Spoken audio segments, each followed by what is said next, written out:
The Brave and the Broken. Gifted Fae Academy, Year 2. Written by Brittany Chanel. Performed by Alessa Lamb and Matthew H. Longoria. Chapter 1. Raina. Lightning crackled through the courtyard as the last of the students filed into the auditorium. Though midday, the clouds blocked the sun's rays and threatened a storm, like a knife at our throats. The thick, mossy smell of the impending rain filled my nose as I stepped out of the cool air and into the auditorium, only to regret it a moment later. The sobs of the broken-hearted students reverberated off the domed ceilings, and the air was so thick I thought we might suffocate in each other's grief. Dressed in black, the room was guarded by a host of Fae, ready to jump into action at a moment's notice. We were no longer safe. The walls of Gifted Fae Academy had been breached, and with them fell one of our most beloved students.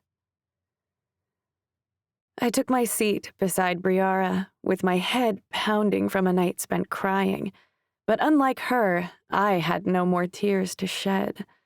It was as if I'd cried myself dry. My roommate, however, seemed to have an endless supply. I wanted to reach out and hold her hand, but she was so fragile, I worried she'd shatter at my touch. I traced her gaze past the rows of students to the stage, where a large portrait of Quan Laveau sat, grinning brightly. Bree choked on her tears, and I turned my face away, clenching my jaw to the point of pain at the sound of her agony. I reached for the owl charm on my necklace, only to remember that it, too, was gone. There is nothing so senseless as a murdered kid, and at a school filled with aspiring Fae, where we should feel safe, we instead felt helpless. As I replayed the night of the winter ball in my head, I kept coming back to the same thought. What was all this training for if I couldn't even save a friend? The big screen above the stage lit, and a close-up of Veranda Yarrow filled the space. Although I could see her on stage just fine, the live feed intensified her expression. Her wide hips and fierce red hair swayed as she stepped behind the podium, her eyes glistening with pain. Quan Laveau was kind and brave, she said, her words slicing into the crowd. He died defending his friends and his school, an act worthy of the title Fae. Her voice broke, and she stepped away from the mic while Yemoja Rue took the stage. I leaned forward at the sight of my mentor. Her magenta hair was dulled, her skin ashy, and her eyes sunken in and dark. When her gaze flicked up to the crowd, I saw in her vacant expression that she'd been asking herself the same questions I had. Her slumped posture implied she blamed herself. She lifted the mic. I'd like to present the honorary title of Fae to Quan Laveau for his heroic actions during the recent attack. A flare of sniffles and sobs filled the air, and my vision began to blur. I was no stranger to funerals. I'd been to my parents' just over a year ago. The only thing that got me through back then was the hope that I would one day get into GFA, and things would be better. Only now, behind the walls of the institution I had admired all my life, I found myself walking toward the same despair, but without the comforting vision of a better future. I snapped back to attention when the next speaker took the stage. Odin Gates, my boyfriend, and Quan's closest friend, stepped behind the podium, looking much worse than Miss Yarrow or Yemoja Rue. He hadn't returned a single call or text since the attack, and I'd imagined he was in bad shape. I just wanted to be there for him if he needed me. Dread flared inside me at the sight of him. Unlike Yamoja's dulled appearance, Odin's eyes blazed such a vivid green that he hardly looked human. His skin was waxy, his plump lips chapped. Rather than broken, he looked frightening, dangerous, ready to kill at the slightest provocation. Just from looking at him, and everyone else for that matter, I feared that if the school and the local Fae could be so defeated by a decimated spirit alone, the Fallen had already won. Robbed of my usual nervous habit, I smoothed out the folds in the black fabric of my dress as I waited for Odin's first words. Finally, Odin tapped on the microphone, his green eyes glazed over, like he forgot the whole school was watching. I can't believe he's gone. Just like that. He snapped his fingers as he shook his head. Quan didn't deserve to die. He gritted his teeth, his jaw clenching. What's the point of these gifts if we can't protect the people we care about? What's the use of all this training? He asked, a low growl in his voice. I swallowed. There it was. I bit my bottom lip and shut my eyes. Odin was unraveling, and it was painful to watch. Professor Green and Veranda Yarrow exchanged a look as if debating whether to put an end to his speech. I hoped they would, but I supposed they were giving him leeway since he knew Quan best. Odin sputtered, When I find Kaito Nakamaru, I'll make him fucking pay for what he did. Veranda snatched the microphone away, and the room sat in stunned silence.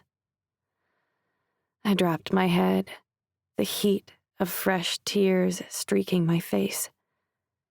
Kai. I placed a hand flat on my chest where the owl charm used to rest. My heartbeat raced against it as I swallowed the urge to defend him. Miss Yarrow spoke. Emotions are running high. There will be grief counselors available to any who feel the need to talk. Please join us in the cafeteria for refreshments, if you wish. The screen above the stage flipped to static. Taking it as a sign that the ceremony was over, some eager students stood and prepared to move to the cafeteria. I didn't blame them. The sorrow in the auditorium was palpable. Thunder crackled outside as the first few students filed out. Then the screen lit up again. My stomach dropped, my heartbeat racing as I gaped at the screen. Kaito Nakamaru stared back, and before he spoke his first words, I feared trusting him had been a terrible mistake.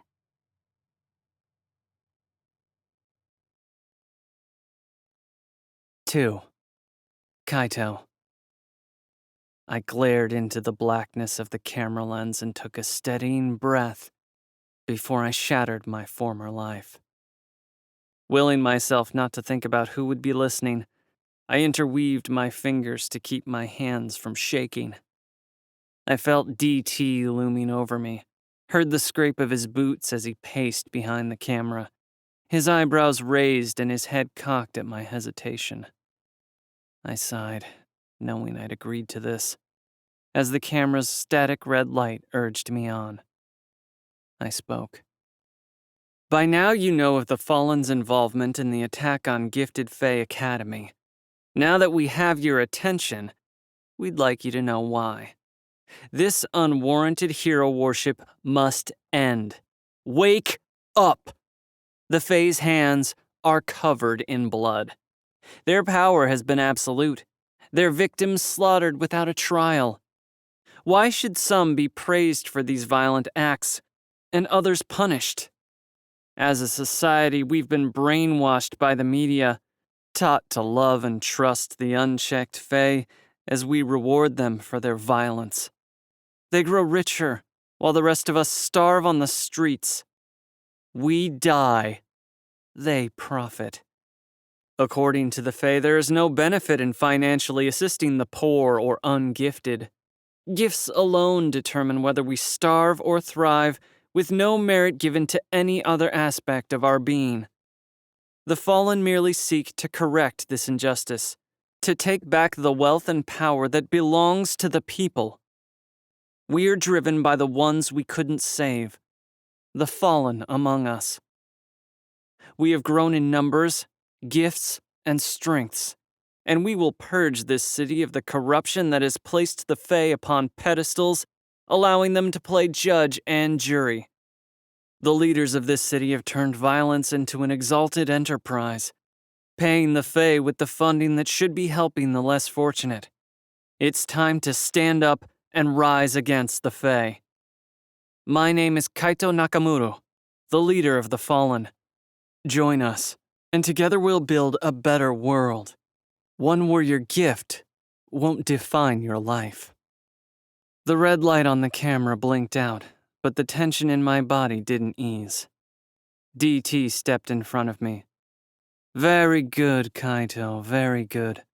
Your sacrifice is going to help so many people. He turned back to Zane. You were right about him. He's perfect. I stood. Forgive me for not being flattered, I growled as I headed for the door, making sure to knock shoulders with Zane on my way out. It was supposed to be a threat, but Zane's clumsy footsteps behind me said he hadn't gotten the message. Kai! He called. I froze. This really is for the best, you know. I know you're not happy about how it all went down at the school, but I turned on him so quickly that I felt his gift flicker to life between us. He pushed his glasses up on his nose. A kid is dead, Zane. He wasn't Fae. He wasn't part of the system. He was a high school kid, like us. And more kids like him starve on the streets every day, and they don't get a shred of the news coverage he did. They don't get a fucking honorary title. It's one thing to be the face man. He stepped toward me. To say the words verbatim, and to even sound committed to the cause. But if that's not how you feel, what are you even doing here? I ran a hand through my hair. His mouth tensed. Don't forget about the bigger picture. I glared at him. I didn't ask for this. He shook his head, his blue hair glinting in the stale light of the office hallway. None of us did.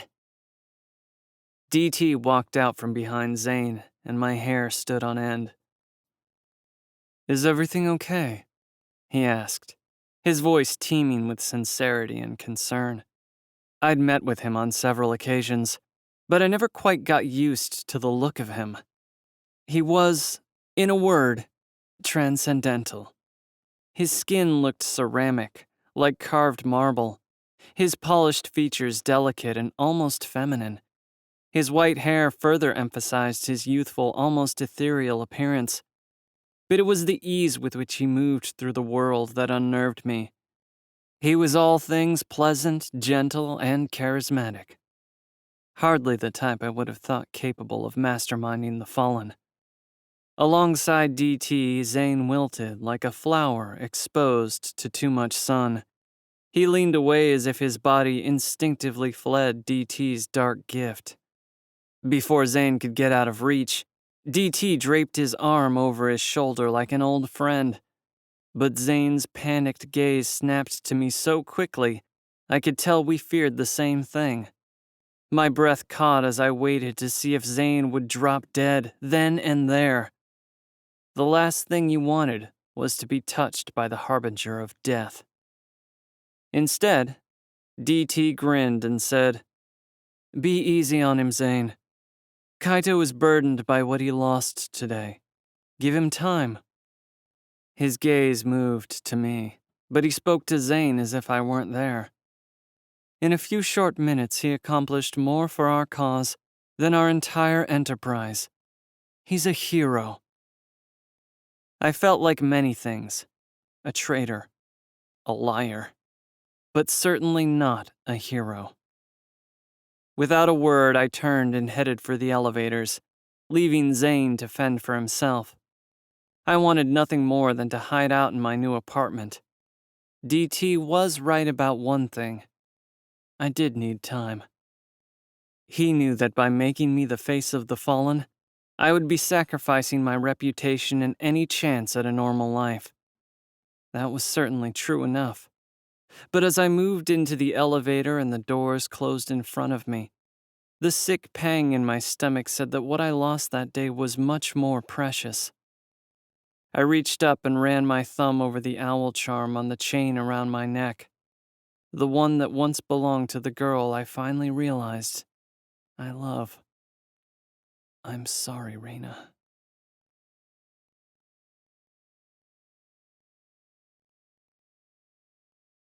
Chapter 3. Raina. The screen blinked out, and with it, the last semblance of faith I had in Kaito. My skin seared as the collective student body's attention turned on me. I trembled, my mind so caught between a web of emotions that I couldn't settle on one. Then, slowly, like a feather drifting below the breeze, it landed. I was fucking pissed. Raina, Bree whispered, but words just swirled in the tornado that raged inside of me. How could he do this? I believed in him. All that bullshit about his feelings for me, all those games. Every memory I had of Kai was suddenly filtered through a new lens. The lens of a traitor. Tears pricked my eyes as I ground my teeth together. He'd hurt me for years, and I'd defended him. My breath caught. He was nothing but a fucking pathological liar. Briara touched my arm and I snatched it away instinctively. Raina, she said more sternly, you're glowing. I looked up at her. A purple sheen reflected on her face. Her gaze moved beyond me, and I turned to find a museum of frightened statues. Desperate to flee, I planned to push my way through the crowd, but they parted so quickly that I made it to the door in a few clumsy strides. I burst out into the courtyard, where the sky had already opened up to rain, and slashed a glowing hand through the air in frustration. The rain split as the purple blades sailed through the mist before dissolving. I placed a quivering hand to my chest, as if I could slow the race of my heart with a touch. The rain soaked through my clothes, and I heard the shuffle of students as they started to file out of the auditorium behind me. There was nowhere I could think of to be alone, so I fixed my gaze on the hedge maze. I headed for the entrance, the icy rain seeping into my shoes. I shivered, though my skin felt hot, sweat mixing with ice on my forehead. I blinked, and standing between me and my escape was Yamoja-Rue. Let me pass, I ground out through my clenched teeth. She raised her hands defensively. I know you're hurting right now, but if you stay out here, you'll get sick and you won't be able to help anyone. I pushed past her. I don't care. Oh, so you thought being Fae was only about fame and glory then? Good to know. I spun. What are you even talking about? Her tone hardened. Did you think it would be easy? This, right here, is what it feels like to be Fae. Bad things happen. Horrible, unspeakable things. And those are the moments when you need to hold it together. When things are darkest, the Fae step up. They don't fall apart or put their lives at risk because they're upset. You don't understand, I said as hot tears spilled down my cheeks. Then tell me, I'm here for you. Let's get out of the rain and you can share the story. We can talk about why this is hurting you so much. I stumbled over to her, my strength draining from my legs. Her voice was a mix of firmness and tenderness, a sound that was so like my parents'.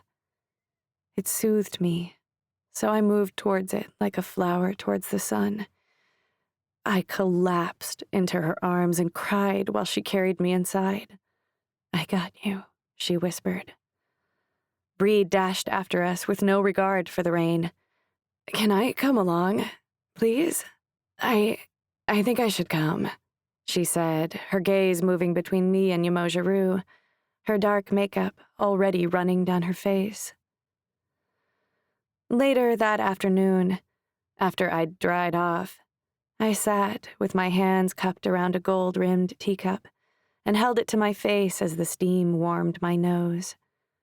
Yamoja-Rue sat on the far end of the L-shaped couch, wearing a similar t-shirt and sweatpants combo as the one she'd given me to wear while my clothes dried. She looked so human in normal clothes, and I realized I'd never thought of her that way before. I was reminded of the time she cried when I used my gift on her. Bree was smudging the apartment, burning sage in every corner, and Yamoja-Rue didn't seem to mind in the least. As I scanned the penthouse apartment with its high vaulted ceilings and arched windows, it was hard to imagine that Yamoja-Rue lived here. While it was every bit, if not more, the flashy and expensive place I imagined all Fae to live in, it was something else. Something I hadn't expected. It was cold. Lonely. Bree took a seat beside me and rested her head on my shoulder. She looked different without her makeup, and even after living with her for months, I'd scarcely seen her without it. The makeup suited her, but the ease of her features without it seemed to capture her good nature. I was glad she'd come along. She'd always told me how bad she was in emotionally charged situations, but I don't think she gave herself enough credit. She was here. What more could I ask? Yamoja-Rue's gaze moved to me, but she didn't say anything. She smiled softly and turned her attention back to the muted TV screen. She was waiting for me to be ready. I was grateful for what she'd done, how she'd rescued me from myself.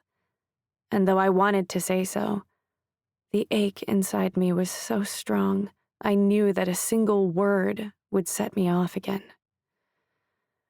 I focused on the steam rising from my tea, because I was safe in the home of Yamoja-Rue, beside my best friend, and the silence suited me just fine.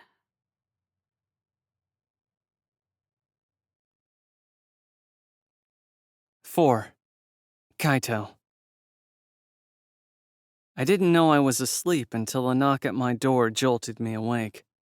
I dragged myself across my apartment and swung it open. Carter stood in my doorway, his guitar at the ready. Nice digs, man. Oh, fuck no. I swung for his face, but with a quick run of his fingers, his gift soared through the musical notes, halting my fist. I strained against it, but as he strummed through a smooth melody, each note was a new layer of his gift to push through. He smiled brightly. Whoa! What's with all the hostility? Not happy to see your old roomie? You killed someone, I hissed. He raised his hands in surrender. Hey, I didn't work alone. Besides, I'm just an underling. You're the leader of the fallen. A fist collided with Carter's jaw, and I felt his gift drop along with his body. Zane stood over him. Back the fuck off, man, Zane said, adjusting his glasses. DT won't be happy if he finds out you're messing with Kaito. Carter ran a hand through his blonde curls and adjusted his jaw, clearly taken off guard, but a smile soon followed. I was just congratulating him on being chosen. He stood, checking his guitar for damage as he slunk back down the hall. We're on the same side, man, he muttered before clicking the button for the elevator. I turned to Zane. I don't need your help. I tried to shut my door, but he caught it. I know, I just hate that guy. He takes everything too far. I sighed and headed back into my apartment, leaving Zane the choice to come in or leave. He followed, and I prepared myself for the lecture he had cooked up. I slumped down on my couch and watched as Zane took a quick scan of my apartment. I had to admit that the open floor plan and black furnishings suited my taste much more than my parents' house. It was the kind of place I would have chosen after I graduated. It was situated in a skyscraper in a crime-riddled part of Ansatal, perfect for a new fae. I swallowed. But I would never be fae. Not now. Zane's voice broke me from my pointless thoughts. Look, I'm sorry. I didn't know the whole story. I knew you came with us to save the school, but I thought once you spoke to DT that you'd come around to our cause. I should have realized when he postponed the rest of the assault that you'd worked out some kind of deal. I pressed my fingertips together, trying to get a read on him. I wasn't worried that DT had told him about our deal, but about what Zane might have let slip during their conversation. But you know, Kai, the Academy will have to fall eventually. It's a big part of the system we're trying to... I know. I just need some time. Zane nodded. So it's not about the school then? I stood. DT needs to believe that it is. And you're hoping to drag this out until she graduates? It's a bad plan, Kai. She'll become Fae and be an even bigger target than she is now. He'd always been weirdly observant, but his accuracy about Reyna was unsettling. How many other people knew?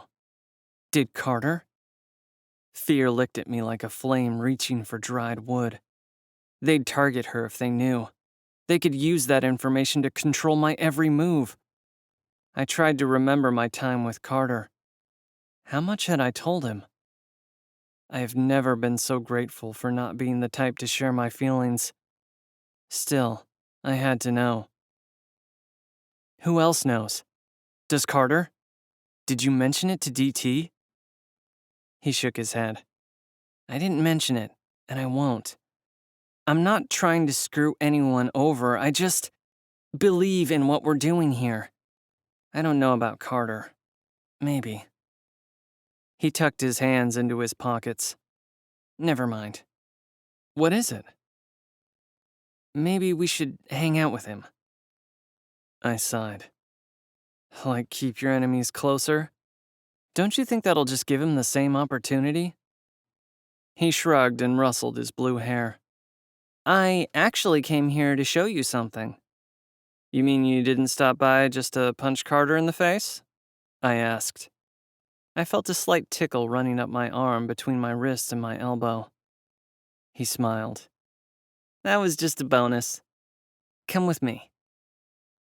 I stared at my arm as my tattoo vanished, the gift's time running out, returning to my unmarked skin.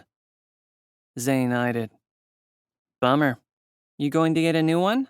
He asked, opening the front door to my apartment. I followed. You mean like the fallen arrow you had at the bus stop? He grinned. I needed to get your attention somehow. I bit back a laugh. Yeah, that fucking did it all right.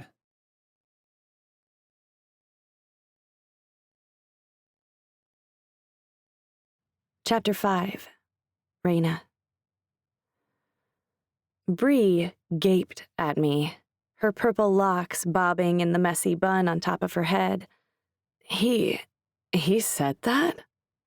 I mindlessly stirred my tea. It seemed like every time I told my version of what happened at the winter ball, it made less sense. Yamojaru leaned forward, her magenta hair pulled into a braid as she sipped her tea. That is strange, she said. I think it's all too fresh for us to see clearly. What do you mean? I asked, sipping my tea. He actually said that? Bree said. I nodded. Yamoja's gaze drifted up to the left. Well, I didn't know Kaito, really, but he once accused Zane Black of being a member of the Fallen during a lecture I gave. I said, but Zane is a member of the Fallen. Her expression hardened. Exactly. The two seemed to be at odds, and yet you say they spent a lot of time together after that. I nodded, enjoying the objective analysis because it hurt so much less. Helped me gain perspective. She continued, "It's possible that he became involved with the Fallen at that point, but by then they were already an established group with the capability of killing Fae. Perhaps he joined to sabotage them, not help them." "So, you're saying he lied about being their leader?" I added. Briara rubbed her face.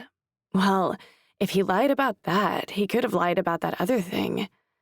I shot her a playful glare, although she had a point. Emoja said, "I hardly think he would have said those things to you, fought alongside his friends, and protected you, if he was part of the plan. It's just too odd." I dropped my gaze to my teacup. Unless he was saying goodbye. A musical sound rang out, and Yamoja lifted a finger and mouthed, "Excuse me." She sat up straight, lifting her phone to her ear. "Okay," she said, and I strained to hear the other half of the conversation. "What can I do?" "I'm on my way." She stood so quickly it startled me. Her gaze whipped over to me. "I have to go to the school." I sat, stunned, as Bree asked, "Is everything okay?" She nodded. "Do you two want to come with me or stay here?" "Stay here?" I looked around her apartment. "Would that be okay? Can I stay?" "Of course. You both can. I was thinking you could crash here for a couple of days to maybe rest, after everything." She pulled her hair out of her braid and it fell back into its usual waves. "Yes, I would love that, thank you," I said. "Me too," Bree chimed in. "I'll catch a ride with you so I can grab my stuff. I need my makeup." Yamoja smiled, then rushed out of the room, and when she returned, she had on her pastel uniform. She was every bit the image of the idol I'd admired my whole life. With one small difference. I knew her. I knew that the waves in her hair came from her keeping it braided when home. I knew that she loved tea and had fears just like everyone else. And I knew she was kind, because when the walls of the academy had been breached, she'd offered me a few days of sanctuary. "All right, I'm headed out," she said. "Ready, Bree? We should be back in a few hours. Make yourself at home." In a flash, she was gone, and Bree along with her. Yamoja's last word echoed through her beautiful apartment. Home. My thoughts drifted to the orphanage that technically warranted the word, then moved to GFA where I resided, and finally moved to Kai. I was angry, but Yamoja Rue had planted doubt inside me. I knew there was some truth to what she said about Kai, but I was tired of having faith in a guy who always let me down. Not this time. I sipped my tea when a flash at the corner of my eye drew my attention to the muted TV. I scrambled for the remote when I saw the reporter standing outside GFA. This must be why Yamoja Rue was called in. I frantically clicked at buttons on the remote, unable to turn on the sound. The scene changed to a limousine, and I watched in anticipation as the door swung open, and a tall man donning a golden crown stepped out. He was broad-shouldered, his posture rigid. He had a peppered goatee that stood out against his dark skin, and with his handsome but serious face, I instantly recognized the similarities he shared with his son. There was no doubt he was the father of Prince Finn Warsham, the king of Zalmia. The headline flashed red. King of Zalmia pulls son from GFA due to recent attack.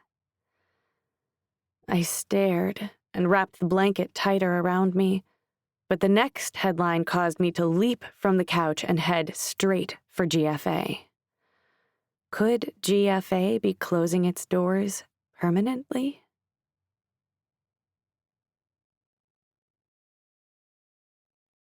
Six. Kaito. Since I'd arrived, I hadn't spent much time exploring the tower where the Fallen operated. Despite his lethal power, DT was a soft-spoken leader, and only asked that I read his speeches and stay in the tower. He made sure I was accommodated with a nice apartment and gave me access to the company cafeteria. But I wasn't an idiot. I knew our partnership couldn't last forever. GFA would have to fall for their plan to be complete, so I needed to find a weakness in their organization before it was too late. My best bet was to embrace the Fallen, to gain their trust so I'd be in a position to counter them when the time came. But seeing how committed Zane was to the cause had me worried that I'd get in too deep and not be able to find my way back. I also knew that the moment I turned on the Fallen, I was a dead man. There were no Fae coming to rescue me, and I wouldn't last long as an enemy to both sides. Though I was sympathetic to some of the Fallen ideology, the choices I made were to protect Reina and the other students. The moment Quan was skewered, my body moved into hyperdrive. And although it was a snap decision, it was one I didn't regret. Once I crossed DT, I'd have no allies to rely on, except maybe Reina. I knew it was a long shot that she wouldn't hate me forever, but it was that foolish pipe dream that pulled me through. Even if I lost my life in this battle, I wanted her to know, somehow, that my intentions were good. No matter how defeated I felt, I could no longer spend every spare moment in my apartment alone, trying not to think about all I'd lost. The fight wasn't over. Zane pushed the button marked B1 on the panel, and my mind shuffled through the horrors that might lay in the underground floors of a criminal organization. Then, as the elevator lowered, I remembered the glass demons that attacked us at the dance. I knew there was someone gifted that was responsible, but I shuddered to think that those things could be nearby.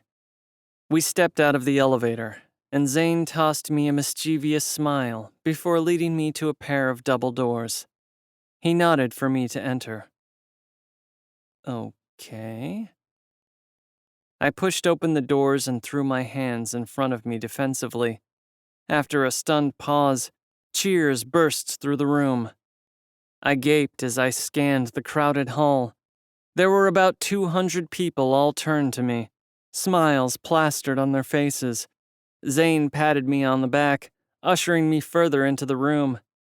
Despite the cramped, windowless room and low ceilings, it was a cheerful party.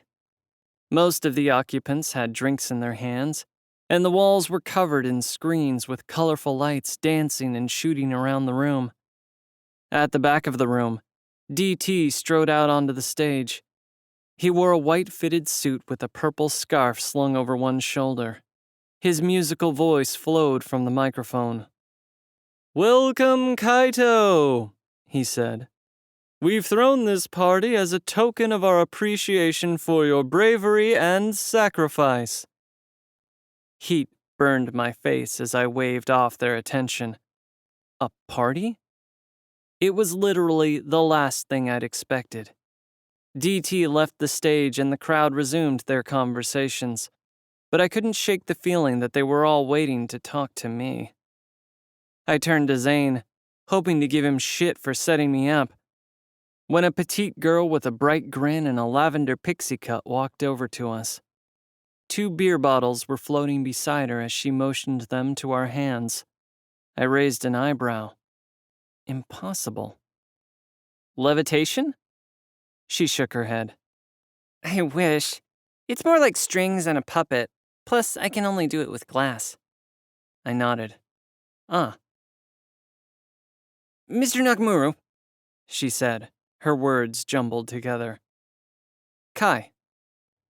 She gulped, and I could practically see her struggling to form her next words. Zane cleared his throat. I turned to him and nearly laughed as his face turned beet red. With the tiniest nod of his head, I knew what to do. Do you know Zane? She barely glanced at him before turning her attention back to me. I'm Ensley, and I just wanted to thank you personally. You're a hero. Zane leaned in. I helped. Ensley and I both turned to Zane as an awkward moment passed. I sipped my beer. Oh boy, he wasn't going to make this easy. Yeah, well, Zane did convince me to give the Fallen a chance. Ensley's gaze brightened. Well then, I guess I owe you thanks too, she said. She turned back to me. I'm supposed to give a speech. Do you think we can chat later? Zane blurted. I'd love to. Ensley gave him a pained smile before pushing through the crowd toward the stage. I grinned, patting Zane on the back as he turned his attention to the floor. Smooth, I whispered. It wasn't until Ensley reached the stage and I took another sip of my beer that a chilling realization dawned on me. Glass? Puppet strings? No. I had to be wrong. There was no way that cute, bubbly girl was the one who killed Quan Laveau. Was there?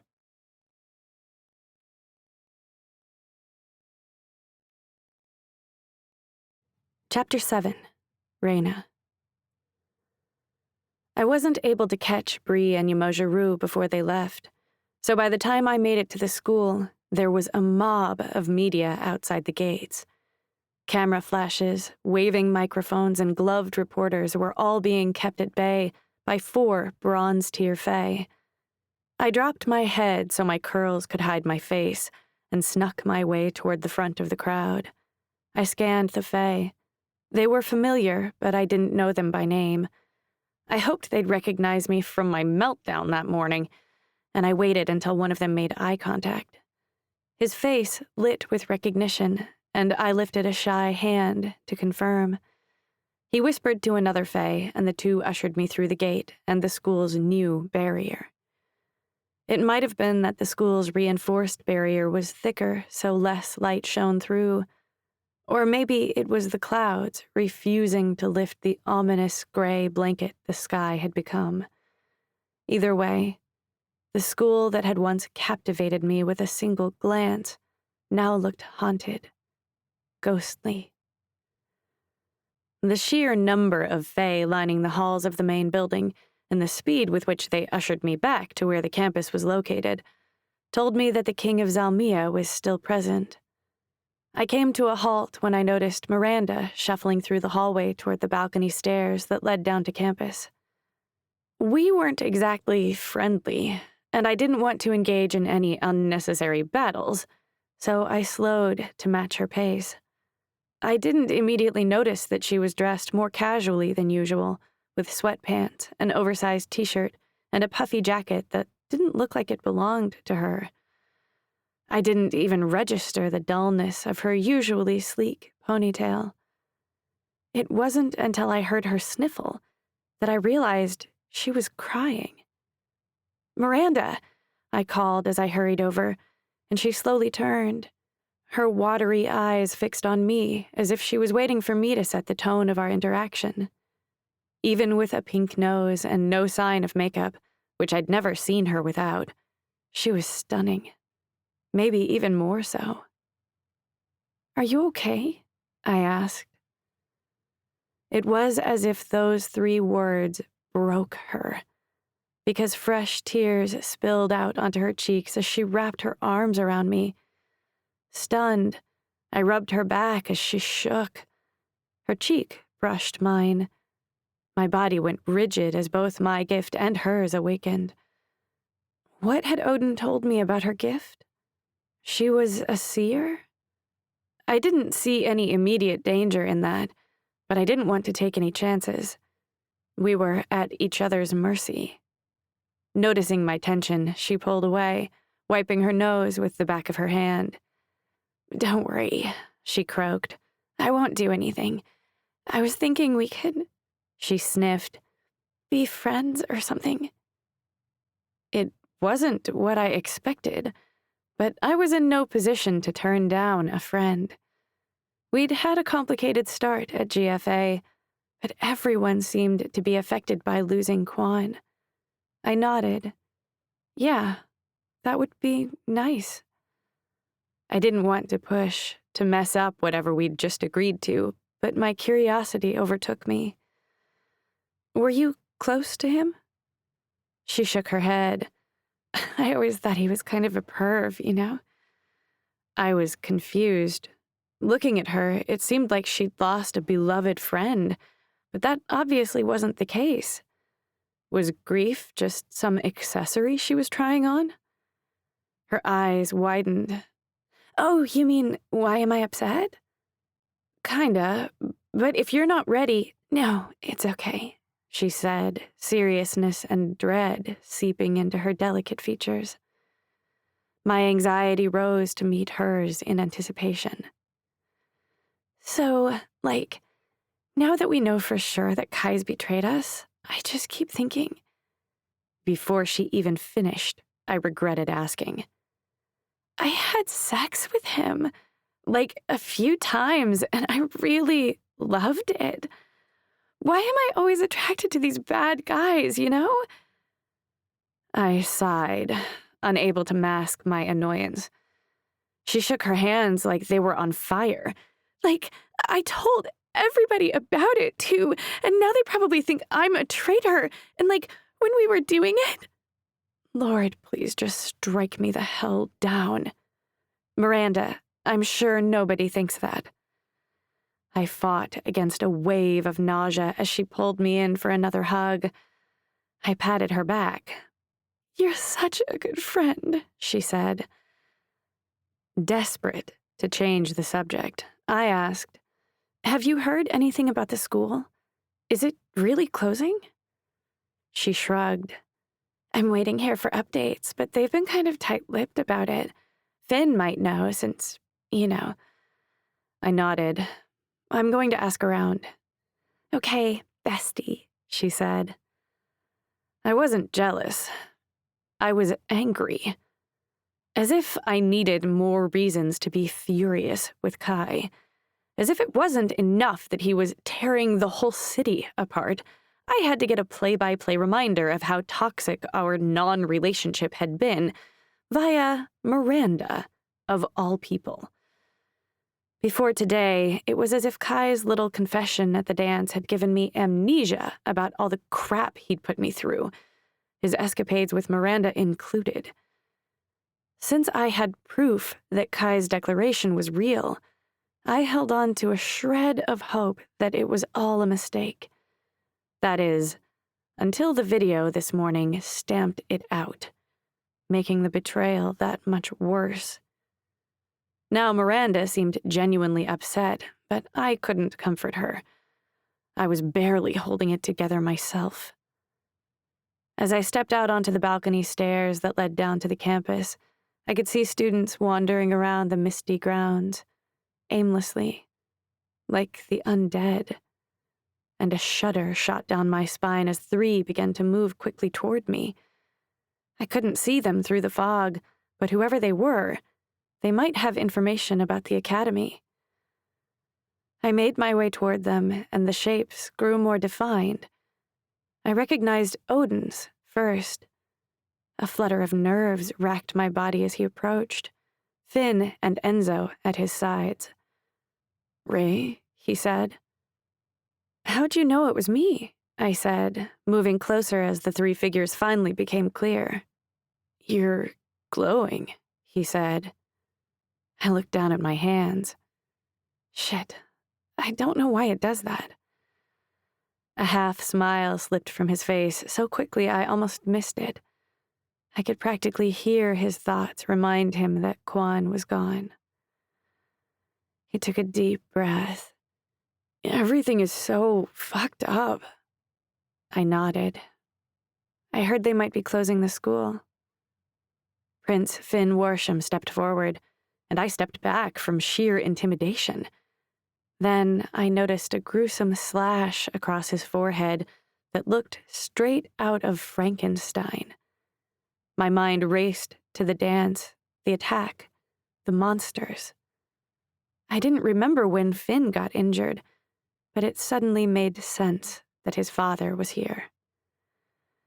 Despite the rawness of the injury, it only seemed to add to his rugged good looks as he said, "That's not decided yet." His baritone velvety smooth. "My father is furious about the attack, and so the administration is trying to calm him down. But he's a powerful man." Enzo snorted. "No shit, he's a fucking king." "Is there anything we can do? Can we talk to him?" Odin took my hand and ran his thumb across it, no doubt trying to dim the glow of my hands. Instead, the light flared, and we all squinted in the brightness before it dulled to its usual lilac glow. Odin said, "We did. They've altered the terms. They're talking about suspending all internships or any other off-campus training." They were taking an axe to my life and my internship with Yamojiro. And worse, they were destroying any chance I had of finding Kai and taking him down. "No! They can't do this! I need to find Kai! I need to—" I shook as a new wave of rage pulsed off my body, whipping my hair. Odin pulled me into his chest, and the warmth was as comforting as the tea I'd been downing all morning. He buried his face in my neck, and I saw Enzo and Finn exchange a look before wandering a few feet away to give us privacy. "I'm so sorry, Reyna," Odin said into my neck. My heartbeat stuttered as his breath on my skin sent a shock through my body. I'd missed him. He loosened his grip, but still held me in his arms the way he used to. "It's just with Kwan." His voice broke. Cupping his face in my hands, I whispered, "I know, Odin. Don't worry. I know this has been a horrible experience for you." Taking his hands, I brought them to my mouth to place a gentle kiss. "I just want to be there for you, if you need me." He sighed and looked down. "There was something else." When he looked up, his green eyes were glassy, the threat of tears as prominent as the threat of rain. "After the dance, I just got the feeling that you didn't, I don't know, blame Kai for what happened." Words caught in my throat so forcibly I couldn't breathe. He continued, "But now that I see you like this, I know that we all have the same goal, to avenge Kwan." "Of course that's what I want.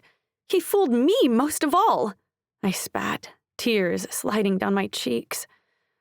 He wiped them. "I know, baby," he whispered as he leaned in and kissed me, sending a tingle through my limbs. I tightened my grip, and he followed, the kiss deepening as his tongue slid between my lips. I used all my strength to hold his body to mine as his fingers danced along the back of my neck. With his free hand, he lifted me, wrapping my legs around his waist.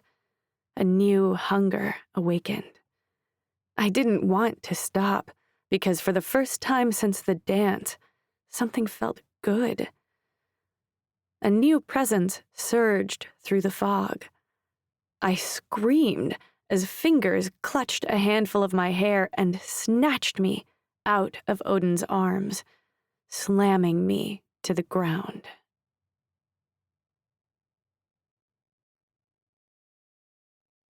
Eight. Kaito. Ensley practically squealed with excitement before she got a single word out. Even from the far side of the room, I could see DT's lanky form awaiting her speech. The two shared a similar pleasing temperament, both likable and friendly. Why then could I easily imagine one as a killer and not the other?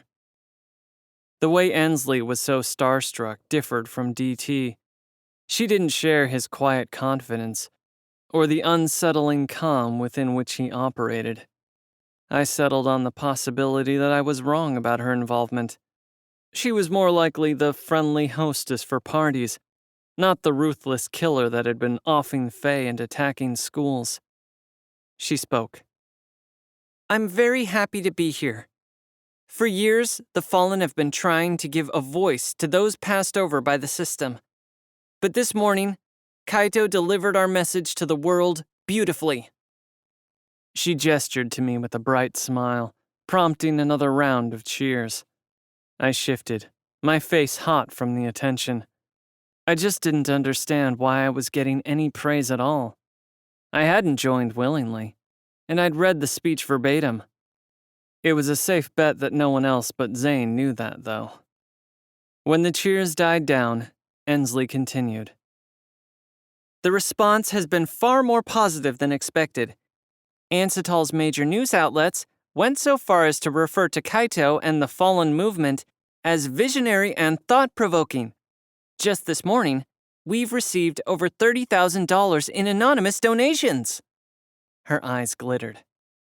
"What makes Kaito such an excellent candidate to be our voice is that he was the top student at GFA. He was already drawing media attention and a following, and has a seriousness to his personality that aligns with our cause. He's the perfect representative, both delivering speeches eloquently and inspiring the youth to follow his example and question authority. He's the ultimate rebel, willing to sacrifice for the greater good."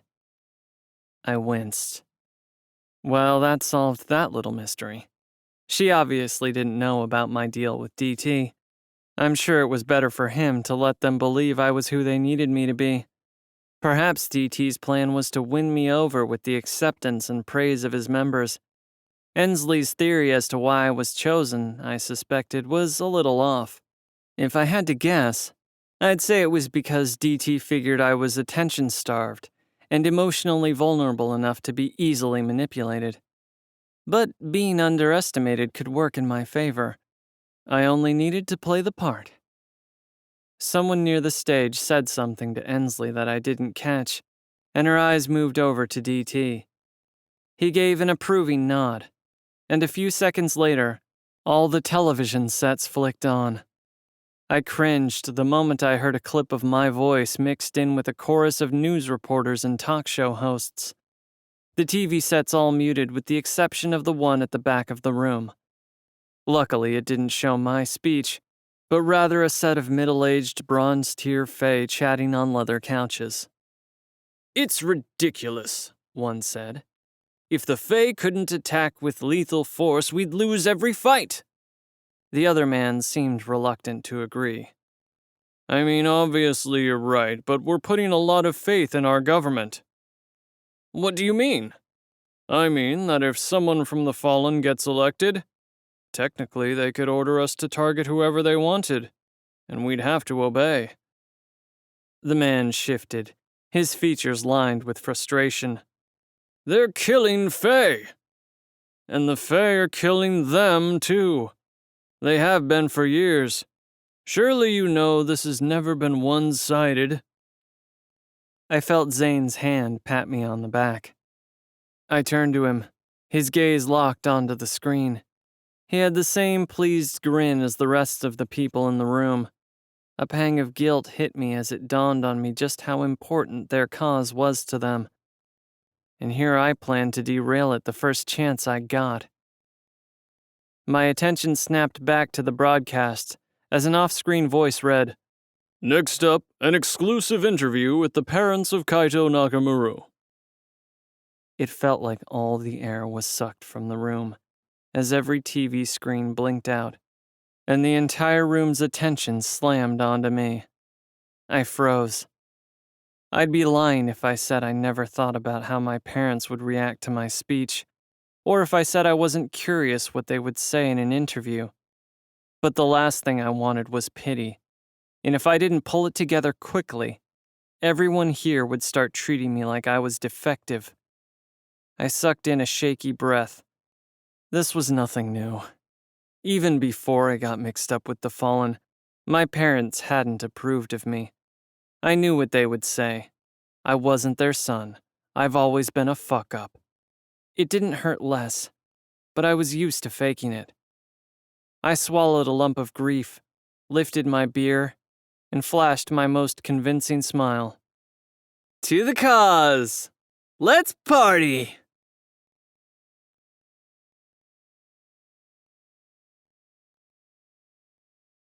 Chapter 9. Reyna. I scrambled to my feet as Enzo and Finn ran over. Their gifts flickered in my periphery as they prepared to intervene. "Oh shit," Enzo said as I lunged for Miranda's smug face. Before my fist could connect, Odin grabbed me, turning to her with fire behind his eyes. "What the fuck, Miranda?" I shook, purple waves brimming off my skin. Too enraged to speak clearly, I barely managed to choke out my words. "I swear to fucking God, if you don't let me kill her, I'll kill you first," I said to Odin. But Miranda looked unfazed. My gift pushed against Odin, but he used his own to maintain grip. Each thrash to free myself only made him tighten his hold. Enzo's hands shot up. "Girl fight!" His smile was bright as his gaze darted between me and Miranda, while Finn looked only mildly intrigued. Miranda tossed her ponytail over her shoulder. She cleared her throat to draw our attention and paused to revel in it before she dropped the bomb. "This bitch is going to be with Kaito." I strained against Odin's grasp. "You fucking bitch! You don't know what the fuck you're talking about! I'll kill you!" "Dude, Reyna's crazy," Enzo whispered, half under his breath. Odin's grip on me tightened as my gift began to win the battle against his. "Reyna hates Kai, Miranda. She's going to help us get him. Can't you see that? Look at her." Her expression grew somber as she shook her head. Her next words no longer carried a victorious edge, and instead came out regretfully. "No. When the time comes, she's going to choose him. I saw it." "You're a liar," I seethed. "You lied about wanting to be friends just so you could read me, and now you're standing here telling another goddamn lie. Why would we trust anything you say? Fuck you, Miranda!" I screamed as I leaped for her again. She glared at me, her voice soaked with emotion. "It wasn't an act. I genuinely wanted to be friends with you. A few minutes after you left, the vision hit." She sighed. "I've heard about your gift, Reyna. I know that it has something to do with the truth. If that's the case, you tell me if I'm lying." There was a coldness in her eyes, but no lie in her voice. Well, I didn't care what she saw. I didn't care if she was the highest-ranking seer in the school. As far as I was concerned, seeing was the most useless gift the world could offer, because without a doubt, you make your own destiny. And mine was to stop Kaito. I took in a shaky breath before my rage tore through me again. I felt Odin's grip on me loosen. Miranda turned to Odin. "It's okay. Let her go." He obeyed as my gift spun truth and fury around us, but I didn't attempt to attack her again.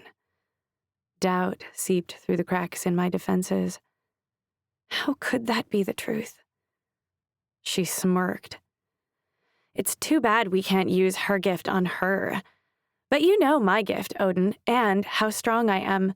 With all this purple shit everywhere, I bet she couldn't force a lie if she wanted to." Finn and Enzo were so quiet as they watched, and Miranda's gaze was locked on Odin. "I'm telling you, she's going to be with Kaito." She pursed her lips before strutting closer to him. She brushed his arm with her fingers. Who are you going to believe? I had no words to offer. Instead, my focus waited to feel her lie, but she didn't. She gestured to me as I remained frozen with rage. Ask her if she thinks Kaido is a traitor. Odin's gaze was so full of sadness that I turned my eyes away. Don't you hate Kaido? Yes, of course, I said through furious tears. I balled my fist. That they doubted me at all was painful, but knowing Odin did was almost more than I could bear. The words flowed so smoothly, mixing with my gift as all truths did. I felt a tiny pang of relief. Miranda rolled her eyes. She moved triumphantly toward Odin, her hips swinging with each step. Come on, Odin, she whispered, egging him on. Odin's sorrowful green eyes bore into me. A tear fell before he even asked, Do you love Kaido? My heart raced as the air left my lungs. I bit my bottom lip, just as Kai had, the metallic taste of blood filling my mouth. I choked. I would do what I had to do. But when I looked up, Miranda, Odin, Finn, and Enzo all had the same doubting expression. You're wrong about me, I bit out. I will kill Kai if he is what we think he is. Odin's gaze turned cold as he turned to Miranda and said, If. They turned and began to walk away. Wait, I said I'd kill him. It's the truth. Odin spun. Are you fucking serious? He admitted it himself. You saw the video, and yet you still have doubts? I dropped my gaze, and even from a few feet away, I could feel his body heat swell. He is nothing but a fucking criminal, Reina, and that you still have doubts just shows how fucked your loyalty to him is. You know better than this. You are better than this. I spat out blood as I watched the 4 figures walk out of view. Furious, I swiped at my eyes. I was so angry my heart hurt. Once again, someone I counted on turned on me. Damn it, I didn't love Kai. I wanted justice for Quan, but did that mean killing? Why was everyone so ready to take a life? I didn't want to make enemies of the nobles, and I envied their conviction. One way or another, I needed to prove to them that I would do whatever it took to bring Kai down. And mostly, I needed to prove it to myself. Lost in my introspection, I spun as the scrape of footsteps startled me. Professor Green walked toward me through the fog. If he'd heard our argument, it didn't show in his carefree expression. He inhaled sharply when he saw me. I must have looked a mess with my frizzy hair, blotchy face, and swollen eyes, not to mention the blood dripping from my chin. I don't know what you heard, I said hesitantly. He pressed his lips together. Got it. Everything. They're wrong about me, Professor. He nodded indifferently. So, Reina, you remember that confection I gave you, the one that got you expelled?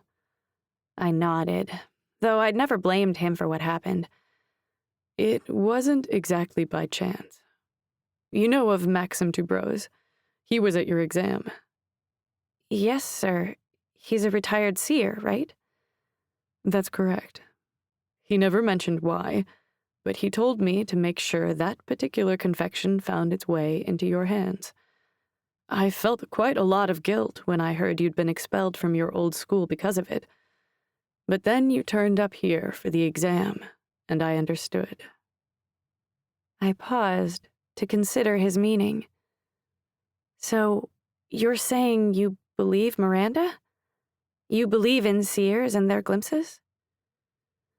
I suppose I'm suggesting you seek a second opinion.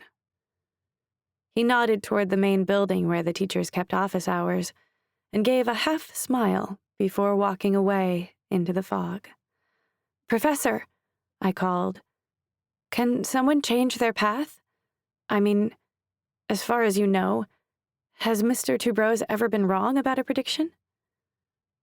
Once, he said, and without another word, he was gone.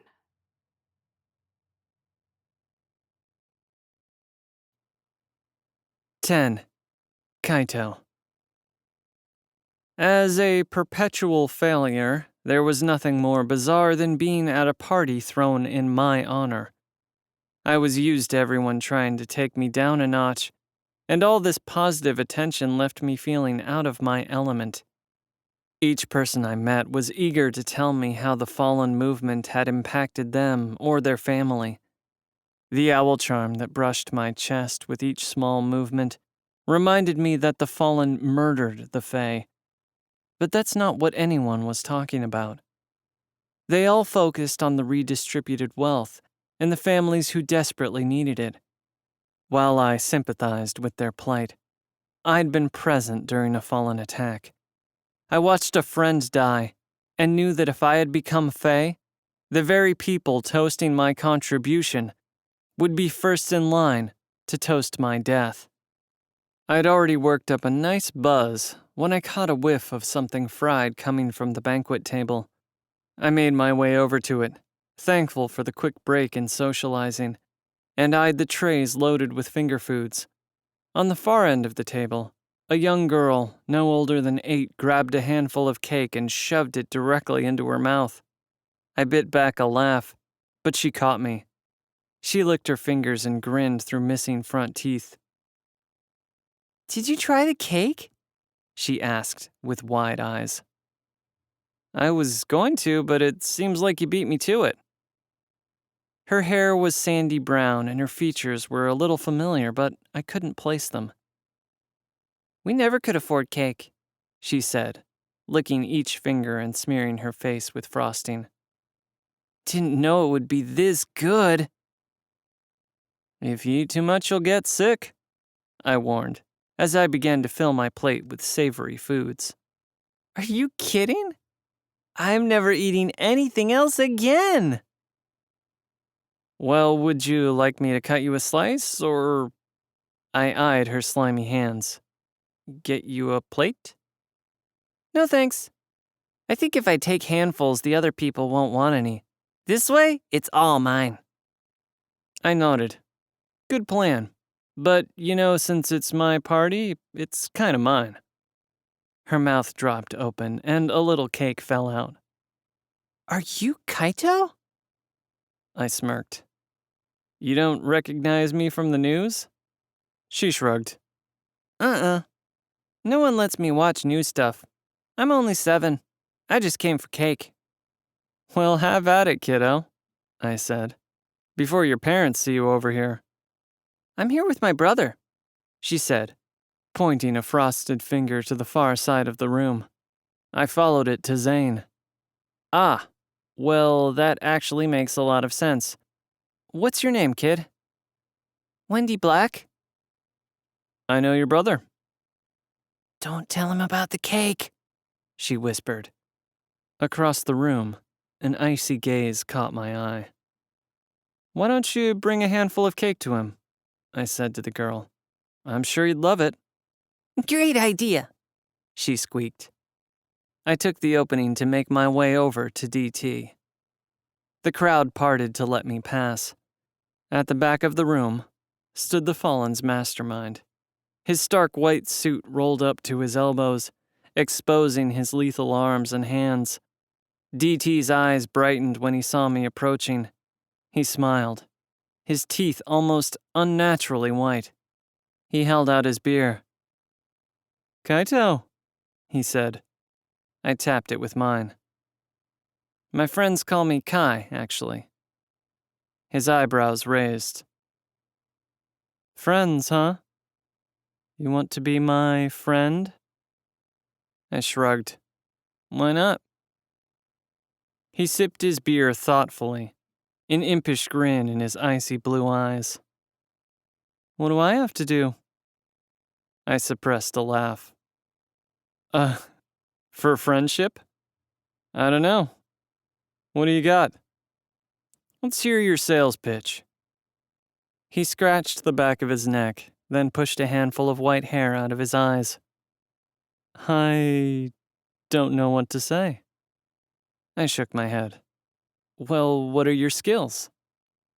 I'm pretty good at baking. There was no way to suppress the laughter this time. A baker, huh? Can you make something with coconut? It's my favorite. He grinned. Is that it?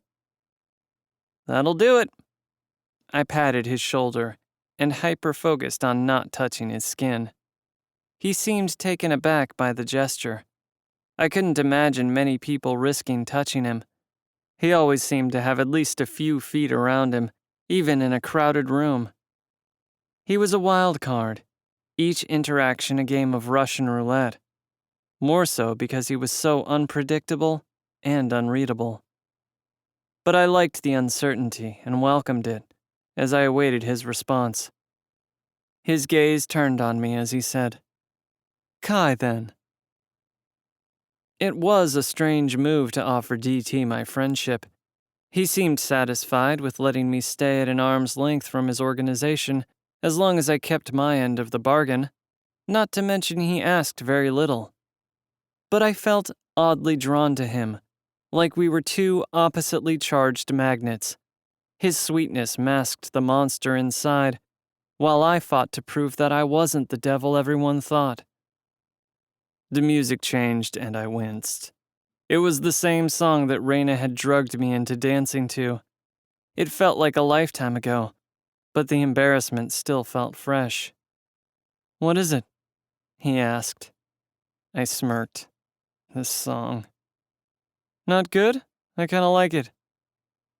Last year, someone slipped me an infused confection and I did a striptease for my whole school. DT slipped his phone out of his pocket. Looking it up. Don't you fucking dare! I'll kill you! He looked up from his phone, a smile beaming from his every feature. It was ridiculous, like threatening the Grim Reaper, and there was no denying the immense pleasure it gave him. He nodded. I better not look it up then, he smirked. You're not really what I expected. I took a swig of my drink. You either. He raised an eyebrow. I've been thinking you look a little young to be the leader of a movement. He nodded. As do you. He tilted his head in appraisal. You're not afraid of me, he said matter-of-factly. Well, he was dead wrong about that, but it was a comfort that he couldn't read me. I shrugged. Should I be? We're friends. His sly gaze was enough to guess what he'd do next. He held out his hand for me to shake. You sure? I asked. I'm pretty powerful. He chuckled. Why not? We're friends. I trust you. But that wasn't why. He wanted to know for sure if I trusted him.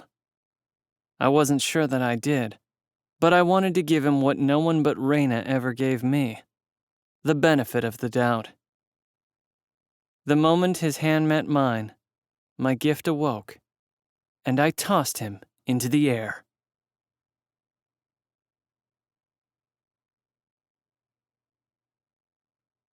Chapter 11. Raina.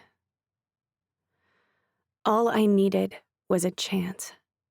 If a famous seer like Maxim Toubros could be wrong even once, I was sure Miranda could be too. As I walked along the maroon carpet that ran through the office hallway, I was surprised to see it so deserted. The professors must have all been in the meeting, as they would decide the fate of the school. I expected that Maxim Tubros would also be in attendance, and I was fine with that. I wasn't sure what I wanted to ask him, or if there was even any merit to his gift at all.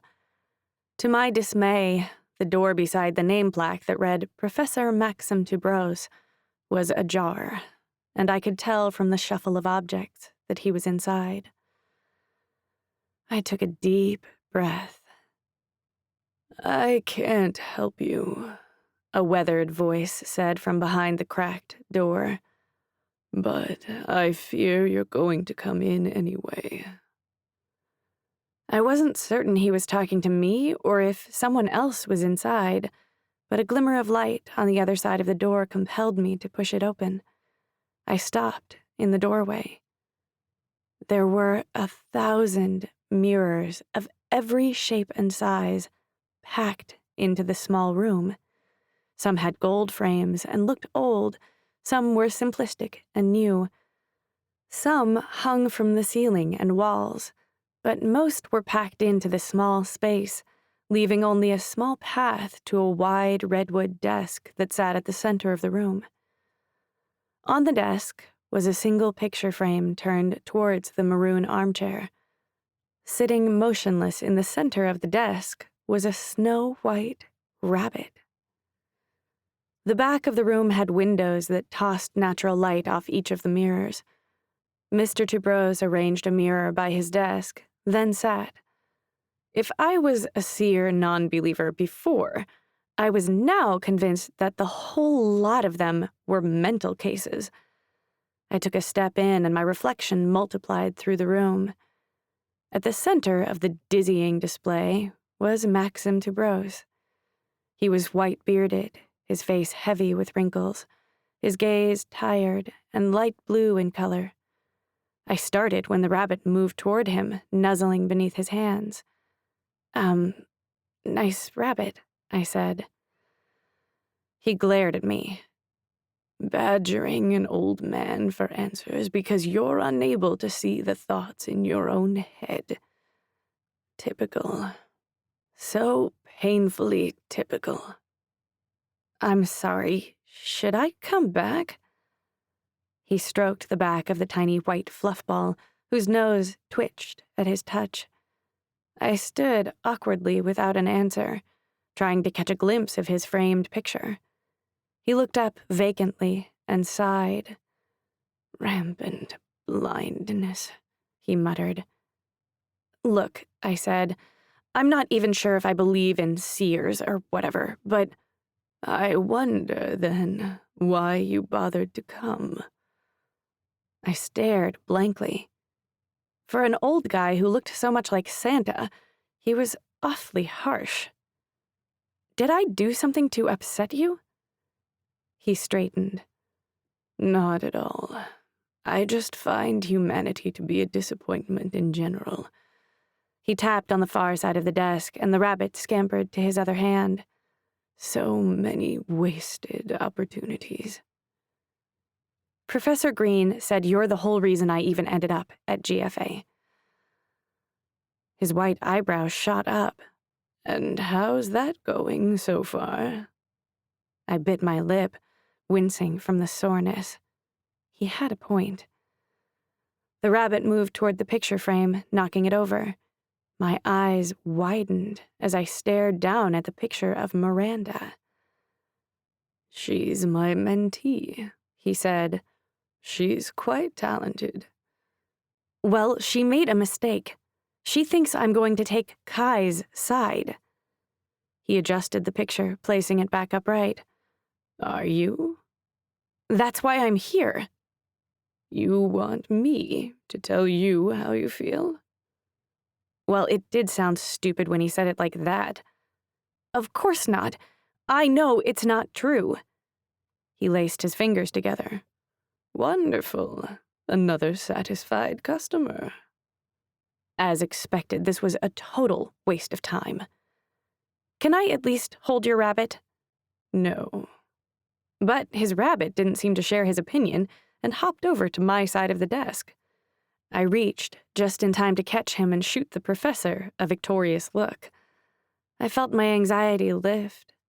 "He's so soft," I said, feeling the warmth of him in my hands. Suddenly, having a rabbit around didn't seem so ridiculous. I eyed the cramped, mirror-riddled space. "So, what's with all the mirrors?" "What do you mean?" I bit back a smile. "Never mind. Professor, did you know about the attack on the school beforehand?" He reached for the rabbit, and I regretfully handed him off, my fingers brushing his. He stared into the mirror and said, "No." The mirrors lit with reflections of my purple glow. Liar. I held my breath as I waited for an explanation. How could he do nothing knowing that Quan would die? His expression grew somber.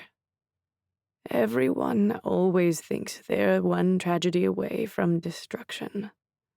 Our greatest fears never actualize until we're ready to face them. We just never seem to think we are." "So you just let him die?" "There's a bigger picture that most people are blinded to.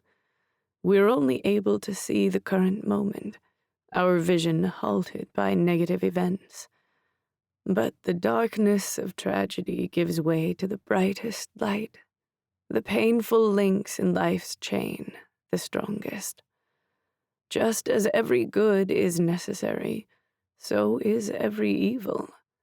Each a precious piece in the design too complex for mortal souls to comprehend." I swallowed a lump in my throat. "So, you let him die for the greater good?" My thoughts raced, straining to make sense of it, but it was senseless. I think you did an awful thing." His eyes glowed blue, the blue refracting like a webbed beam off every mirror. I squinted through it. A moment later, his light faded. "Miranda was correct. You're going to choose Kai." I felt anger swell inside me, the day's events corrupting my sense of rational thought. "Then I'll take pleasure in proving you both wrong. I'm going to be the one to kill Kaido." "Careful. That doesn't sound much like Faye." I seethed. Actually, I think it does.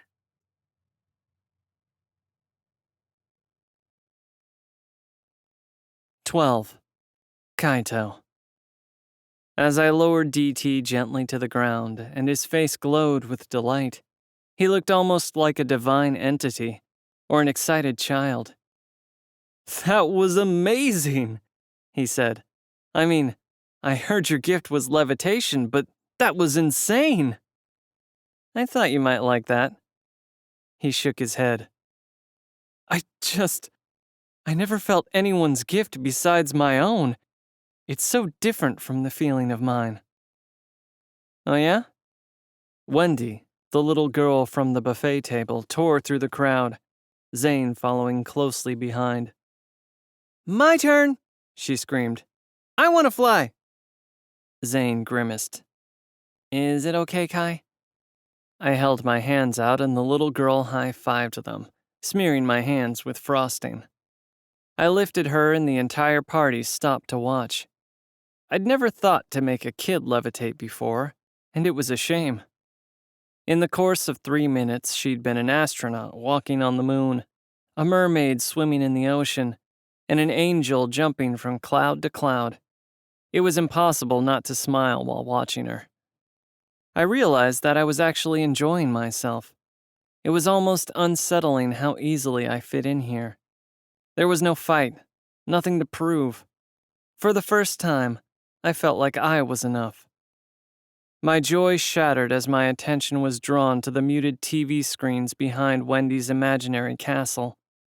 I lowered her and turned my attention to it, where Odin stood speaking into a microphone. "Unmute this," I said to DT. DT spun before standing on the balls of his feet, waving a hand to get someone's attention, and gesturing to the screen. Odin's voice shot into the room, and shortly after, the music died down. "He was just the kind of person that you knew you couldn't trust. There was like a darkness in him. I mean, the dude's first day he challenged me to a fight. What kind of person does that?" "Odin," the reporter said. "I thought you welcomed him as one of GFA's nobles." "I always try to give people the benefit of the doubt. I mean, I knew he was bad news, but I never could have guessed that he..." His voice caught. "That Quan could..." I swallowed a lump of guilt and washed it down with beer. He wasn't wrong. I did have a darkness in me. Everyone did when pushed far enough. But I cared about Quan. I cared about all of them. That was the reason I was here, why I'd trashed my own reputation. Odin had been my friend once upon a time. And now? It hurt to see how quickly they all forgot I fought beside them that night. How easily they believed I had joined the Fallen. I almost didn't notice that DT had turned back to me, reading my reaction. His cobalt eyes glistened as if wet. "You and I are not so different," he said with a sigh. "They say that same stuff about me. Glad we got you out of there." I nodded. "Thanks, man." But all the air knocked from my lungs when out of the corner of my eye, I saw Reyna flash onto the screen. My body flooded with panic, but I kept my gaze fiercely locked on DT. I wanted nothing more than to see Reyna's face, even just for a moment, even if she was only there to malign my character. But the smallest glance would be dangerous. She was the secret I'd die to keep. I clenched my jaw and raised my beer to DT to toast Odin's unforgiving speech as I hyper-focused on the audio. "Reyna, can you tell us about your friendship with Kaito?" "Leave me alone!" she spat. My heart stopped. "Reyna," DT glared. "I'm curious to why you'd want to protect the school. They seem like rather nasty people." Was he onto me? They're just brainwashed and sad that their friend died. They'll eventually start thinking for themselves. Does that mean you've had a change of heart? You're glad to be on this side? I'm honestly not sure. I took a deep breath. Across the room, I saw Carter saunter into the party. Now that the news had put a damper on my evening and Carter had arrived, I knew the party was over for me. "I'm gonna head out," I said.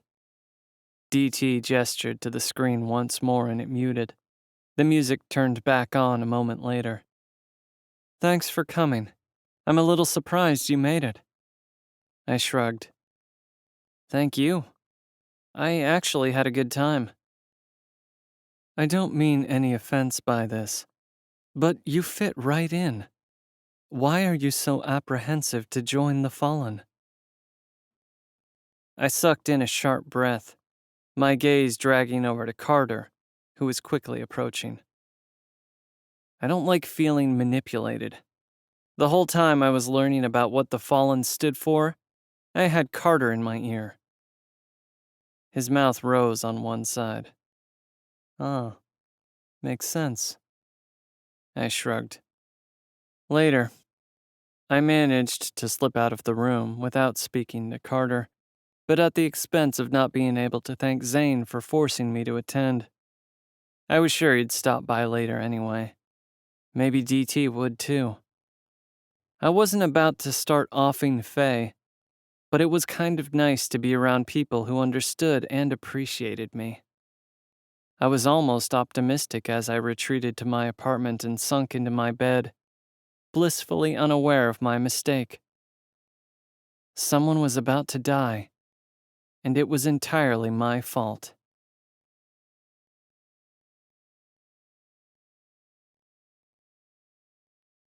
Chapter 13. Reina.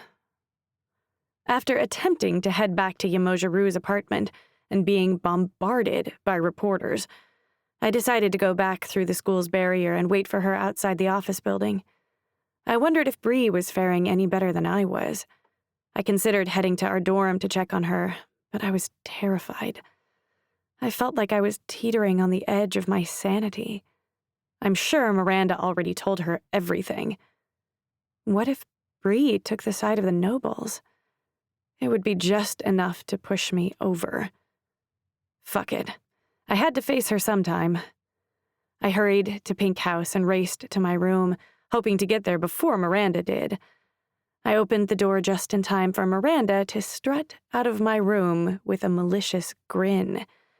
I watched as she walked down the hallway with far too much enthusiasm. I spun. Bree, I can explain. Bree lifted her head, her purple hair loose at her shoulders and her makeup half on.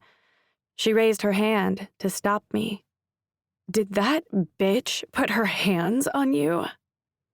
I exhaled a chest full of anxiety and inhaled relief as I took a seat beside her. Yep, apparently she had a vision. Doesn't she need to touch you first? I sighed, too exhausted to explain. She rubbed my back.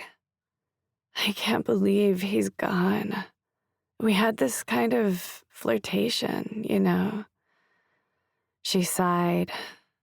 Now is not the time for us to turn on each other. Bree, I swear it isn't even true. I'll make Kai pay for what he did to Quan.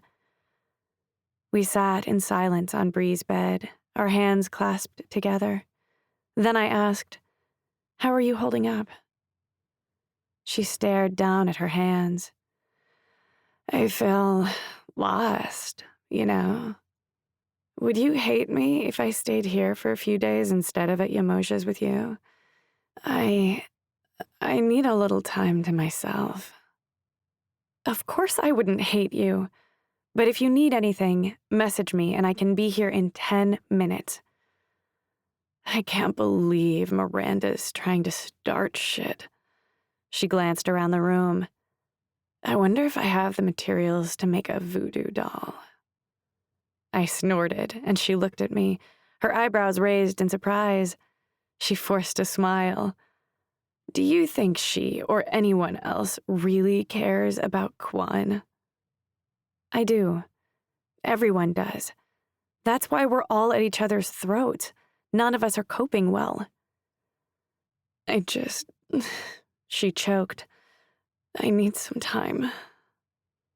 I exhaled slowly and stood. All right then, I'll head out. You know how to reach me.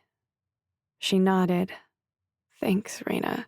You know, for understanding that I'm just like this. I smiled softly and took her silence as my cue to leave. We were all fucked up, and it was starting to look like many of us might never recover. I was on my last legs when I reached the front office again, this time determined to stay put until Yamojiru came out.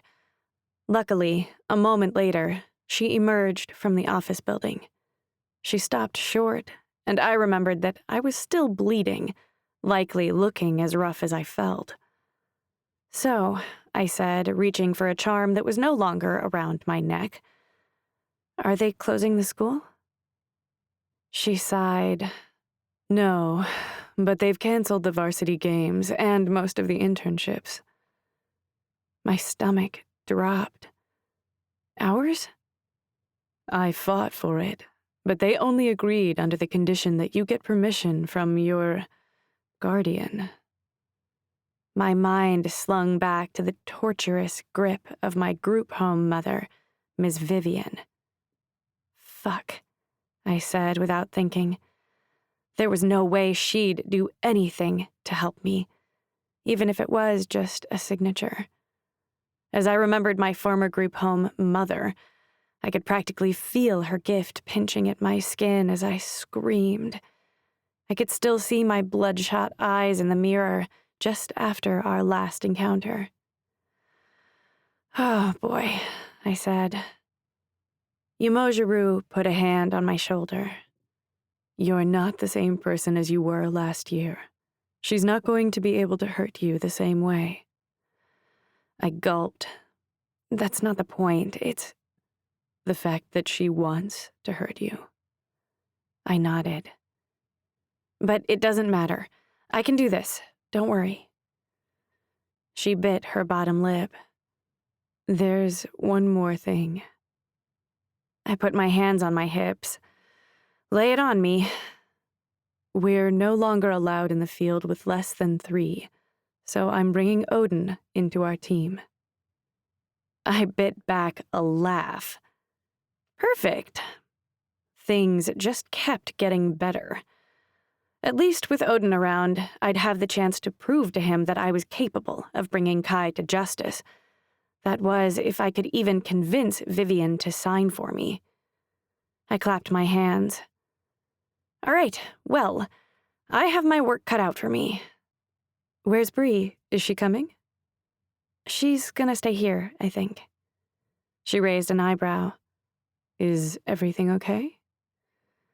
I pressed my lips together and nodded. As okay as could be expected. Do you want to head back to my apartment and rest for a few days, like we talked about? I shook my head. No, I need to get back out there. I have to find Kai. I'm going to my group home to get the signature. Let me rephrase.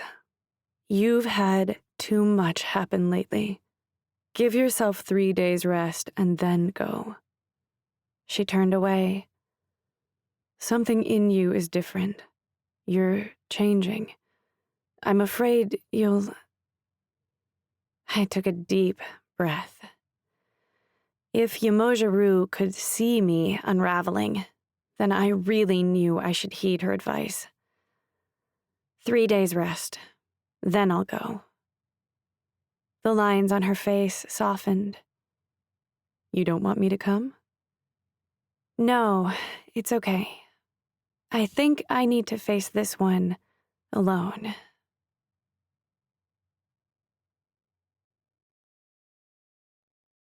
"14. Kaito." I awoke feeling hungry and with a slightly less negative attitude toward the fallen. I did not grow up the same way as most of the others, but they welcomed me just the same. All night my mind was locked on Wendy Black, trying cake for the first time. Zane had mentioned that his family was poor and that he used to sneak food to them from GFA's cafeteria. But it wasn't until I saw Wendy downing that cake that the reality sunk in. I knew things were not equal in Ansatal. But how bad was it? I decided to head to the cafeteria for breakfast instead of ordering in. I hoped to run into Zane to maybe pick his brain about the fallen and thank him for last night's party. I hadn't stepped into the cafeteria since my first night in the tower, and my head had been fogged from the whirlwind of the night's events. My appetite squelched by the fresh memory of Kwan's skewered corpse. I remembered it as a dark and mostly empty hall, with scattered strangers lurking in the shadows. But this morning during peak mealtime, it seemed like a different place entirely. It buzzed with energy as the ungifted ate together with smiles and an air of hope. There was a sense of community that I hadn't experienced anywhere else. Moments into watching them interact, I envied them. They hugged and brushed hands without a trace of fear. They may have been poor, but they had something the gifted world did not. They could touch. They could comfort a friend or assist a stranger. Some time ago, my world had lost that. I grabbed a tray and got into line. "Hi, Kaito," Ensley said from behind the counter. Her hair was wrapped up in some kind of net. I smirked. "Good morning," I said, my voice groggy with sleep. She scooped some beige-colored slop onto my tray, and I didn't bother asking what it was. Though the quality of the food wasn't a fraction of what I got when I ordered from my room, or even what they served at GFA, I couldn't overlook the grateful smiles of those around me. These were life-sustaining meals. I turned to take a seat as several people nodded to me in recognition. On the far side of the cafeteria, I spotted DT sitting alone. I took a seat across from him and he looked up. A bewildered expression flickered across his face before giving way to a smile. He took a mouthful of the slop. "Is it any good?" I asked. "Are you kidding? I love this stuff. I grew up on it." I nodded and poked at it with my plastic spork. "I know you grew up rich, Kai, but that doesn't mean your childhood wasn't total shit too." "What makes you think my childhood was shit?" I said, taking a bite. The texture of the mixture might have been off-putting, but it was nicely seasoned. A touch of blush flashed across his cheeks. I saw the interview with your parents." I sighed, dropping my gaze to my plate as I said, "That bad?" "They had me nostalgic for my childhood." I bit back a laugh. "I doubt that." "They didn't come around when you got your gift?" I shrugged. "Sort of. I mean, I got into trouble right away." "What do you mean?" I ran a hand through my hair. I didn't really want to talk about it, but I couldn't really remember the last time anyone actually cared enough to ask me about my life. Though it was such a disaster, it was one of my favorite memories. And if anyone could understand, it would probably be DT. Kissed this girl and she floated away. I accidentally dropped her and she ended up in the hospital. All I keep thinking is how much worse it would have been if I'd learned about my powers like that. I can imagine. I bet your childhood was rough." He took a deep breath. Yeah, well, yeah." I narrowed my eyes at him, not about to let him get away with just, "yeah." "I told you mine." His stormy expression cut me. "I don't know if you'll understand." I took a mouthful of mush. "Who could better than me?" He shrugged. "What do you want to know? How I figured out my gift?" "It's a good place to start." "It's a long story." "We'll get on with it." I pushed. He clenched his jaw, then released it in surrender. "I was only 11 when I killed my first Fae." My heartbeat stuttered as the weight of what I was about to hear began to settle in. But oddly enough, I already understood. I'd hurt someone with my gift when I unlocked it. It only made sense that with a gift much more dangerous, so too would be the consequences. DT paused, as if waiting for me to stop him. When I didn't, he continued. I'd grown up poor with parents who struggled to put food on the table. Like most kids in my district, I was hungry all the time. But my situation wasn't unique. Ansatal had always been a city of economic inequality. But ever since the Fae had become more than the protectors of the city, since they had moved to dominate everything from business to popular culture, the only places for its citizens to land seemed to be either the elite or hungry. The Teal Street district was packed with protesters, hoping to catch the attention of the media, to shed light on the issue, and at one such protest, things got out of hand. I thought I remembered something from my history class about the incident. A fire, maybe? But it happened 7 or 8 years ago now. The news outlets were conveniently absent. Instead, the Fae sent Will Citrine to appease the crowd. After all, what could a group of calms and serfs do? Will was a young Fae at the time, rising in popularity because of his flashy gift of shooting fire from his feet and the way he used it to fly around. "I'm here because I want to help, because I care," he'd said, reading off his cue cards.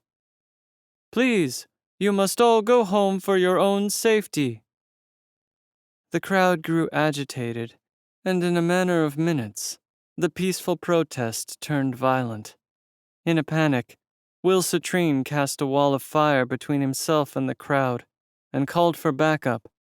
At least, he sighed. That was what we were fed on the subject through the internet. What I remembered was the thick black smoke and how it burned my lungs as I cried out for help. I remember the doorway to my bedroom ablaze with the orange flames and the crash of the surrounding buildings as they collapsed. I leaned forward, searching his eyes for pain, but he seemed detached from the memory. Crouched in a corner in my room, I used the last of the air I had to scream one last time. It was a sound so blaring that sometimes I still hear it in my dreams. Just as I gave up hope, Ella Rosewood, a seasoned fae at the time, smashed through my wall, holding her hand out to rescue me from the inferno. I reached out, and the second my fingers touched hers, the life drained from her body, and she fell down, dead at my feet. Out of horror and confusion, I ran through the hole she'd made in my wall. I collapsed on the street while people ran past me in the chaos. I sobbed until my head pounded, and finally a man reached for me. Afraid I'd kill him too, I screamed and told him what I'd done. "I killed her!" I cried. "Ella Rosewood, I didn't mean to.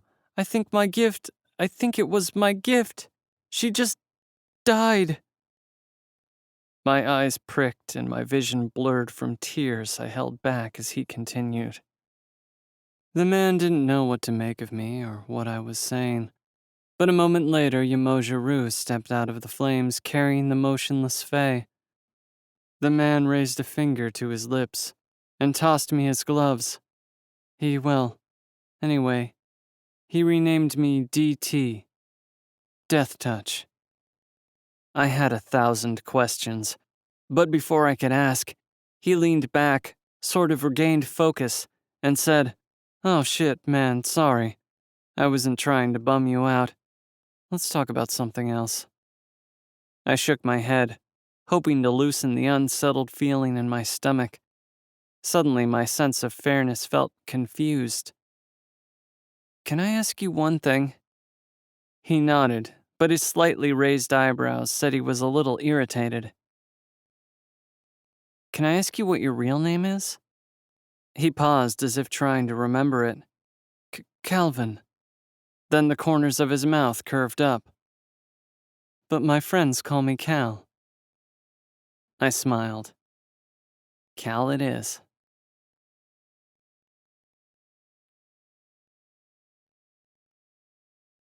Chapter 15. Raina. Bree, you're going over there today, right? Me. Yeah, wish me luck. Bree, I'll light some candles for you. Me, you're the best. I imagined confronting Ms. Vivian more times than I could count, and it always ended the same way. Me once again breaking my promise to Yamoja Rue, wrenching the truth from Vivian with my gift. I wanted revenge, for Vivian to suffer. She wasn't my mother, but I spent a year in her care. I wanted to know how she really felt about me, but how could I use my gift that way? Especially after Kai's TV debut, where he called out practically all the elites for their abuse of power. All I knew was that I didn't want him to be right. I'd find a way to convince her without my gift. I had to. Or else, what was the point of all this? I pulled on the blazer of my school uniform, the finishing touch. She'd told me more than anyone that I'd never get into Gifted Fae Academy.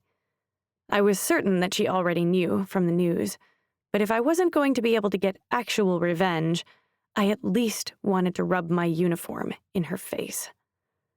"Now, be strong," Yamoja said, "but not disrespectful. We need her to sign." When I turned to face her, I was surprised that she looked considerably less confident than I'd ever seen her. She paced back and forth, picking at her fingernails and checklisting, half in her head and half aloud, always coming back to the same question. "Are you sure you don't want me to go with you?" I smiled. Yamoja was a constant when I had no other. When I thought about it, she'd been there my whole life, even if I just came into hers. But what I really wanted from Vivian wasn't just a signature, so the only option was to go alone. "Thank you. Don't worry about me. I'm Yamoja Rue's apprentice, after all. I'm tough." She shook her head. "That's what I'm worried about." She spun and shook her finger at me. "Don't forget who you are." I nodded, slinging my backpack over my shoulder and heading out of my temporary sanctuary to the cold midwinter afternoon. The air bit at me through my jacket, the gray sky unsure whether to drop snow or rain. The wind seemed to push me from behind, urging me forward even as my apprehension grew and confidence drained with each step closer to my destination. I walked up to the steps of the group home and froze. Suddenly, I regretted not allowing Yamoja Rue to come along. Even if Vivian's gift could no longer hurt me now that I could use mine to block it, it didn't mean she wouldn't find a way. I pulled the door open, only to draw the panicked stares of the orphans who were huddled around a TV at the far end of the room. They let out a collective gasp. "Raina!" Jerome yelled as he sprinted toward me. Alyssa grabbed him. "Don't," she said. "She has a gift now. You don't know what she'll do." Jerome stopped, backing away. "Hi, Jerome. Don't worry, guys. It's still me. I'm not going to hurt anyone." Alyssa released Jerome, but he didn't return to my arms. A few of the others moved closer to me, but none closer than an arm's length or two. Alyssa shifted nervously. "Sorry, Raina. It's best to play it safe." I understood, but it stung. I was no longer one of them, and that fact alone had raised a wall between us. I walked into the crowded room, noting that not a single thing appeared to have changed since I left, except a few new faces among the orphans and a few missing ones. How could this place feel so familiar, yet I no longer belonged? "What are you doing here?" Jerome asked. He was at least an inch taller, but still oozed the sweet innocence he had when I left. "I'm looking for Ms. Vivian." Alyssa scoffed. "Always looking for trouble." Jerome beamed. "Are you going to beat her up with your gift?" I smiled. "I just need a signature." Alyssa rolled her eyes. "Just great. And when you're gone, she'll take it out on us." "I promise I'm not here to cause trouble." "Sure. I'm surprised you didn't bring your Fae friends to kill Miss Vivian. I mean, unless you're going to do it yourself." "What are you talking about? Do what? Kill Miss Vivian? Relax, crazy." I didn't feel any different than when I lived here, but it was obvious they saw me differently. It was odd to hear Alyssa speak this way about the Fae, though. She was the one who'd woken me in the middle of the night to tell me one had been killed. What changed? She shrugged. "All I'm saying is, what did the Fae ever do for any of us?" I froze as I began to suspect the cause of her new philosophy. The last time I saw Alyssa, she'd been as much of a Fae admirer as anyone, and only one thing could have changed her mind. I hoped I was wrong when I asked, "Where is this coming from?" My gaze moved to the TV screen, where a clip of Kai's speech was playing. I sighed. Listen, what Kai said was the door swung open behind me, crashing into the wall. I nearly leapt out of my skin as Vivian strolled in. The rest of the orphans shrank back. Her red lipstick was smudged, her auburn updo lined with flyaway hairs, but otherwise she looked more put together than I remembered. Crawling back, I see, she huffed, just as I said. I felt my nerves give way and my body started to tremble. I was actually wondering if he would sign something as my guardian.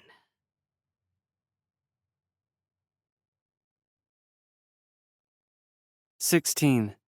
Kaito. I shoved one of Calvin's coconut cookies into my mouth. You're kidding, right? Ensley? Cal smirked. Why? Is that hard to believe? I don't know. She just doesn't seem like a killer to me. He shrugged. She's a little sloppy, which is why we sometimes send Carter in to help her control them, but he's a dick. I was going to say unpredictable. I nodded, eyeing the half-eaten plate of cookies. Why haven't you assigned me another speech? I asked, grabbing a cookie and walking over to the window. The media is still buzzing about your first one. Why are you so eager? I'm not. I'm just a little stir-crazy. Calvin grabbed his jacket. Then let's go out for a bit. I gaped. They'll recognize me. He shrugged. So wear a hat or something. Come on. I wasn't going to argue with that. I was dying to get out of the tower. Cal said, I'll meet you in the lobby. I headed to my apartment to grab my jacket and to see if I had a hat in the closet the Fallen had provided. It was stuffed with clothes that suited me better than the goofy GFA uniforms, but I hadn't taken much time to look through it. I threw on my jacket and swiped a plain black hat from the shelf without browsing through my options. Calvin's entire organization hinged on me, and he trusted me enough to let me leave the tower. It was a testament to how much time we'd spent together over the last few days. Since our heavy breakfast chat the other day, we stuck to simpler topics, but we shared a mutual respect, one I hadn't been able to garner with anyone else. I stopped short when I opened my door to find Zane. Sorry man, I'm headed out, I said. Kai, he said, looking at his feet. I just... Spit it out. I think you should be careful with DT. His blue eyes looked blurred behind his smudged glasses, his hair vibrant in the tower lights. He's your boss, right? You're the whole reason I'm here. I know. It's just, he's dangerous. You've been spending time with him, and I want to remind you not to tell him about, anything he could use against you. At the end of the day, he's going to put his mission first. I patted his shoulder. I'll be all right. This whole damn organization was a bunch of hypocrites. Where did Zane get off lecturing me about DT? I might have dropped my guard a little, but I wasn't about to start gushing about Reyna. Her dream was to attend GFA, and even with all the chaos, I had the power to make sure she finished unharmed. Calvin had agreed not to attack the school. He'd put food on the tables of thousands of families, yet people only judged him for his gift. I understood that. I almost stopped short when the elevator doors opened and Carter sheepishly stared back. I eyed his guitar before stepping into the elevator and pressing the button for the lobby. Please don't say some dumb shit to me. So, he started. Fuck. I wanted to apologize. I shouldn't have used my gift on you. That wasn't cool. I scoffed. Whatever, man. What is it? Why do you hate me so much? Quan is dead, man. And you helped kill him. And yet you're the leader of the fallen. We all do things. Your gift is manipulation. I'm fucked up about everything we ever discussed.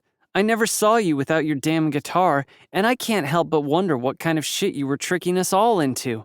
I mean, what about all the girls? Did you use your gift to... I swallowed hard, desperate to shake the thought from my head. That's rape. I haven't done that in a long time.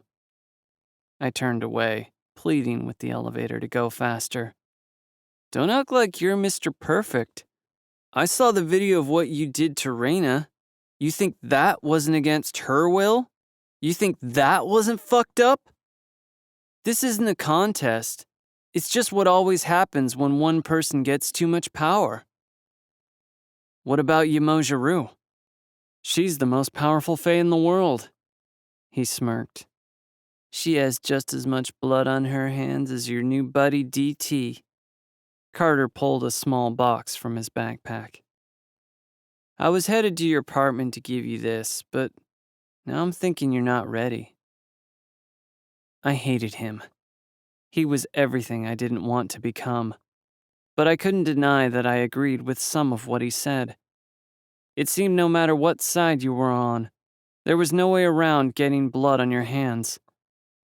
Curious, I took the shoe-sized box but was surprised by the weight. I lifted the lid, revealing 5 razor-sharp daggers, already loaded into a belt. I'm not a killer, Carter. That's fine.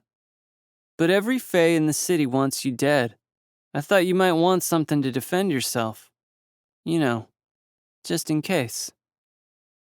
I took a deep breath and stared at my former roommate. He looked sad, but I couldn't excuse any of his choices, not after all he'd done. He was lost, and part of me blamed him for dragging me to this side of the war. I missed the version of him that was just kind of an idiot. I missed the version of life that was just lunchboxes and recess. Life before power. I sighed. Thank you for the gift.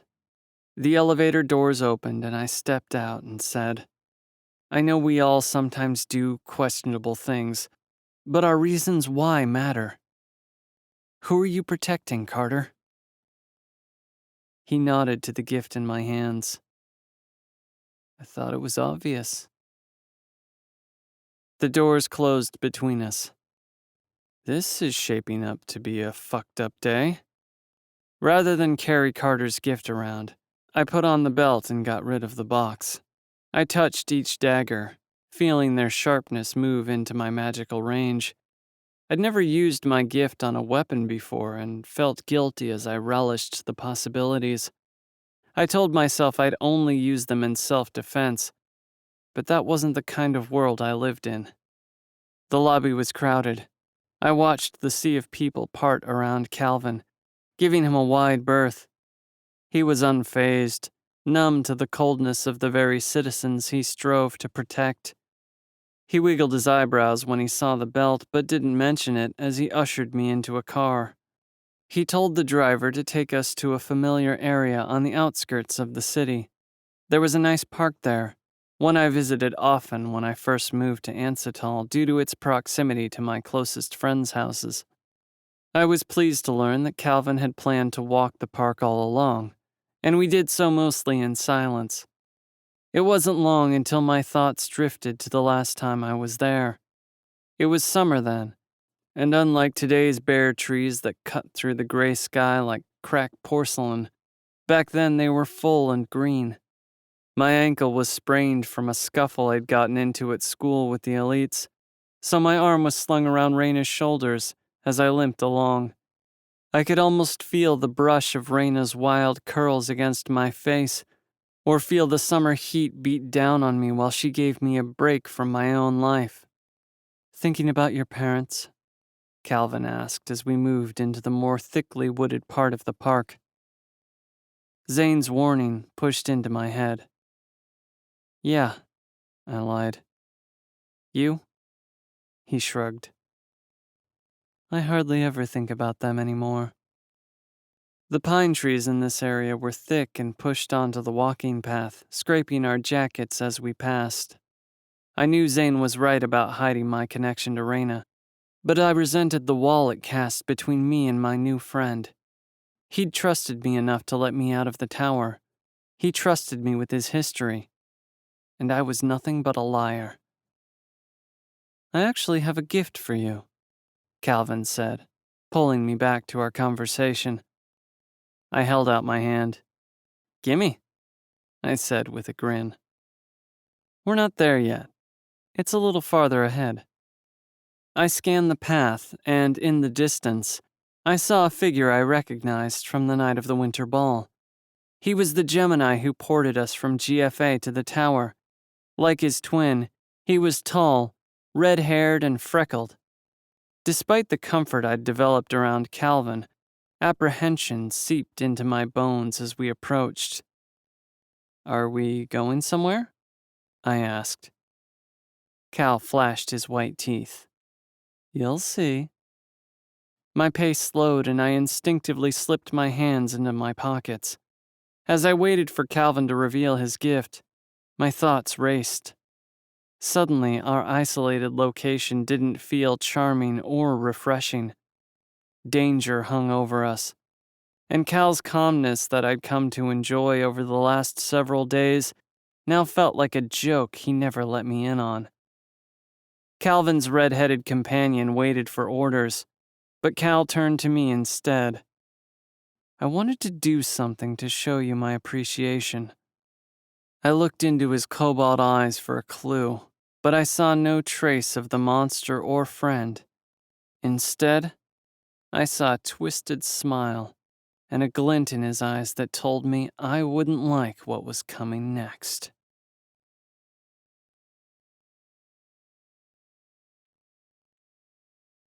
Chapter 17. Reyna.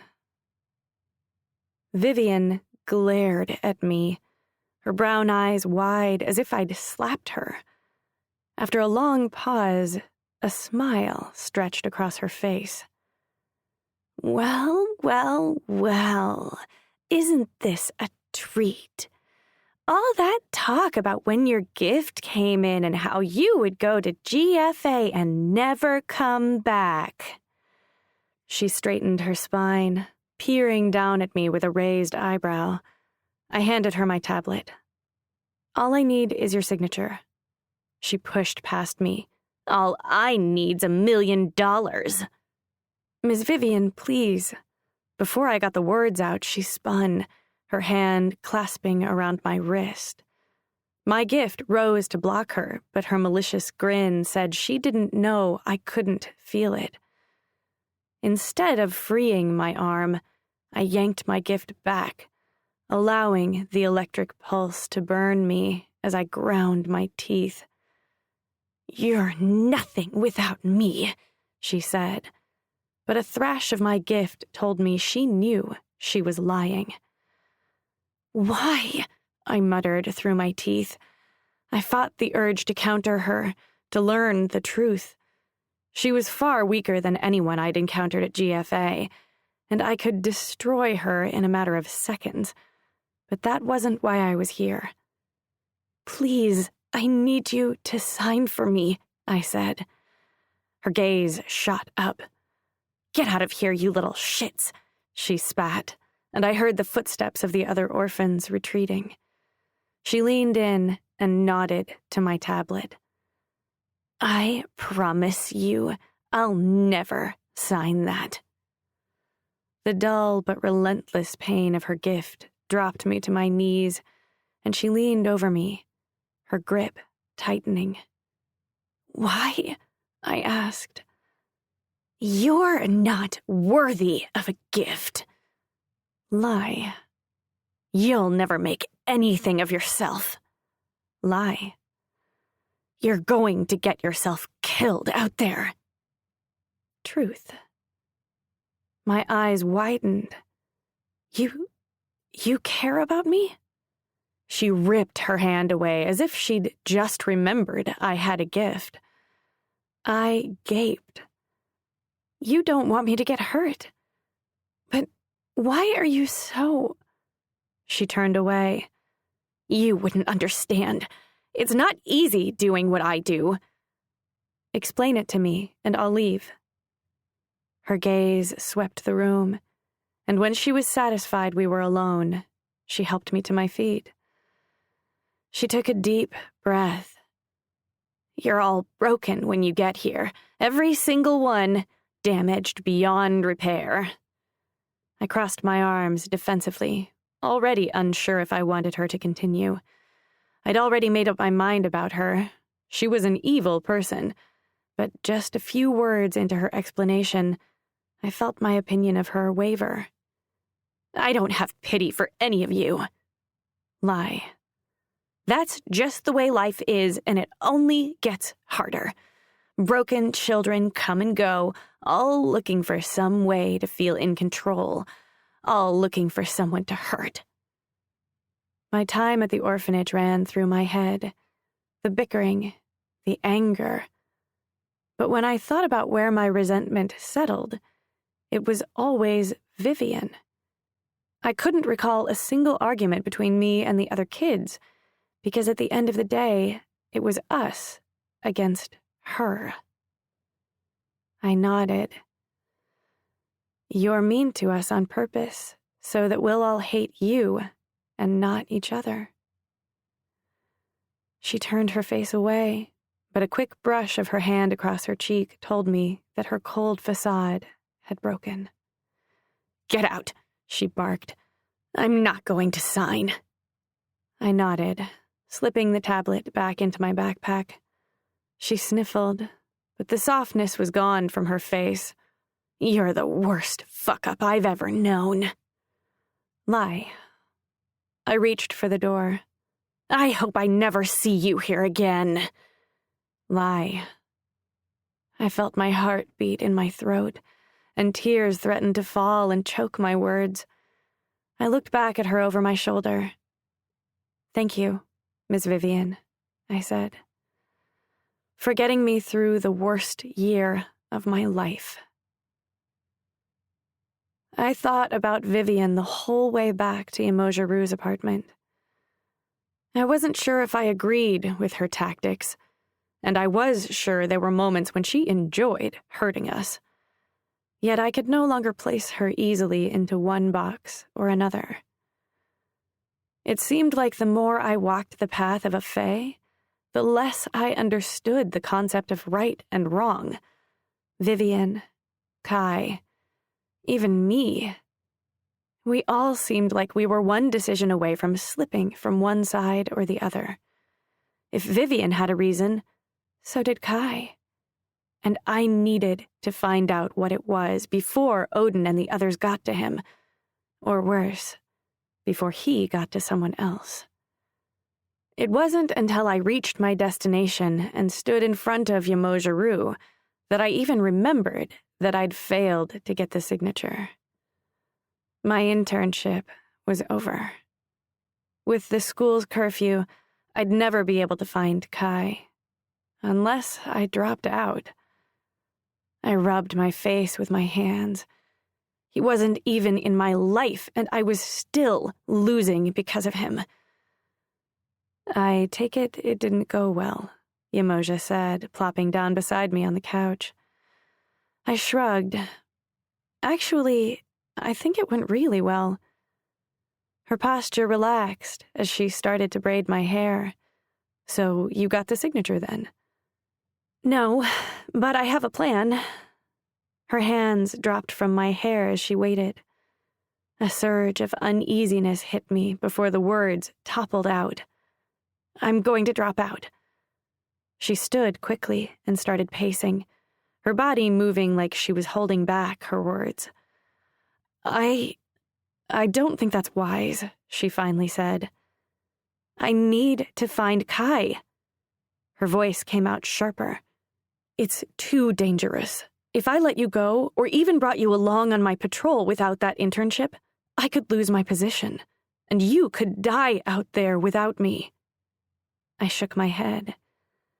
It's the only way.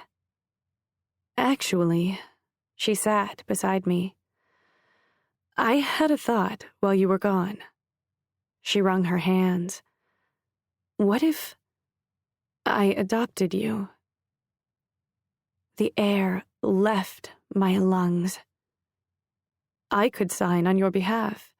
You could stay here if you want, or at GFA. You could be Raina Rue. The name Raina Rue was like a slap to my face. What? No.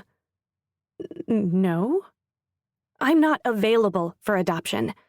My parents died, but it doesn't mean I'm just going to replace them. I stood, backing away toward the door.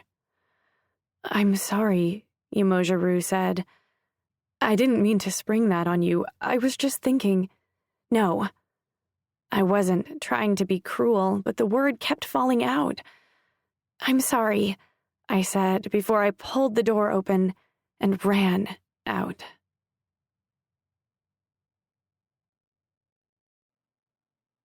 "18. Kaito." I held my breath as Cal nodded to the man with the red hair. A moment later, Carter stood in front of us. My stomach dropped. Carter's blonde curls were tossed freely as always, but he wasn't wearing a jacket, meaning he hadn't planned on being ported from the tower. Even more strange, he didn't have his guitar. His lips pressed into a hard line as he took in his new environment. I watched as the danger I'd felt a moment ago shifted to him. His eyes darkened with understanding and teared up as his gaze locked on me in a silent plea. "Oh, fuck." I turned to DT, trying to keep my expression as neutral as I could. "Hey man, send him back. You don't have to do this. I was thinking about working things out with him anyway. He gave me this belt and stuff, so we're good." But DT had already begun to move toward Carter. Carter trembled. He winced as DT grabbed the back of his neck. "Wait!" I said too loud. "Don't! Just let him go!" DT grinned. "Kai, why don't you tell Carter how you feel about being manipulated by his gift? It's really no big deal." "No, no, no," DT said. "Tell him what you told me." Carter broke into sobs. "Please, Kai," he said. "DT!" Carter's skin grayed, shredding into ashes. The death was instant, but the decay of his body dragged out for several minutes. The disintegration of body quickly spread to his clothes until he was nothing but a gray smudge across the cobblestone path. Stunned, I stared down at it. A frightened scream lodged in my throat, choking the life from me. DT stood over him, his long fingers posed like a ballet dancer awaiting applause. He was gone. Dead. Taken away by the death touch, and as a gift to me, no less. My heart raced like I'd already begun to flee, but I was frozen, terrified I'd be next. I willed myself to run, but fear overtook me. DT watched me with curious eyes. What the fuck? I wasn't sure what I thought a death touch would be like, but that wasn't it. It wasn't how DT had described. In his story, there was at least a body. What I had just witnessed was horrific. Did that mean that if I'd tossed my daggers at him, they'd disintegrate when they touched his skin? Internally, I wanted to curl up into a ball and cry myself dry. Each nerve in my body screamed to distance myself from the most threatening presence on Earth. And yet, as ever, he brimmed with serious concern. He was serious, all right. Seriously dangerous. Seriously calm. And seriously magnetic. And above all, seriously insane. He was the devil, and I... Shit. I'm the devil's closest friend. I felt vomit threaten to surge. It was at that moment that out of the corner of my eye, I spotted a faint purple glow. Reyna? For fuck's sake. I had no choice. Steeling my nerves, I smiled at DT. Thanks, man, I said. I know he was kind of important for your missions. You're a good friend, I added. My stomach lurched, but I suppressed the bile this time by grinding my teeth. My eyes watered, but I hoped I could sell it as gratitude. He clapped his hands together. I knew you'd get it, he said. He sighed dreamily. I'm getting a little chilly. Want a port back? He asked, gesturing to his friend. Actually, I think I'm going to take the long way home. He froze. Oh shit. He's on to me. Is everything okay? I shoved him. Yeah, Cal. Stop overthinking. It was the last thing I wanted to do, but also my only chance of keeping him from discovering what was hidden a few yards away. I held out my hand. He shook it, and I pulled him in for a hug. The contact immediately put him at ease, and his posture relaxed. Text me when you're back. I nodded. Sure thing. He touched hands with the Gemini, and in an instant, they were both gone. I was almost delirious as I trudged through the slushed leftover snow toward the purple glow. I wanted to run to her, to tell her everything, but knowing Reyna, she'd try to save me, and I knew that would end with a death touch for each of us. I couldn't be saved, but she could. My only option was to make sure she believed I was who I appeared to be, and hope that the deaths of the Fae would stop the school from sending students off campus. As I walked through the more densely wooded portion of the park, the glow grew brighter. Reyna stepped out from behind a tree. I stopped, my emotions reeling, so intensely that they began to numb. Her eyes were bloodshot, her cheeks streaked with tears as some of her curls stuck to the side of her wet face. Even with the sadness in her eyes, she looked strong, and just looking at her, I felt barely capable of staying on my feet. Holy shit, she's beautiful. I was so distracted with making sure DT went back to the tower away from Reyna that I hadn't considered her gift, truth. I could probably still convince her to let me go, and give her enough of an explanation that she wouldn't go looking for answers. But if she asked the right question, things could get complicated. Kai. With one word, my resolve weakened, so I leaned against a tree as a crutch, hoping to pass it off as casual and unbothered. It's dangerous out here. Go back to your school, I said. The wind pushed the coconut scent of her hair to me, and I took a deep breath to keep from walking closer. Did that guy kill Carter? Nausea clamored at me, but I stiffened my expression and nodded. And you thanked him? She said, her voice breaking. That's right. So you understand why you need to leave. She stepped closer, her power swirling purple around her, her gaze lit with anger. I sighed. You're going to make yourself an easier target with that damn purple shit everywhere. What do they have on you, Kai? Did you know about Kwan? I gulped, feeling the stray wisps of Reyna's magic thrash nearby. There's so much more to this than you know. Stay out of it. It doesn't make sense. I knew you. I was with you last year. There was no way you were planning some kind of rebellion. If everything they say is true, then you really fucking fooled me. Tears cut down her cheeks. I clenched my jaw tight to keep my eyes from watering, and turned my gaze away so I wouldn't have to see her cry. The purple light licked at me, the truth coming forward before she even asked. That night at the dance? Don't be stupid, Reyna! I barked, desperation screaming at me to shut down her questions. I'm with the Fallen. You're in way over your head. I had already pushed my luck with answering truthfully, so I turned to walk away when she slung her next words at me. Fight me! I laughed and turned back. What good would killing you do?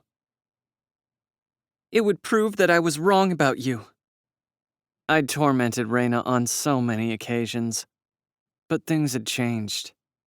She was the only thing worth saving in the whole fucked up world. I didn't expect to have my bluff called. Maybe that she'd use her gift to purge the truth. But not this. I took a sharp breath in. Reyna? From a safe distance, I scanned her face, hoping to memorize it perfectly this time, because this would be the last. She froze, the glow of her magic dimming, her lips tensed with fear, but her gaze softened. I knew exactly how she felt as I moved toward her, because I felt the same. Afraid. I couldn't do it. All I had in range were my daggers, and if I moved close enough to touch her, I wasn't certain I'd let go. You're not worth my time, I spat. I turned away. A sharp blade sliced into my side before vanishing in a flash of purple. Stunned, I pressed on the wound as warm liquid slid over my fingers, my vision already blurring white.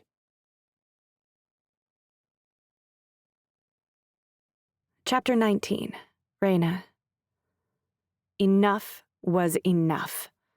My gift surged out of me, some slipping from my grasp and spiraling out of range. That speech he gave at the dance was all part of some slick game, and somehow I'd warped it into something redeemable. All the years that I'd endured his hot and cold bullshit fueled me, and I felt my gift break through a new barrier of potential. It was volatile, yet intoxicating. So I held my hands at the ready, waiting for Kai to make the first move. His expression softened to a sad smile, and he stumbled back. A trick? I wasn't falling for that. I held my ground. Whatever shit you're trying to pull, it's not going to work. He dropped to one knee. A splash of red hit a patch of dirty snow. Every ounce of my gift vanished, like the flame of a candle blowing out, and without thinking, I sprinted to him. I ripped open his jacket, and blood seeped through his shirt. Shit. Oh my God, Kai, I'm so sorry. Sorry? You were the one that wanted to fight. I pressed my hands over the wound to stop the bleeding, but the cut was deep. Kai's face was pale and clammy as I pulled him into my lap. Despite my panic, he looked perfectly calm. I'm taking you to a hospital. Don't worry, we'll get you fixed up. He groaned. I can't go there. Kai's blood warmed my hands, tears springing to my eyes. Then tell me what to do. Please, tell me what to do. I reeled as he closed his eyes. Kai! I screamed. Stay with me. I'm with you, Reyna. But his words slurred. I looked around for help, but we were alone. My old house wasn't far away. It was the whole reason I came to the park in the first place.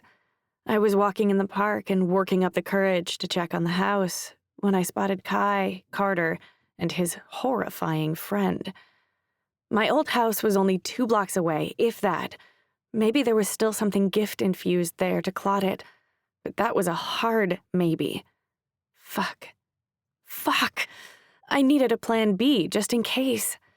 I pulled out Kai's cell phone and sent 2 quick messages, one blank one to myself, and the other nothing but my former address to the only person I could think of who might help. Zane. Any of my people might kill Kai on the spot, and I at least got the impression that the two were friends. It was a gamble, but Kai's life was hanging in the balance, and it was all my fault. I stood and slung Kai's arm over my shoulder, and his hat toppled to the ground. "Please, Kai," I begged. "If you can help a little, I can get you out of here." I felt the slightest lift of his body weight as his gift took over, but he couldn't do much. His breaths were even, and I suspected he was saving his energy by not talking. I began to pull him toward my old house, hoping that there was something left there that could save him. How the fuck did I do this? Why did I ever think that I could intentionally kill him? "Kai, I swear to God, if you die, I'll never forgive you." He snorted. "If I die, I'll never forgive you." I exhaled a bit of relief. He was still joking. Maybe it looked worse than it was. "Your hair smells nice." Oh, fuck, he's dying. We made it to my now vacant neighborhood, and it seemed like the entire street had been shut down. Foreclosure and for sale signs out front of every property, and not a single light was on, despite the day giving way to early evening. The scrape of my shoes against the pavement and the heaving of my breath as I dragged Kai along were the only sounds to block out the thudding of my racing heart. Kai leaned his head on my shoulder. "Did you miss me?" My breaths grew labored, sweat beading on my forehead as we hobbled into my old driveway. "Yeah, of course. How was your vacation?" I said, hoping to keep him talking. "I joined a new club," Kai said. "You mean cult?" The house looked just the same as I remembered. Small, but welcoming, set a touch back from the road. There was a foreclosure sign on a patch of lawn out front that sent a pang of sadness through me. I knew my parents were dead, but something about being back at my childhood home made me feel like they were inside. The sign alone was enough to remind me just how vacant the house was. I wondered if it might have been better if someone had moved in. Perhaps we'd have better odds of finding something infused, but that would lead to questions which we couldn't answer. I pulled Kai up the driveway, my stomach tight with the memory of the last time I'd been here.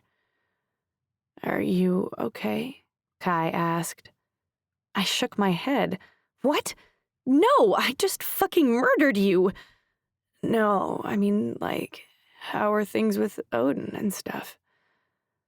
I moved the loose brick to the right of the door and pulled out my spare key. "Are you serious with this?" The moment I stepped inside, I bent down and put Kai on the floor. I sprinted to our medicine cabinets, past family photos and furniture laid out exactly as it had been, as if the day I left was frozen in time.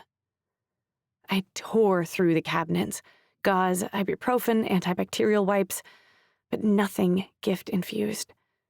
Damn it. He was going to die. This wasn't going to cut it. I grabbed whatever I could carry and ran back to the doorway to grab Kai, but he wasn't there. "In here," he called.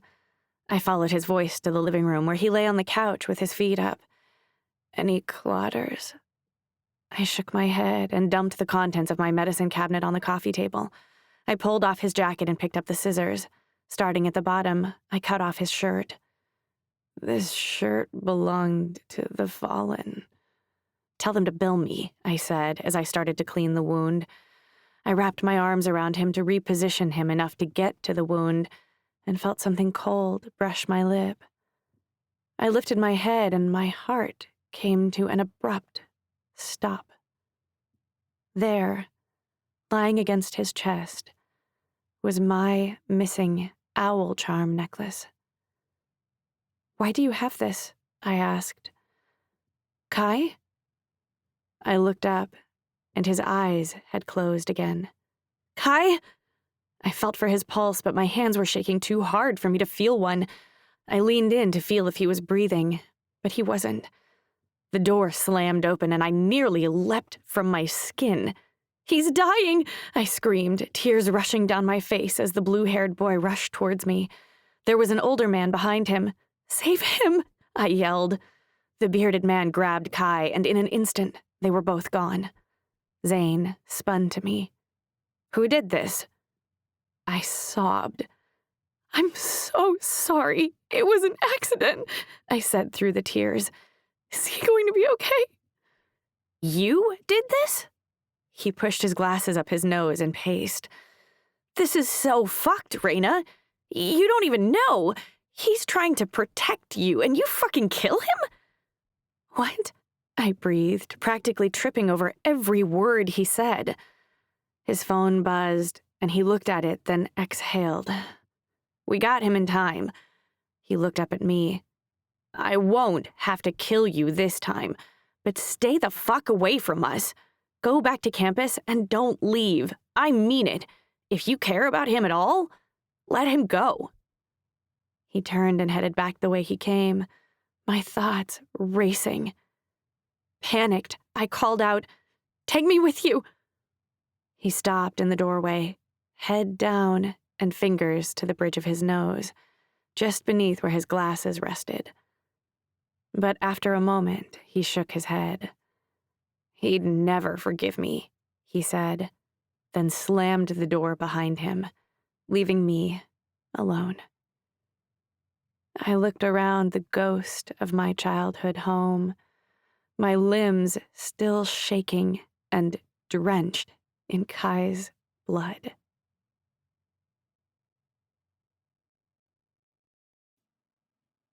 "20. Kaito." I awoke in a panic, my mind locked onto the memory of Carter's face as it crumbled away. It was a horrible nightmare, that's all. I sat up, tension easing as I looked around my apartment, but a sharp twinge in my side froze me with a torrent of fear. It was all real. Carter was gone. I pulled my blankets off to inspect my wound, but approaching footsteps drew my attention. Zane walked to my bedside, his face pale and his eyes rimmed with discoloration. The window next to my bed was open, but no light poured in. I eyed him, stating, "You look like shit." "So do you," he said, taking a seat at the edge of the bed. "You almost died." "How did you know where I was?" His brow furrowed. "You texted me the address." "Raina," I breathed. He leaned forward, his blue eyes dulled behind his glasses. "What do you mean? No, never mind. Just tell me what happened." "Carter." I swallowed a lump in my throat. I could feel my heart start racing again. "Carter did this to you?" he asked. I shook my head. "I was at the park with DT. A knock sounded, and we both turned to see DT hurry in. I shot Zane a warning not to say anything. DT sat on the opposite side of the bed and flipped his white hair out of his eyes before he turned to Zane. "Can I have a minute with him?" Zane's jaw clenched, but he stood and left without a word. "Kai," DT said, "I'm so sorry I wasn't there." His crystal eyes began to tear. I wasn't sure how long I was out, or how much Zane had reported. The last thing I needed was for DT to do me another favor and go after Raina.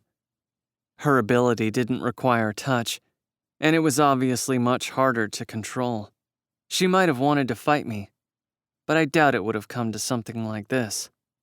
Even if it did, didn't I deserve it? "What did Zane tell you?"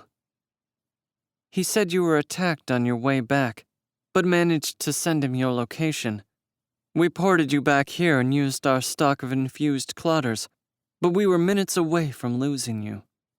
He reached a sympathetic hand to grab my arm. I shuddered, my mind instantly returning to Carter. I pulled my arm away.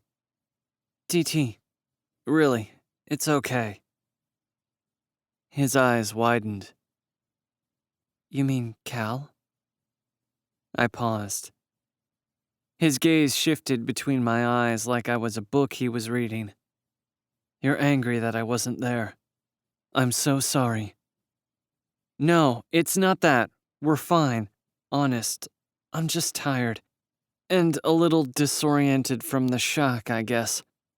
I meant Cal.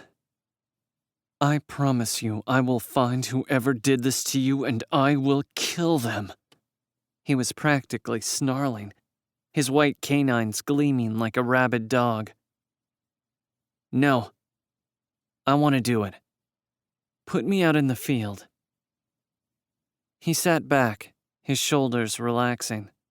I'm glad to see this incident hasn't scared you off. Who am I to deny a man his revenge? He looked out my window. I'm sending Ensley in to administer your next treatment, so you can put in your food order with her. Thanks, Cal. He flashed me a smile and stood. Get some rest. We need you in good shape if you're going out in the field. Can't have our leader looking. His gaze trailed up my body to my face. Battered. After he left, my thoughts moved to Reyna. My injury had made me drop my guard. I didn't fully remember what I said to her, but I doubt it was anything cruel enough to keep her away. She was going to come for me, and if I didn't go out there to fight the Fallen, I wouldn't be able to protect her when their paths crossed. The door opened again, and I expected to see Ensley, but Zane came instead. What did he want to talk about? He asked, once again taking a seat at the end of my bed. Zane, I saw it. The death touch. The way he grimaced told me he'd seen it before too. He killed Carter. He stood as his mouth dropped open. Why? I looked down at my hands. I think it's my fault. I told DT I didn't like Carter. It all happened so fast. I tried to stop him, but... The door swung open, and Ensley pushed a cart with rattling bottles and a squeaky wheel across my apartment. Zane's posture stiffened, and his already pale face turned pure white. Welcome back, Ensley said. Got anything for pain on there? I asked. As her fingers danced over the bottles, I nodded to get Zane's attention, but his gaze was glued to the energetic girl. She squealed with delight as she lifted a bottle and headed toward me. Her gaze moved to Zane, who was so frozen he could pass as a wax figure. What's wrong with him? She asked. He laughed and opened his mouth to defend himself, but got tongue-tied. Did you know that Zane saved my life? If he hadn't shown up, I'd be a goner. She cut her eyes at him suspiciously for a half-second, then moved to the bedside, bottle in hand. Do you want me to do it, or... Zane cleared his throat, and we both turned to look at him. I got it, I said. I pulled off my bandages to find that the wound wasn't as deep as it felt, but that might have been the work of the infused treatments they'd already used on it. I opened the bottle, and a sour wisp of light wafted out. I winced, anticipating from the smell that it was going to sting. Ensley handed me a cloth, and I poured a bit of the smoky liquid onto it before dabbing it on the cut. I gagged at the sour smell, but instead of pain, it soothed the ache within seconds. Ensley grinned. That's only going to last a couple hours. Should I get you some dinner? How long was I out? She shrugged. Just a few hours. It's 11. I nodded, taking a peek out my window. What are you in the mood for? I looked up at Zane, unsure whether I should give him another shot to redeem himself with Ensley, or just let him take the loss. I went with the former. Why don't you go to the cafeteria with Zane and see what they have left over from today? He knows what I like. She pressed her lips together and turned to him. Does that work for you? Yeah, food is... yeah. She sighed, grabbing him by the arm. Let's go. My phone buzzed on my end table as the two left my apartment. No doubt Zane thanking me for the assist. The Fallen had provided me with a phone already programmed with a few of their numbers, including the two Geminis, Zane, Carter, and DT. But Zane was the only one who had ventured to message me. I picked it up, only to find a message from an unknown number. Unknown. Kai, are you okay?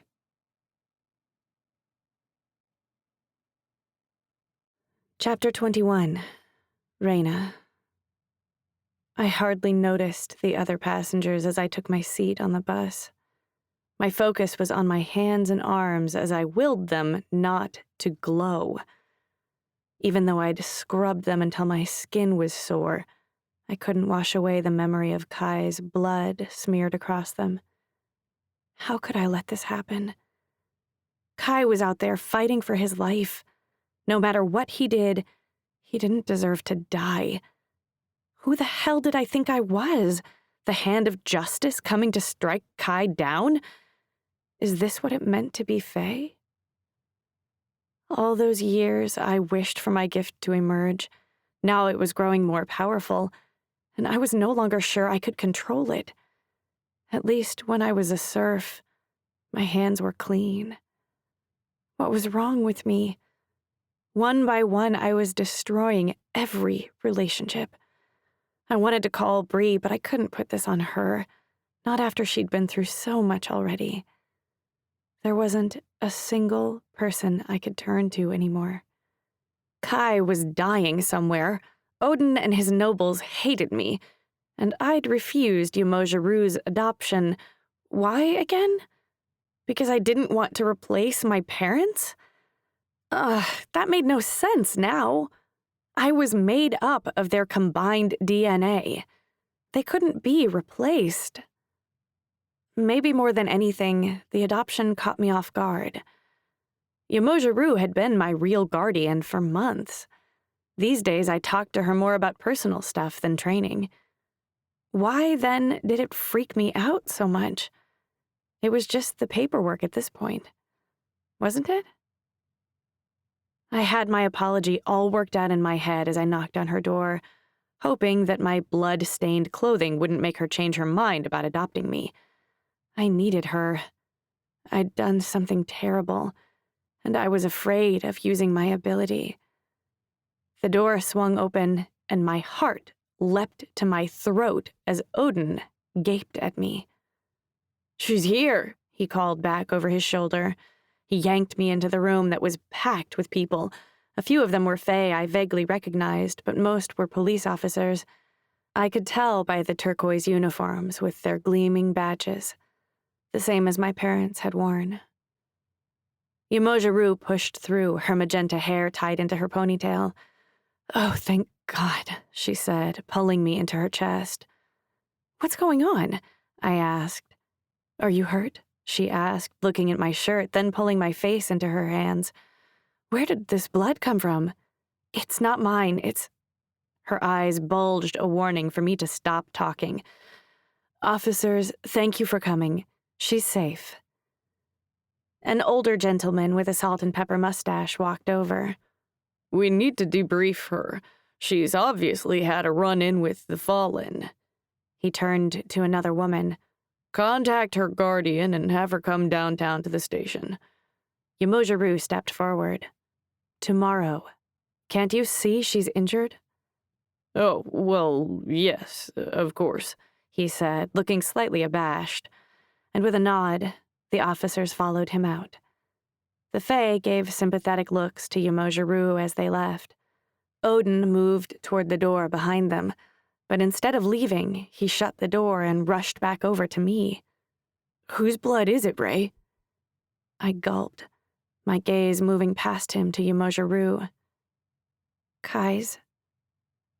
Odin's face paled, but he pulled me into his chest while my arms remained limp at my sides. "Is he dead?" "I don't know." My lip began to tremble as my new reality settled in. Odin, Yamojaru said, I'll take it from here. Why don't you get some rest and come back in the morning? Odin leaned in and whispered, I'll text you.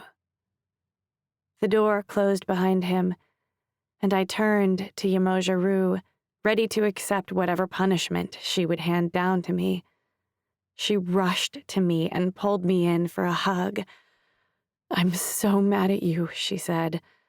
I smiled at the contradiction, but I hugged her back. The Fallen is out there killing Fae. You can't go out there alone. If you had... I pulled away, and she covered her mouth with her hand before turning her back to me. Shit. She was crying. If I hadn't seen it, I would have heard it in her next words. If anything happened to you, especially after how we left things, I would never forgive myself. I'm sorry. I went to my old house to, I don't know, feel close to my parents. And then Kai... It was as if the floodgates had opened. The purple glow filled the room, and I began to panic as the memory of Kai's wound raced forward. My hands shook. Back away! I don't want to hurt you! Yamoja's gaze softened as she gripped my hand, and I felt her gift snake through me, snuffing mine out. I closed my eyes. My heart beat double time.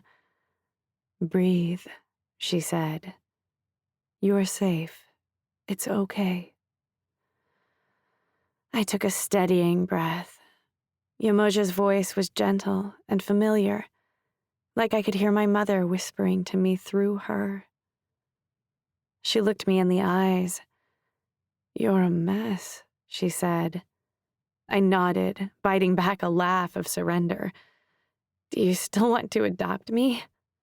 She smiled, her head tilting to the left. You're always welcome here, Reyna. She lifted her hands off me and waited for a moment to see if they'd start glowing again. I can show you how to control your gift. For now, I just need you to stay calm. How about you shower, then you can tell me what happened?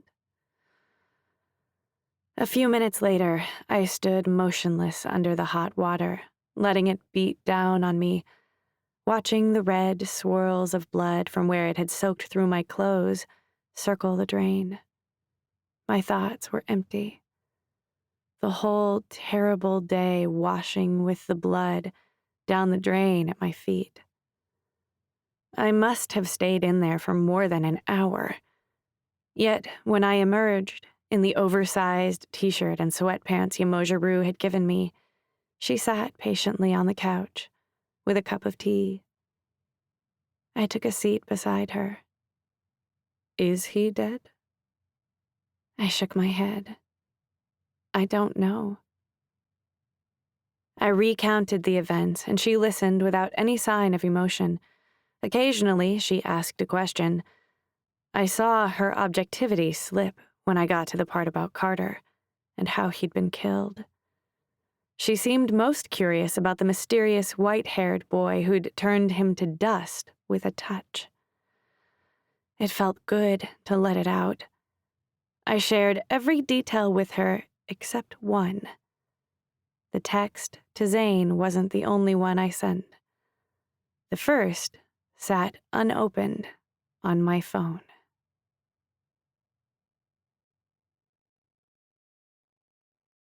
"22. Kaito." I stared down at the screen. Reyna. Of course. She'd messaged herself with my phone. Me. The number you have reached has been disconnected because the customer was savagely murdered. Unknown. Thank God you're okay, Kai. That was the scariest moment of my life. I snorted and saved the contact as R, just to be safe. Me. The scariest moment of your life? R. I'm sorry. I stared at the letter R, trying to picture her face. R. Are you mad? I laughed. She's so cute. Me. Yes. R. What can I do? My smile faded. What was I even doing? It was a mistake to message her back. Me. Stay on campus. R. So what Zane said is true then. You're trying to keep me safe. Me. I mean it, Reyna. Stay on campus. Forget about me. R. I can't forget about you.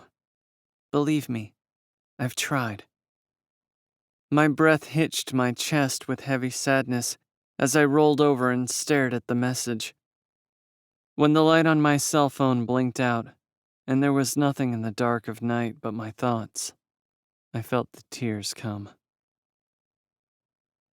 If Zane and Ensley returned with my food, they didn't wake me. It was morning when I opened my eyes again, the light of a new day streaming mercilessly through my window. My stomach ached with hunger, but I dragged myself to the shower before I set out for food. When I unwrapped my wound, I was surprised to see its progress. The fallen must have had more expensive healing serums than my parents kept. I washed quickly, then wrapped my wound up again. I already knew I was going to DT's apartment first thing. I knew if I changed my routine, he'd get suspicious. And after messaging with Reyna last night, it was more important than ever for me to get out in the field. My phone buzzed, and I nearly jumped out of my skin. Was it Reyna? I picked it up only to find a message from Zane. Zane. Bro, I had the most amazing night. Ensley and I kissed. I'll come by later to fill you in. I smiled down at my phone. I definitely didn't think he had it in him. Good for him, though. Me. WTF? I can't wait to hear this one. I pulled on a sweatshirt and jeans before leaving, my mouth already watering with thoughts of the baked goods that DT always had set out on his kitchen island.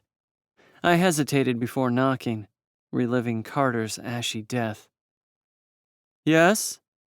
DT called from behind the door. Feed me, I groaned. The door swung open, and DT stood in the doorway, wearing nothing but a tightly wrapped towel and a smile. Oh, sorry, I didn't. He turned and looked over his shoulder. Get out! He barked. Ensley's pixie cut was all messed up. She squeezed past DT, most of her clothes scrunched in a ball against her chest, and scrambled past me. Sorry, I can come back later. You seem busy. DT's face brightened. Nonsense. We were finished. Come in. I tentatively followed. I didn't dare turn to look if Ensley left, too afraid I'd see her bare ass. I followed DT into his kitchen, where he slid a plate of baked goods over to me. Any of these coconut? The round ones. I took a bite, the buttery pastry tickling my taste buds. So, you and Ensley. I gotta say, I'm a little surprised. Why? I shrugged. I don't know, you're both really different. He nodded. It's just sex. We're not like a couple or anything. Got it, I said, but my phone buzzed again, and my thoughts moved immediately to Zane. What am I supposed to tell him?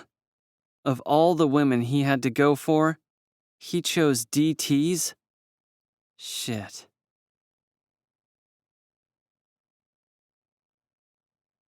Chapter 23. Reyna. I must have checked my phone 1,000 times in the course of the morning, but Kai didn't message me again.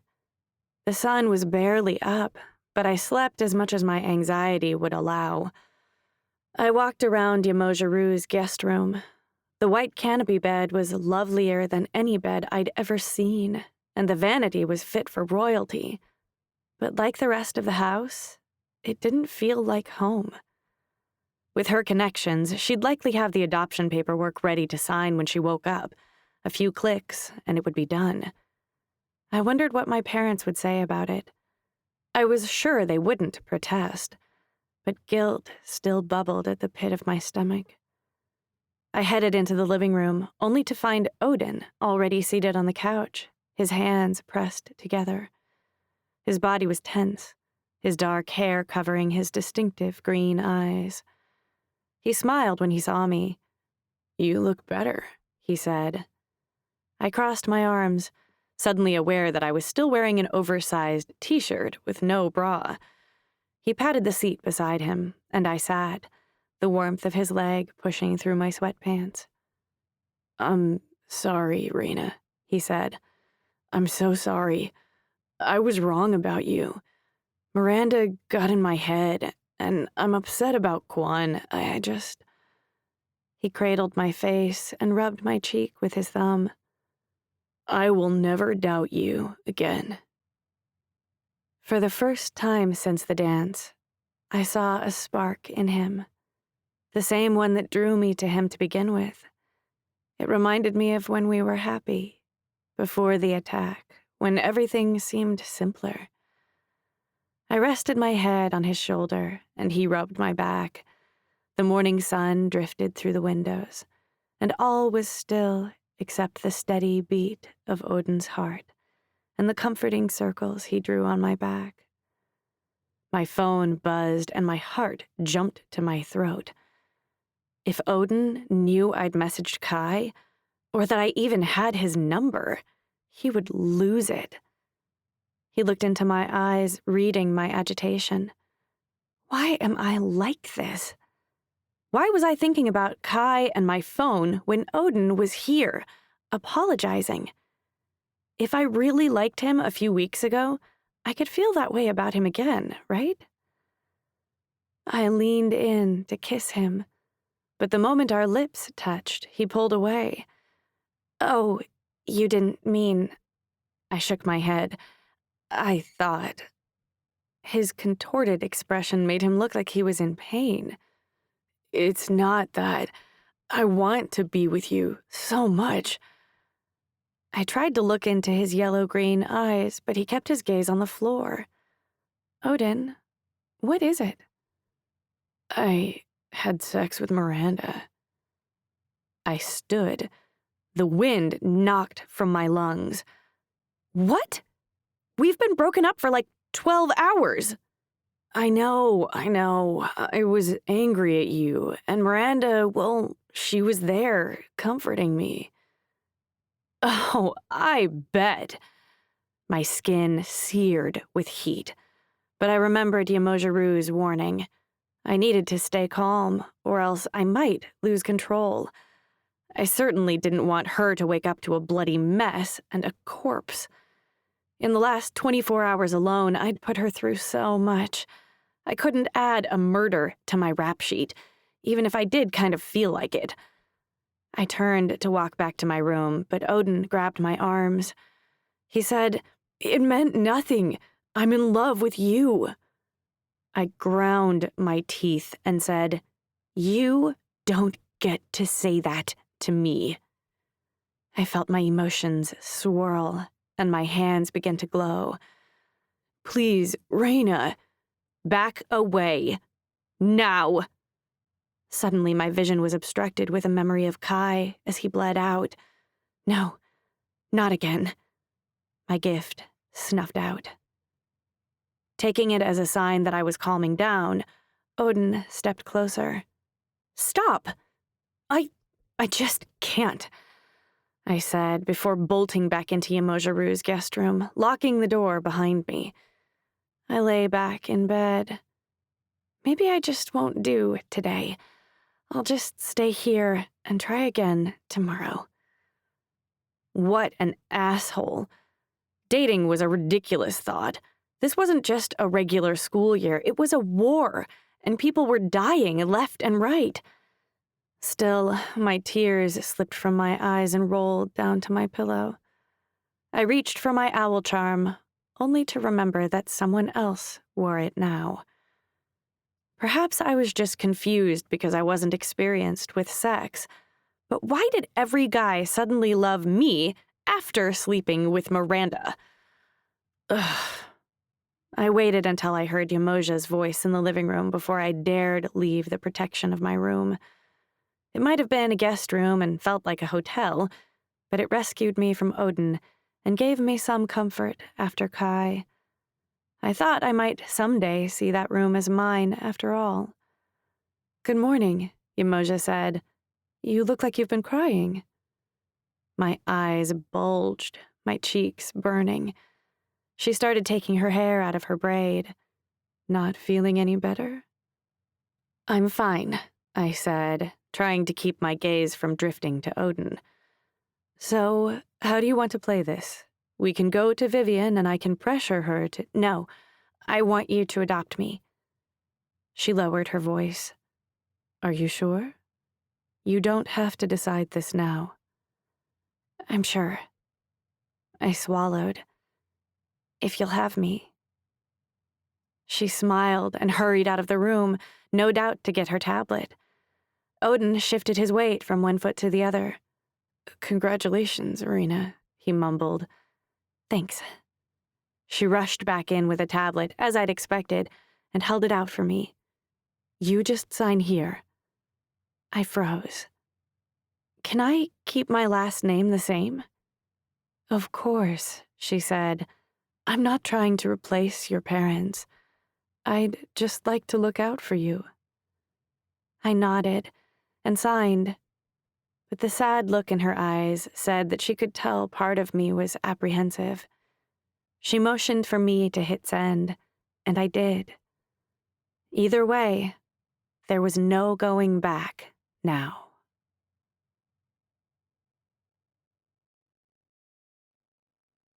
"24. Kaito." Ensley unscrewed a second bottle from her cart. "This one's for the scar."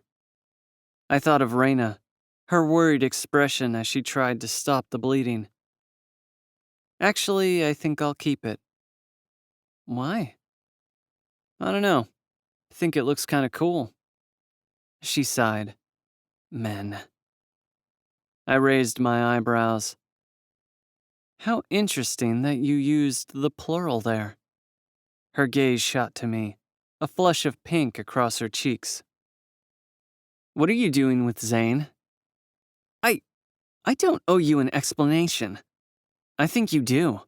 He's a good friend of mine. And what do you think is going to happen to him when DT finds out?" The door swung open. "I have lunch," Zane said, raising a lumpy plastic bag. "Actually," Ensley said, "I have to go." Zane stopped. "Is everything okay?"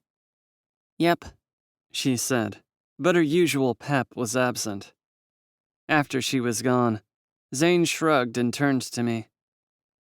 "You ready for the story?" "Zane, I have to tell you something." "Me first," he said. "This story is so good." I took a sharp breath in. "I saw Ensley leave DT's room this morning." The way his smile dinned was a punch to my gut. "Well, she could have just been—" "No, she was half naked."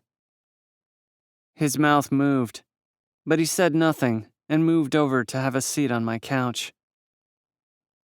"I'm just, worried, because DT might—" "I know," he said. "Thanks for telling me." He looked up at me. "So are we going to eat or what?"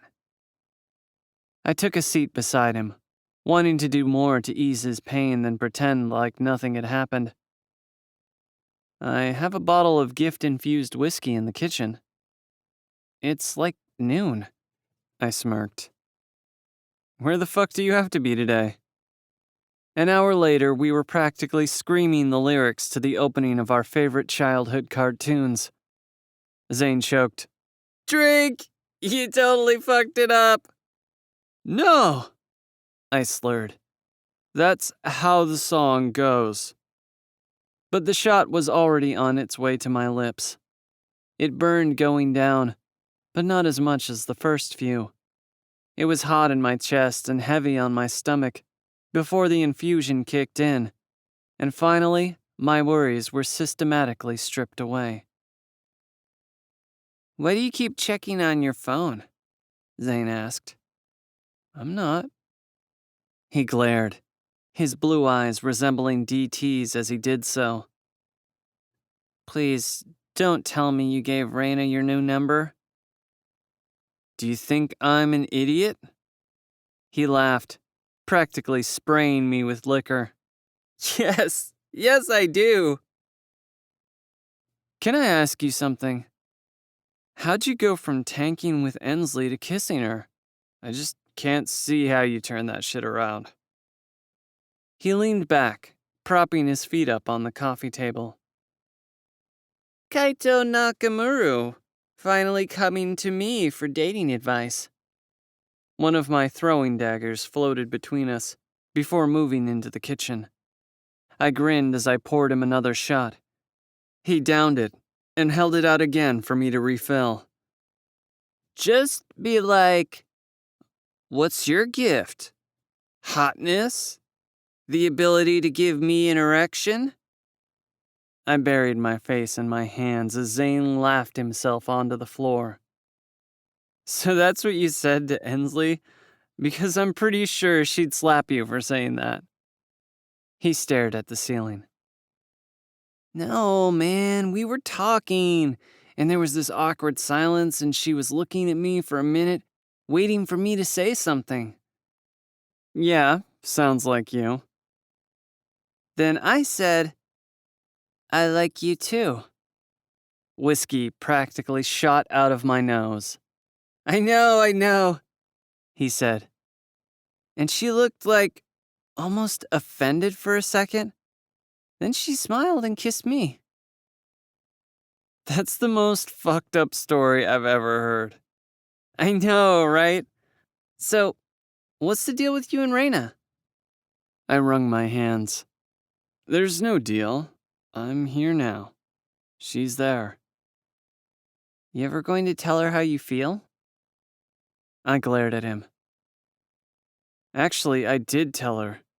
But then you, Carter, and Ensley started killing everyone. My bad. I tossed a pillow at him, and he jackhammered up. Bro, make me fly. No way, you're gonna throw up all over my apartment. I picked up my phone, turning it over in my hands. It was a bad idea, but who cares? One text couldn't hurt. Me. I miss you. Do you miss me too? I poured myself a shot and pretended not to be waiting for my pocket to buzz. When it didn't, I poured myself a second one. Share, Zane said, holding his shot glass out for me, upside down. I flipped it over with my gift. Just as I poured it, my pocket vibrated. R. Maybe if you tell me where you are, I'll come get you. Me. You mean you'll come for me? I threw my phone onto my couch and leaped away from it, hovering over the coffee table. Zane shot up. What happened? Risky text. Zane reached for my phone. You are texting Raina. Holy shit, dude. This is way worse than She's typing! I yanked Zane and the phone over to me, and we hovered over the coffee table, waiting for the screen to light. Neither of us dared to breathe. R. It's a little early for whiskey, isn't it? Zane turned to me. Aw, she knows you. R. Maybe you should send me a picture of how your cut is healing. Zane shook my shoulders. She wants to sex, dude. Get out.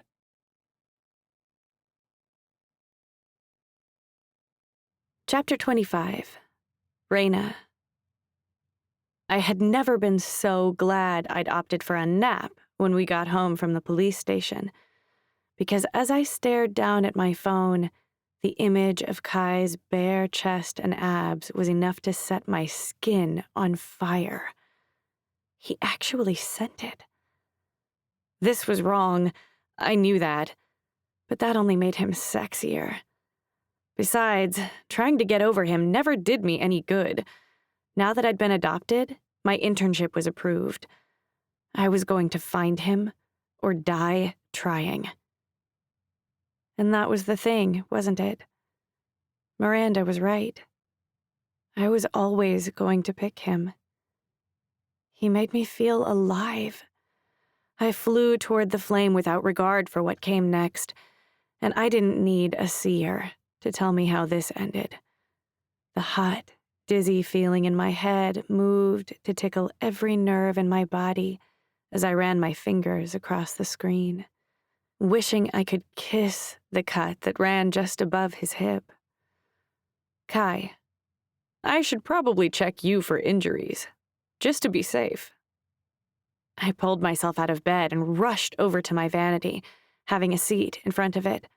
I slipped my shirt off and unhooked my bra. I knew the second my bra fell to the floor that I couldn't do this. I didn't even want to look at myself naked in the mirror. I put my face into my hands, then turned away. I sighed, exhaling the anxiety of what I had almost done.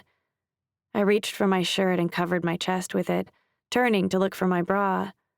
I caught a glimpse of myself in the vanity, peeking over my shoulder, my shirt pressed against my chest. Even though my back and shoulders were showing, I didn't look sexy.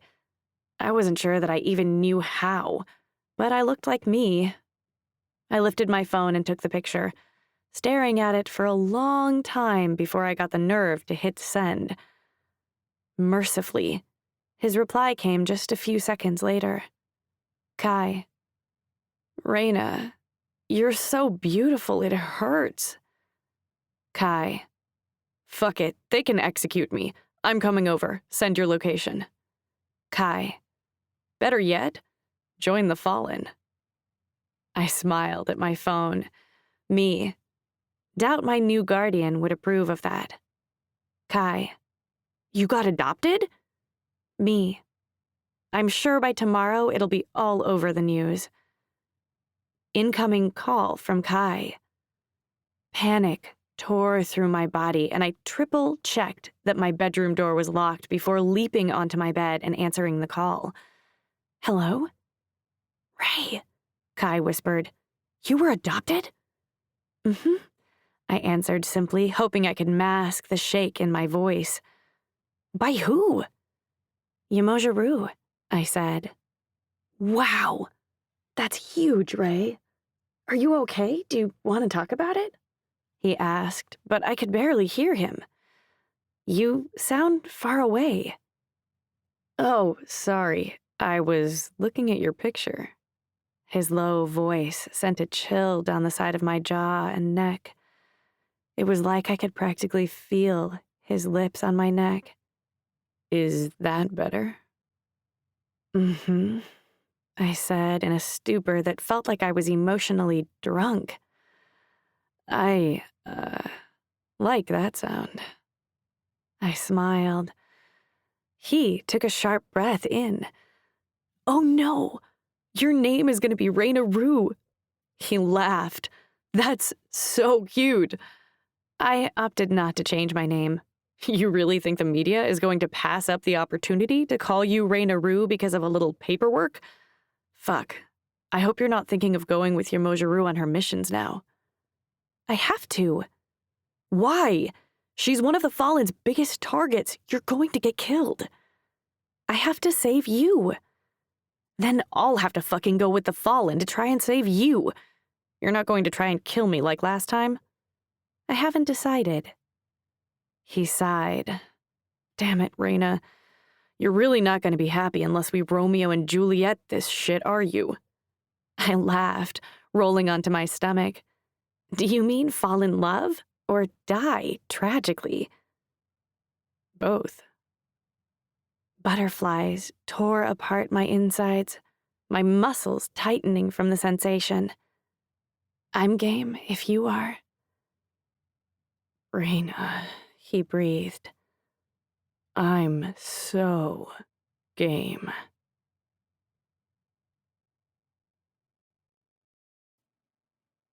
"26. Kaito." By the time the evening news came on, the term Raina Rue was spiraling through the media. Raina's picture was everywhere, but none compared to the one I had saved to my phone.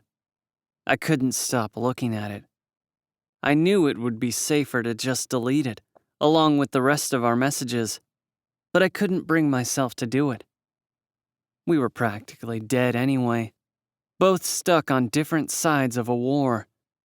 It wasn't like I could go to DT and say, "I changed my mind, I'm going back home to be with my girl." Knowing him, he'd probably kill her, then ask if I was grateful not to have to worry about her anymore. I shuddered. I didn't know how Raina did this. Kept believing in me after all the mistakes I'd made. I promised myself, in the next life, I wouldn't fuck it up. I'd be the kind of guy she could depend on. In this life, however, we were so fucked. A knock sounded at my door, and before I could answer, Zane burst in. "Have you seen the news?" he said, wide-eyed. Then he turned to the TV with the news blaring. He rushed over and took a seat beside me. "I can't believe this. She's the daughter of the most powerful Fae, and you're the face of the Fallen. You two are so fucked." "Thank you for that evaluation. By the way, how did the thing go?" I turned away and he leaped onto my back.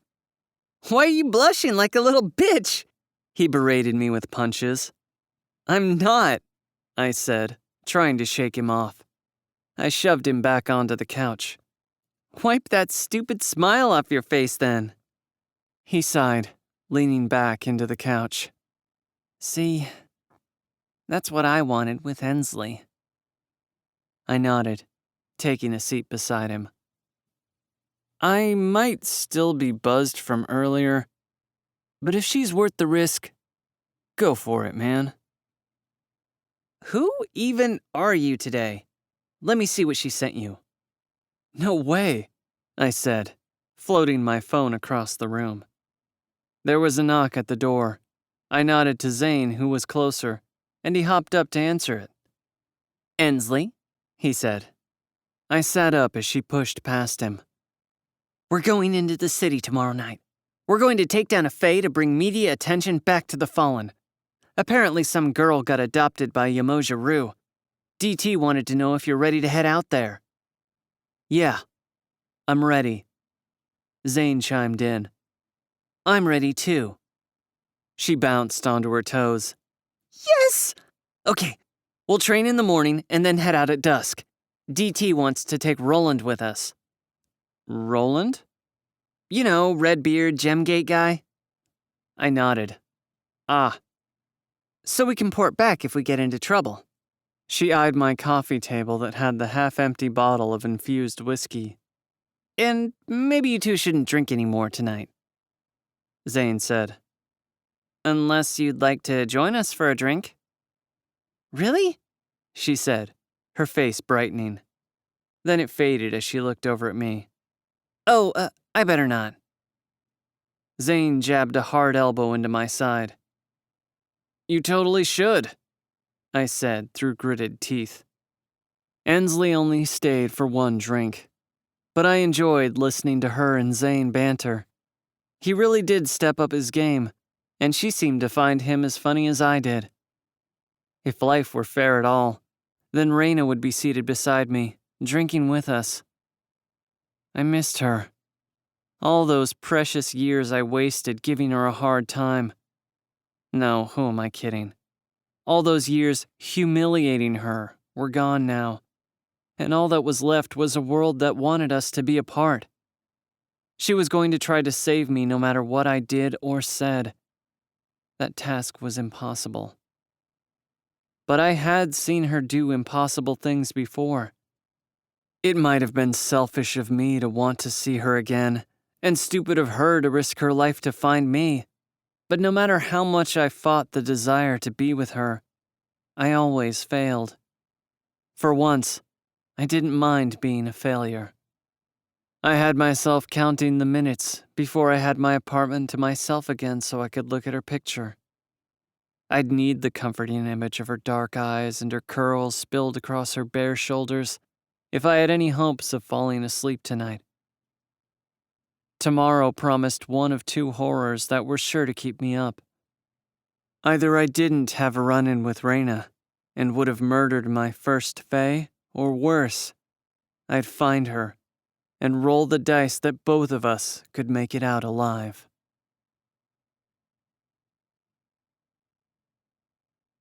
Chapter 27. Reyna. I walked sleepily into the living room, relieved that Odin wasn't waiting there like yesterday. Ymoja had put out a fresh vase of flowers on the end table, and I moved immediately to smell them. It was a gorgeous mix of yellows and magentas that rivaled the beauty of Ymoja's hair. They looked happy in the morning light, and as I leaned in to smell them, I noticed a slip of paper. "I'm so sorry, Reyna. Please forgive me. Love, Odin." I cringed. I obviously owed him a conversation. How could my anger be justified when I'd practically done the same thing with Kai? Well, not exactly. I couldn't say what he did was worse when I had no intention of stopping. There was no stopping anymore. I wondered if I'd be able to make amends with Odin long enough to work beside him in the field. Even if I could, I'm sure it would all go to shit if we actually found Kai. I needed a plan. I sat down and flipped on the TV, only to have a heart attack after one look at the headline. Ymoja adopts GFA student who critically wounded the fallen leader Kaito Nakamaru. A second headline flashed across. Meet Reyna Rue. Panicked, I looked for my phone. What would Kai say about this? I ran back to my room and tore my bed apart, only to hear my phone hit the ground. I snatched it from under my bed. 5 messages. 1 from Bree, 3 from Odin, and 1 from Kai. I opened Kai's first. Kai. "Good morning, beautiful. Looks like I was right about the nickname. Don't worry, it's cute." I exhaled my relief. I suppose the media had said worse things about the guy. I scrolled. Bree. "Are you fucking serious? I saw the news. You got adopted? I can't believe you haven't texted me about any of this. You literally murder a guy, and I have to hack the police database to read the report. I'm coming over there, and when I get there, I'm going to beat your bitch ass." Odin. "I left a surprise for you." Odin. "Are you awake yet?" Odin. "Message me when you wake up." A clamor sounded from Ymoja's kitchen, and I shuffled over to investigate. The moment I walked into the kitchen, I was hit with the sweet and buttery aroma of every breakfast food I'd ever loved. Ymoja had a full spread laid out on the table, and she was scooping some eggs into a serving bowl when she noticed me. "This looks so delicious." "Happy adoption," she said with a tentative smile. "Thank you. This is amazing." She gestured to the table and chairs in the corner of the room. "Have a seat." I sat, and my mouth immediately began to water. "Dig in," she said, taking a seat in front of me. She didn't have to tell me twice. I shoveled food into my mouth and loaded it onto my plate at the same time, as I had one delicious mouthful after the other. I hadn't had a home-cooked meal since my parents died, and I'd forgotten just how good one could be. Ymoja smiled as she ate. "Here I was worried you might be a picky eater." I tried to reply, but my mouth was too full of a bite perfectly balanced with biscuit, eggs, and grits. When I finally swallowed, I said, "This is the best food I've ever eaten." Good. So, how long do you think it'll take me to be able to control my gift? She took a bite. It's not as complicated as you might think. At least, not as hard as some of the other aspects of using our kind of gift. I nodded as I refilled my plate for the 4th time. As you probably realized, our gifts are tied to our emotions. Because of that, in times of extreme pressure, it's easy to lose control. But there's another, more reliable way to use your ability, and that's through your will. Your will is steady and constant. You might be feeling angry or scared when you get out there, but if you put your will at the center, your desire to do the right thing, you'll be able to keep control. Does that make sense? Kind of. I mean, I think I might have done it once when Odin said well, never mind. Have you ever lost control?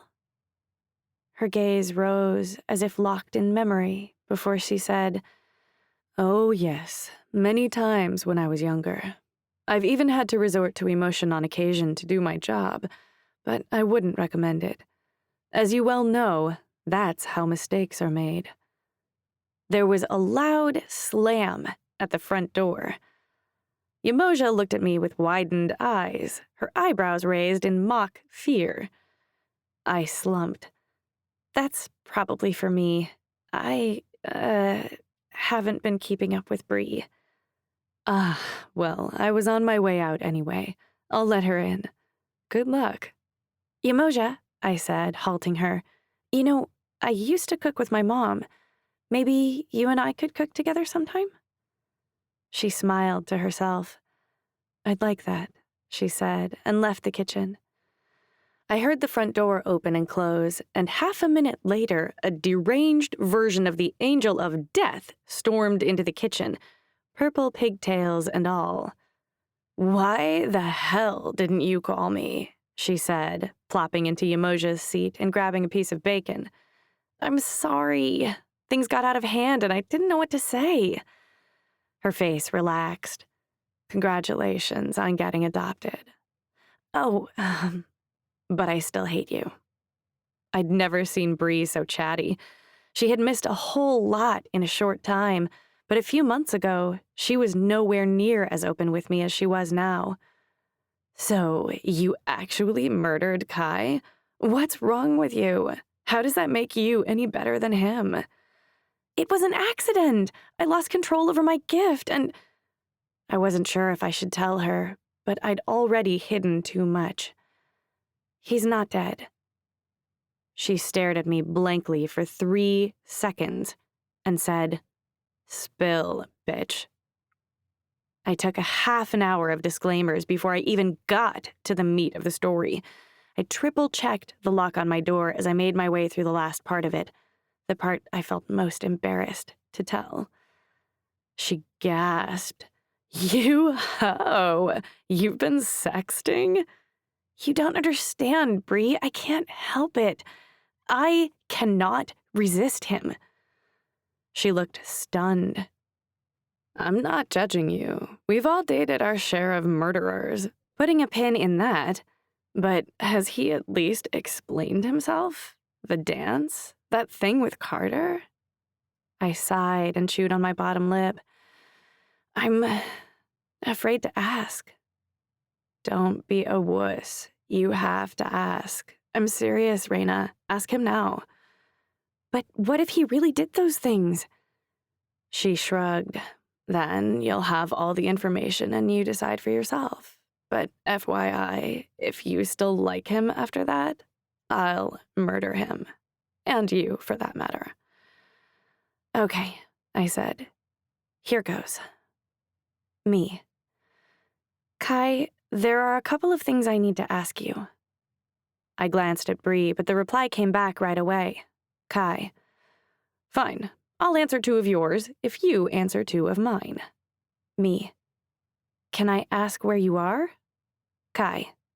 "No, that's 1 of yours. Are you still dating Odin?" I bit back a smile, but Bree scolded me with her eyes. Me. "No." Kai. "Did you guys ever—" Me. No, but seriously, Kai, that's what you're worried about? Kai, winky face. Bree nudged me. I'm shaking. Why is this so hard? Because you don't want to know the answer, she said, snatching my phone away from me. She typed a message and handed the phone back to me. Me. Did you know about the attack on the school? Kai. I saw this one coming.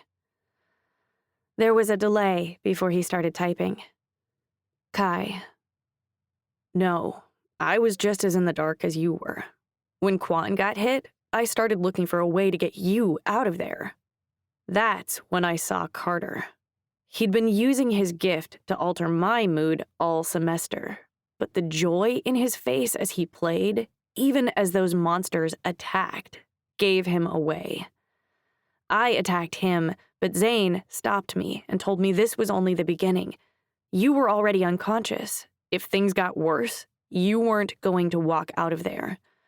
So I asked to meet whoever was in charge. He's terrifying, Ray. The guy probably would have killed me on the spot, but Zane was able to convince him that I'd be useful. He used my school ranking as leverage. I negotiated to have him delay the attack. As long as he wants me to do his bidding, you're safe at GFA. That's why I need you to stay there, or else this is all for nothing. I looked over at Bree, and her gaze was still jotting back and forth over the screen. Then she stopped and looked up at me. Her eyes drooped with sadness. Kai. Ray, you still with me? Respond, Bree urged. Me. Yes, I'm here. Ask him about Carter. Me. What happened with Carter? Kai. That guy I was with? That was him, Ray. DT. And what you saw was his death touch. I swallowed a lump in my throat. Kai. I couldn't stop him. Carter fucked up, but he was trying to be better. You're not gonna like me saying this, but the Fallen help a lot of people. They feed hundreds of hungry people every day. I've seen it. Me. What if we evacuate the school? You can come home. Kai. There is no coming home from this, Ray. The Fae will execute me on sight, especially since I'm going into the field today. I might have to kill a Fae. Me. Just come home. We'll figure this out. Kai. Who would believe me besides you? Me. Hi, Bree here. I believe you too, but we need proof. Do what they say until me and Raina can figure out how to get you out of there. Kai. Bree, don't let her leave the campus. I don't know what's going to happen if our paths cross. I might not be able to protect her. Me. I heard she kicked your ass, so maybe you should go hide on campus. Kai. Touché.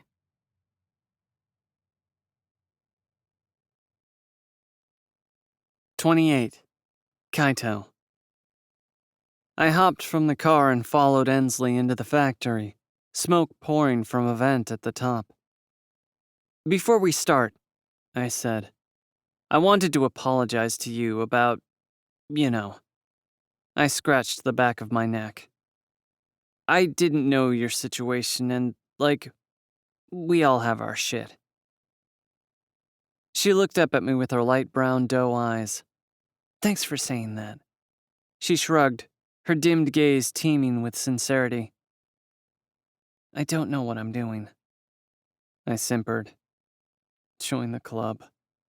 She forced a smile and spun quickly, not wanting to dwell on our shared failures, and led me into the belly of the factory. The industrial building roared with life as I walked past dumpsters packed with shards of black glass. I slowed my pace while I picked up a handful from a pile that spilled over.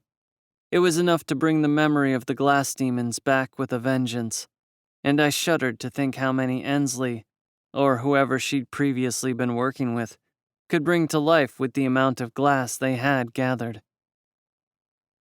The resting army could have wiped out the entire school, but they were not sentient as they seemed. They were only piles of discarded material. It was strange to think that in the hands of someone gifted, even garbage could be dangerous. Ensley was only a comm. Her gift would be considered a party trick to anyone who mattered. Yet, she'd found a way to use her ability to slay the Fae. I wondered if that was the connection to GFA that I never understood. Why attack a school at all?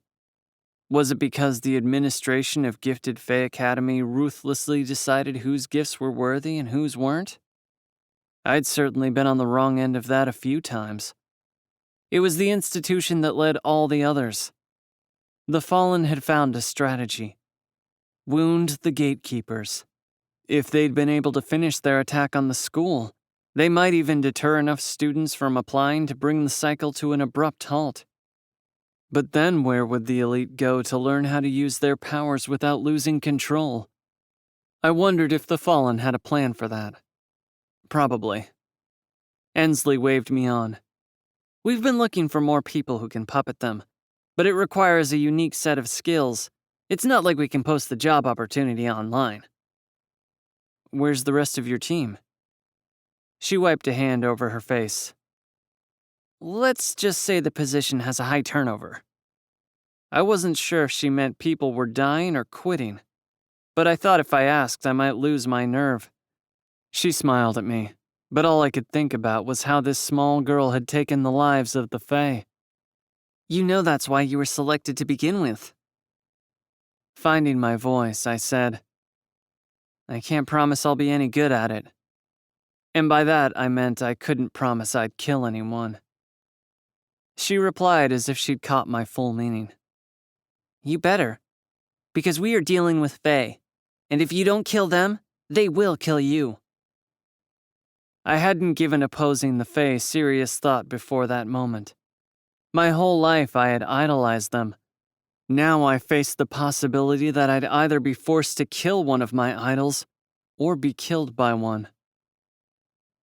Can I ask you something? Ensley turned to me. Her eyes already rolled like she was annoyed with my question before I even asked it. How do you kill Fae? She shrugged. I was just about to show you.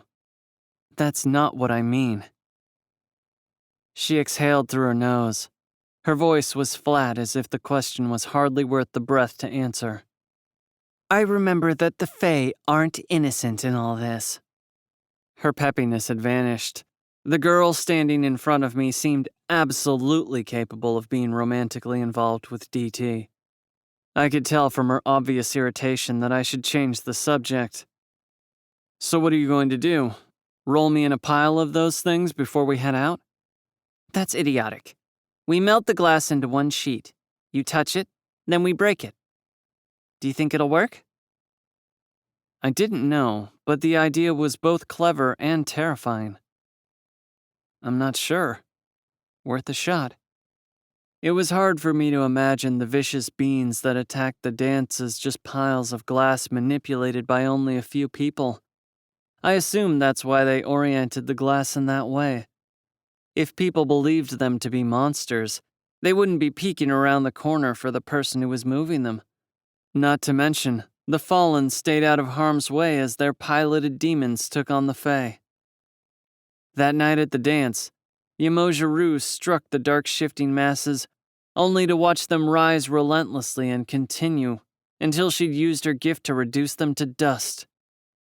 There's this place on the shore I go to practice, Ensley said, by the shoreline, but unfortunately your face is a little too well known, so you'll have to make do here. Another memory from my time at GFA rose. A dark claw jutting from the waves at the school's fort. Did Ensley know she was practicing so close to the cloaked hideaway? If she didn't, I wasn't going to be the one to clue her in. She walked over, handing me a smooth slate of colored glass. Please, she said quietly. I know you don't want to be here. I know you're not the man we all thought you were. But you're my family's only hope. Zane's too, along with countless others. If you give it a real chance, you'll see it. The Fallen will earn your loyalty. I promise. I nodded, taking the slate in my hands. Sorry, Ensley. My loyalty is to Reyna, and no one else.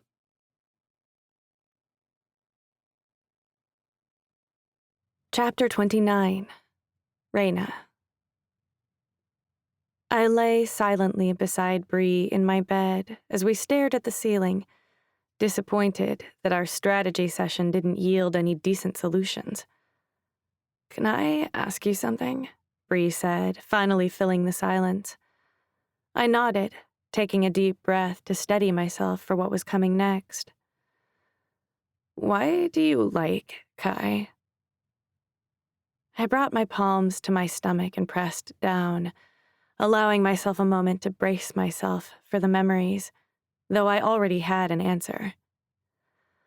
The moment kids started getting their gifts, school became unbearable. In middle school, I remember being scared all the time. Then this new boy showed up, and he didn't seem scared at all. Despite being a serf, he always looked out for me.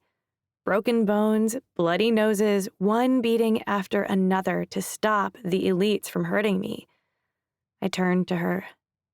Think about that. Protecting someone in a hopeless situation with no gift to lean on, just... She scoffed. Stupid. I winced, then took a moment to choose my words correctly. It transcends the Fae. He was born with the instinct to protect, and I wanted to be just like him. And then he became an asshole. I turned back to the ceiling, suppressing the burn behind my eyes. Yeah, he changed. I wove my fingers together, the echoes of Kai's torment ricocheting in my mind. I gulped down a wave of emotion. He got lost for a while. Lost in being a prodigy, his parents' expectations, his own hopes for the future. She snorted. He's still lost. I'm not so sure about that, Bree. She jackhammered up.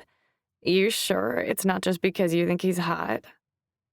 My cheeks burned. That too, but at first, when he was protecting me, he wasn't. He was awkward, and he didn't have that whole Adonis thing going yet. I mumbled. But think about it. After fighting his whole life to build his reputation, to accomplish his dream of attending GFA, he threw it all away in an instant just to save us. Just like that. In a snap decision. My breath was shaky when I inhaled next. Now that I think about it, he's even more of a hero than the boy I knew. Bree nodded. We have to get him back. Bree nudged me, a strand of purple hair falling into her face. Do you love him? I covered my face with my hands. Oh my God, you totally do. I bit down on my smile. I never said that. You didn't deny it either. A knock sounded at my door. Who is it? I croaked. Ymoja peeked inside, her magenta hair already woven into a braid. She grinned. Are we having girl talk in here? She asked, her face beaming with excitement. She lay beside me and I shot Bree a warning glare not to say anything. So, what are we chatting about today? She asked. Nothing really, I said. The joy drained from her face so quickly it made my heart ache. She sat up, managing to fake a smile that somehow hurt worse. Oh, no problem. I didn't mean to intrude. I was just popping in to say hi. I'll be in the kitchen if you need me. Wait, I said. Bree's gaze met mine, but this time it was her eyes that held the warning. I patted the bed beside me and she sat down, her emotions bottled more cautiously this time. I took a deep breath. I need your help, I started, but I'm afraid you won't understand. You can trust me, she said, but Bree didn't look convinced. I turned to her, reading the lines around her eyes like they each belonged to a different chapter in her life. I need you to trust me. Okay, she said, but I could tell from her shallow breaths she was nervous about what I'd say next. Kai's in trouble. I could see the questions stirring behind her eyes. Are you still in contact with him? Why don't his own people help him? But instead of asking, she listened patiently. Kai joined the Fallen to stop the attack on the school. Zane confirmed it that day when I ran into Kai. She nodded thoughtfully. Are you sure he isn't just— I'm sure. He's afraid of the Fallen's real leader. It's a boy with white hair, maybe a few years older than me. I saw him with Kai that day. It all happened so quickly that I couldn't really understand what I saw when Carter just— I shuddered at the memory. But now I know that he has a death touch. A death touch? She asked, her body going rigid. That's impossible. Kai can't turn himself in because the Fae will kill him if they get the chance. Don't you see? He's a hostage. Yemoja Rue stood quickly, thoughts racing behind her lined forehead. How do you know all of this? I wasn't sure yet what she thought of the news, and I wasn't willing to risk my phone contact with Kai. You don't believe me? She began to pace around my bedroom. I do. It's just a lot. Bree's gaze darted between us, her eyebrows raised like she was watching a TV special. I needed Yemoja Rue more than ever, but if she wasn't going to help me, I was going to save Kai. My next question would tell me everything I needed to know. Can you convince the Fae to capture Kai without killing him? She looked up at me. It won't be an easy sell, but we have to try. I flew off my bed and tossed my arms around her, giving her a tight squeeze. Thank you. We're family, she said. I'll always be on your team. Bree came up behind us and wrapped her arms around us both.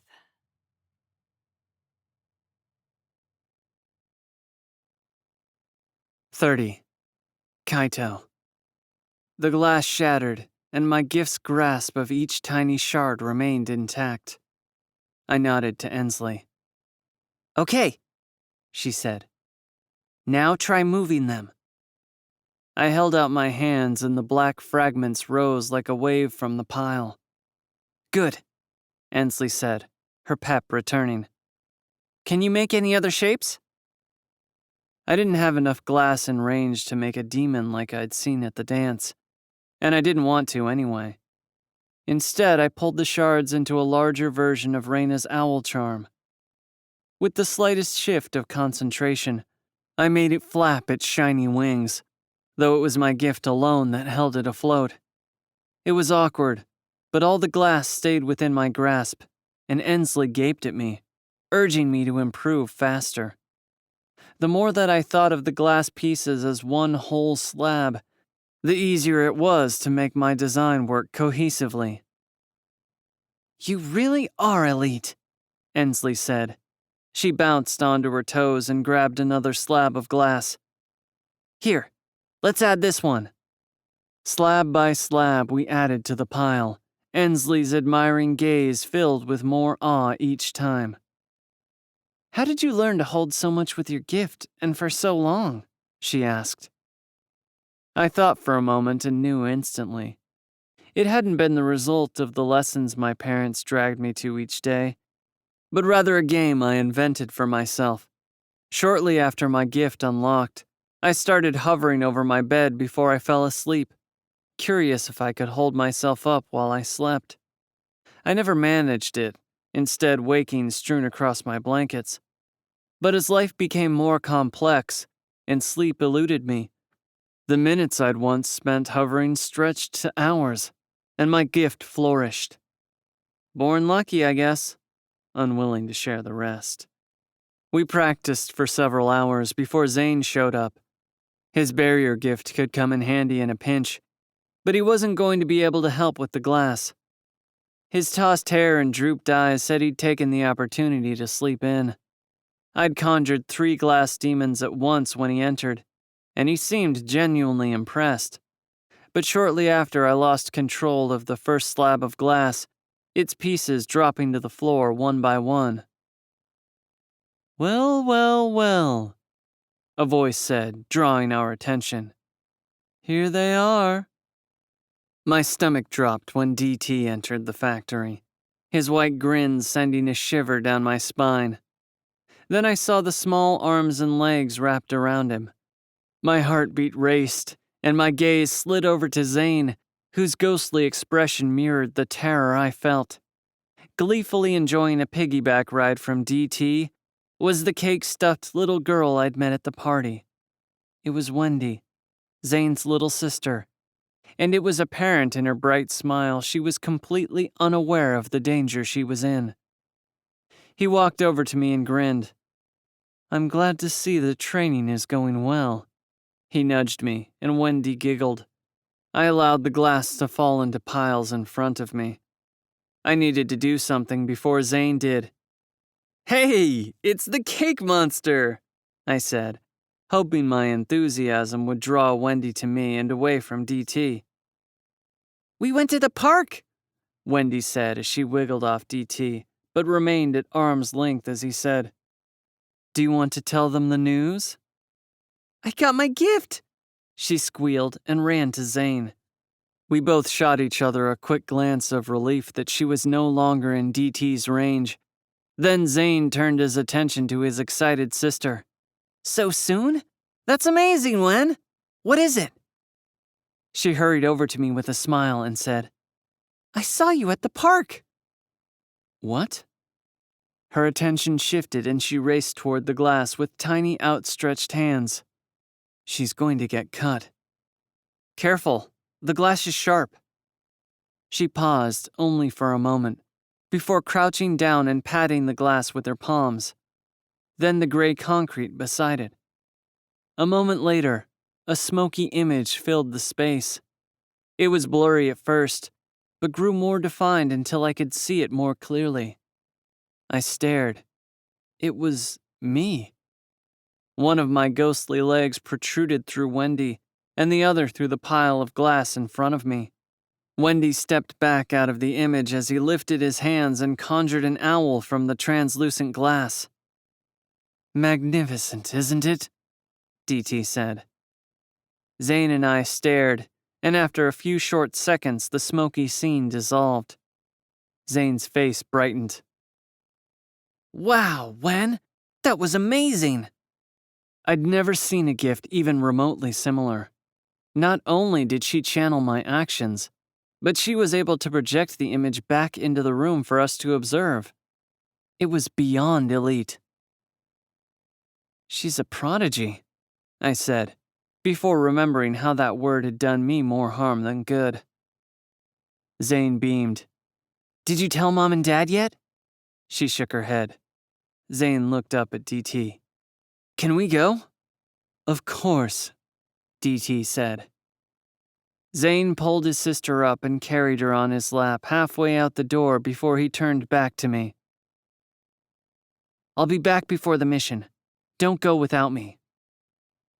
I nodded and he was gone, leaving me, DT, and Ensley alone.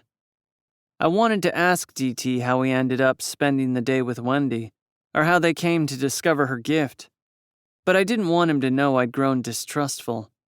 Zane would, no doubt, have a story for me tonight. I hoped like hell he'd pass along to Wendy how important it was to stay away from DT. particularly for such a vulnerable little girl. After all, no good ever came from being nearby when the Grim Reaper called.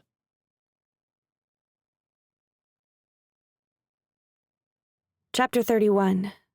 Reyna. The Fae Agency headquarters didn't seem like it belonged to Ansatol. Unlike the city, built with steel, glass, and flashy neon lights, headquarters was a white marble structure lined with columns and lit with two blazing torches. It was both a fortress and a monument to their importance, a pillar of wealth in the belly of Ansatol's crime-riddled streets. Even with Yamoja-Rue at my side, it had taken us nearly 20 minutes to get through all the enchantments that surrounded the gates. But as I took a look around, I knew it was well worth the wait. In the courtyard, there were fountains and hedges in a similar style to GFA, only on a smaller scale. I now understood that my school was paying homage to this very place. It was, after all, the agency the Academy was training us to serve. Still, even if GFA's courtyard was larger, the agency's felt grander, most likely due to its location at the center of the city. It was a garden oasis in a concrete world. But I wasn't here for tourism. Yamoja and I needed to find a way to convince the chairman not to use lethal force on Kai at a time when that very topic was hotly debated and polarized. It was no secret what the chairman's opinion was. When we reached the front steps, Yamoja-Rue turned to me and nervously adjusted some of my curls. "Let me do the talking. They'll give me more latitude, and I don't want you to hurt your chances of being picked up by them in a few years." I felt a lump in my throat, Yamoja's uneasiness intensifying mine.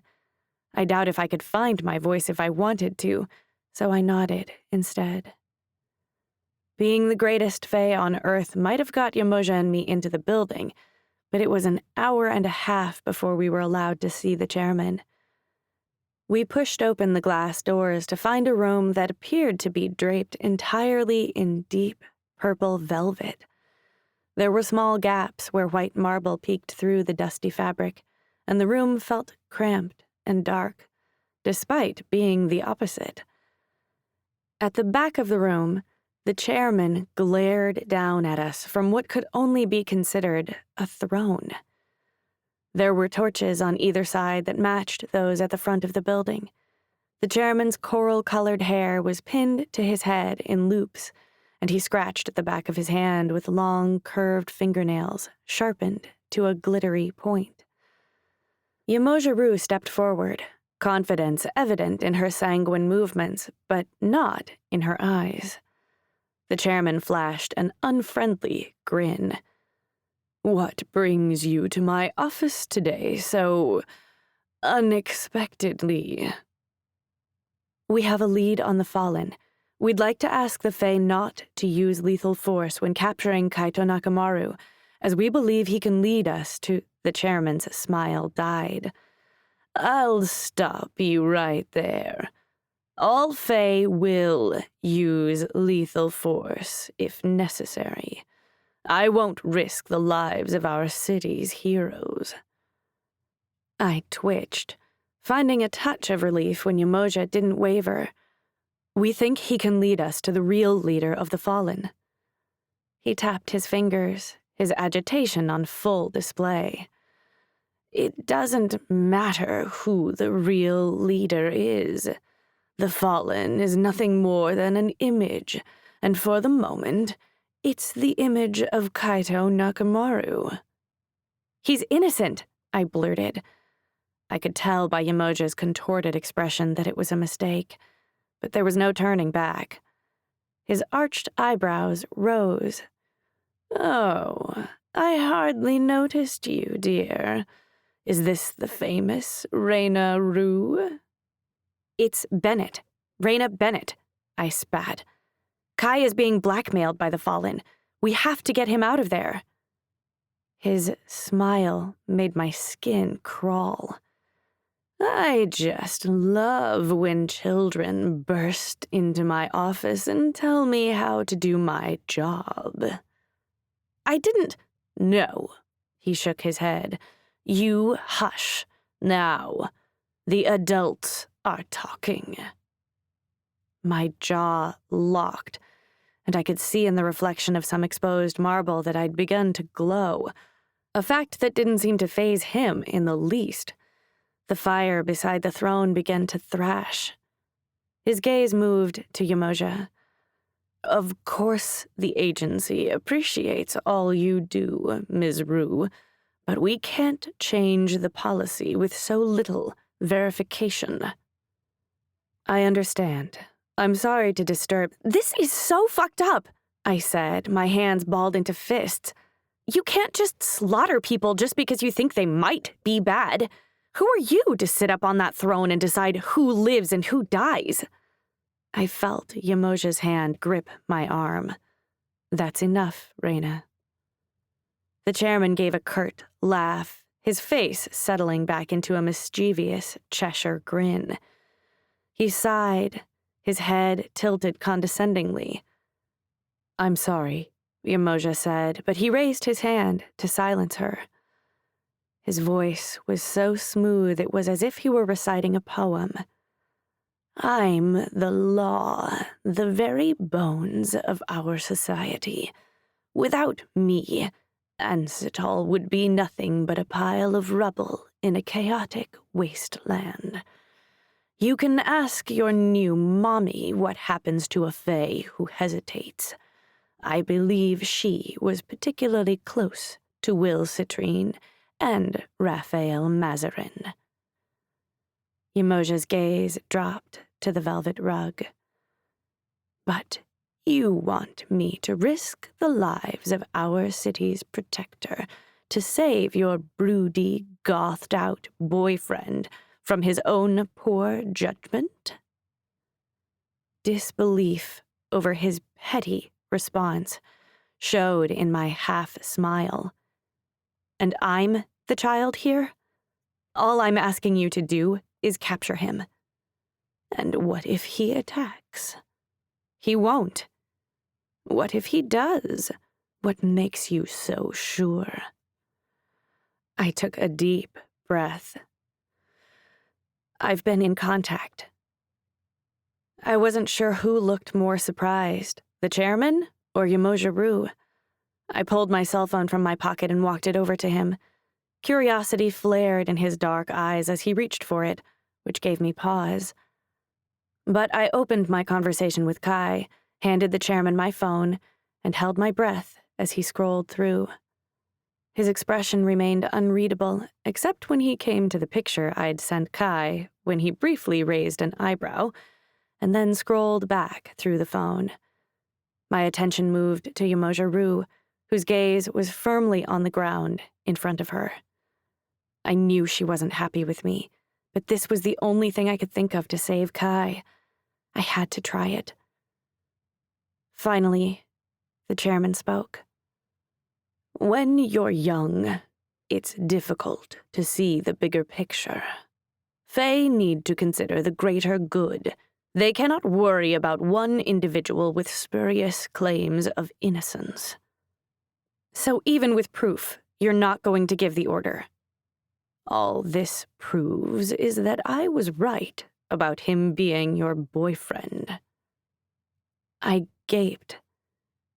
If you do this and he dies, you're just proving that the Fallen are right, I said, reaching for my phone. He pulled his hand back. I froze. Careful. That sounds remarkably akin to treason. He stood, forcing me to take a step back to give him space. Give me my phone, I said, but his gaze was on Yamoja Rue. Take her out of here while I still permit it, he said. Give me my phone, I demanded. Then, in a flash that I saw in one endless moment, he tossed my phone into the fire. Without giving it any thought at all, I threw my power at the phone and knocked it from the fire. It fell to the ground with a smack, but I snatched it before the chairman tried anything else. The phone was burning hot, so I threw it in my pocket before I risked getting burned. But, functional or not, I was glad I had it back. I didn't trust myself to look at the chairman or Yamoja without losing control, so I turned and ran from the building.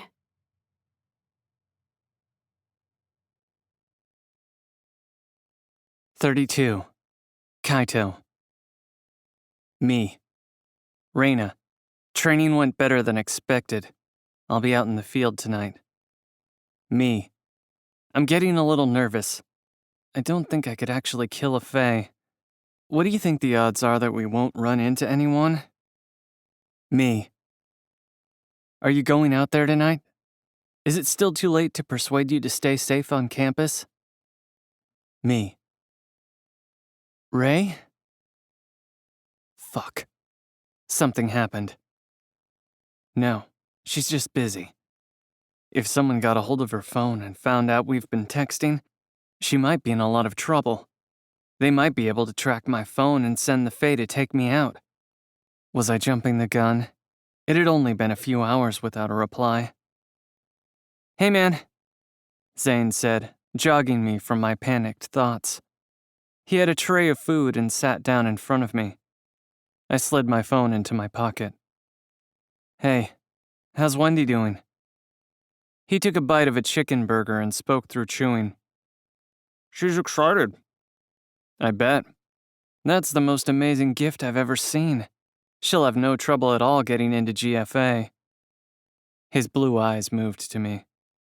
"Oh, yeah, probably not. Sorry."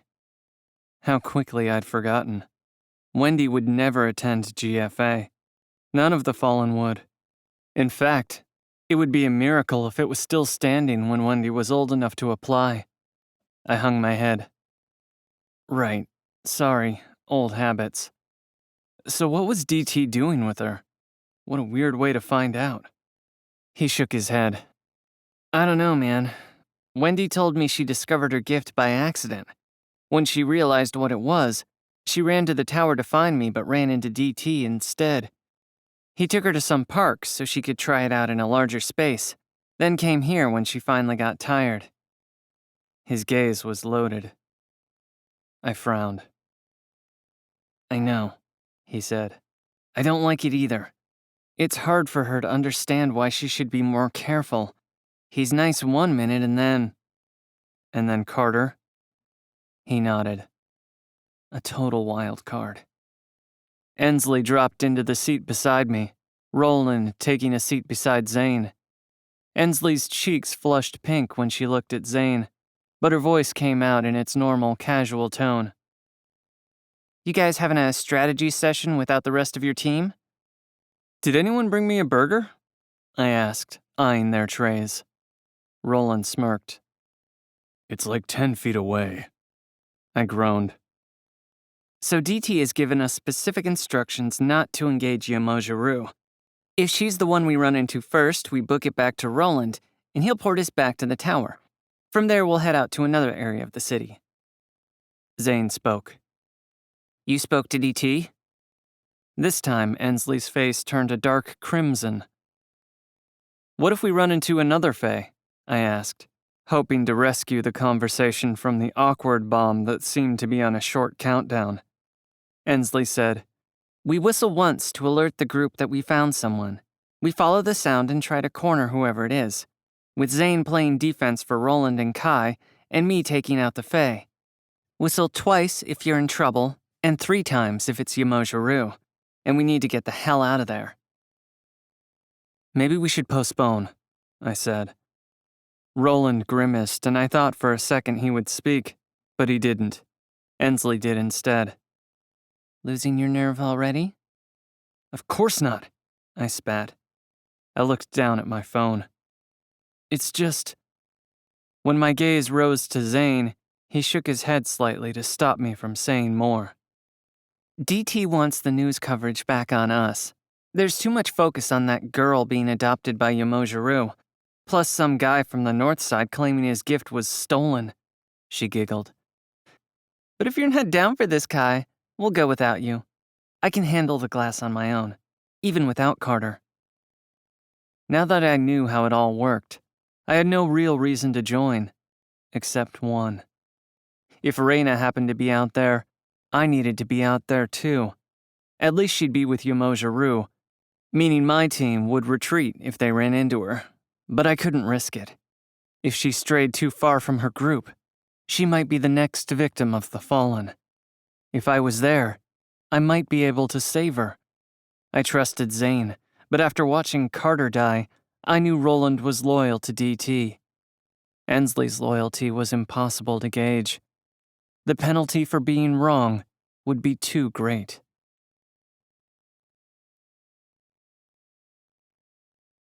Chapter 33, Reina. Yomoja-ru and I took a Gemini Gate home. Just a touch of someone's hand ported us across town. I concentrated on suppressing my emotions with all my will, but my purple glow didn't dim. Maybe it was because my last connection to Kai was broken, and I had no way of recovering it. I'd failed to protect him, and now he'd be on his own. But it wasn't Kai on my mind as we made our way home. It was Yomoja-ru. She was so angry she could barely look at me, and when I'd tried to initiate a conversation, I was instantly silenced. It was barely noticeable in the bright afternoon sun, but I might have been subconsciously looking for it. Either way, I lost my words the moment I caught a glimpse of the faint magenta glow emanating from her hands. This is bad. I was arranging my apology when we reached Yomoja's apartment and found Odin waiting outside. Perfect. His alarmed expression suggested that we were glaringly distressed, but it didn't stop him from following us into the apartment. The moment the door shut behind us, Yomoja-ru whirled around and glared down at me. How could you blatantly disobey me like that? I told you not to say anything, and you went in there and threw a tantrum. Whoa, whoa, whoa, Odin said, instinctively moving between us. Frustration surged through me. You gave up so quickly. You didn't fight at all. If you had pushed a little, he might have— You have no idea what you've done, do you? If you think you were helping Kai, you're dead wrong. Odin's face drained of color. Yomoja paced. And don't get me started on the texting. At least the chairman took care of that. I gritted my teeth. You knew he was wrong. You know what he's doing is wrong. Why do you just obey? This is the system, she yelled, her voice as sharp as shattered glass. You play by their rules. If you don't like it, become the damn chairman, but nobody will take you seriously if you have a meltdown at the agency. I shook with anger. All you've done is put a bigger target on Kai. They don't care if he's innocent or not. He's the face of the Fallen, and killing him will crush their momentum.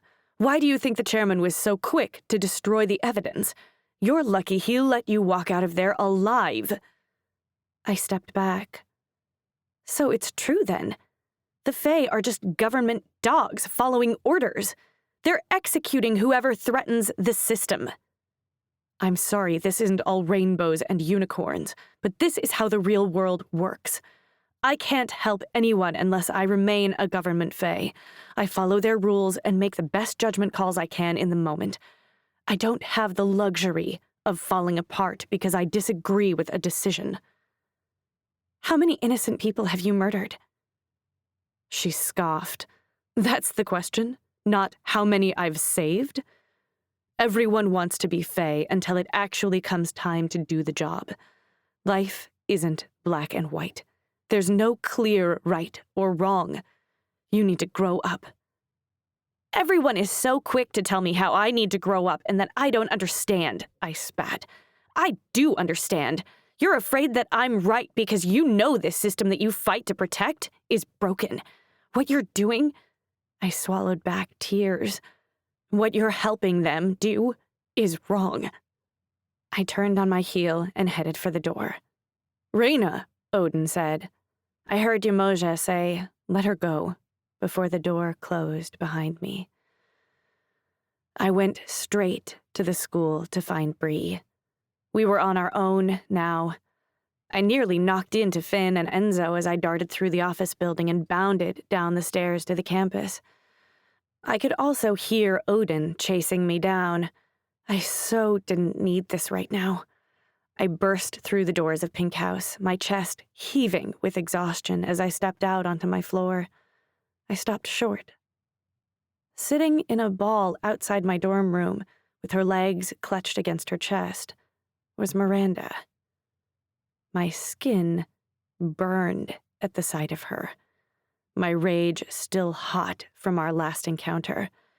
I was not in the mood for another battle, but she was in my way, and with Odin on my heels, I needed into my room.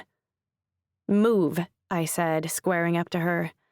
She looked up, her eyes wet and heavy with exhaustion. She shot to her feet. Why haven't you been answering your phone? I shook my head. What? I pulled my phone from my pocket to look at it and realized it was burned pretty badly. Like, maybe beyond redemption. That's probably why I didn't realize she'd called. Perfect. I saved my phone just to find it wasn't saved at all. Tendrils of her hair frizzed around her usually neat ponytail. Has she contacted you? I had a vision Bree was taken. My phone is ruined. What do you mean, taken? I shoved her aside and opened the unlocked door. Bree?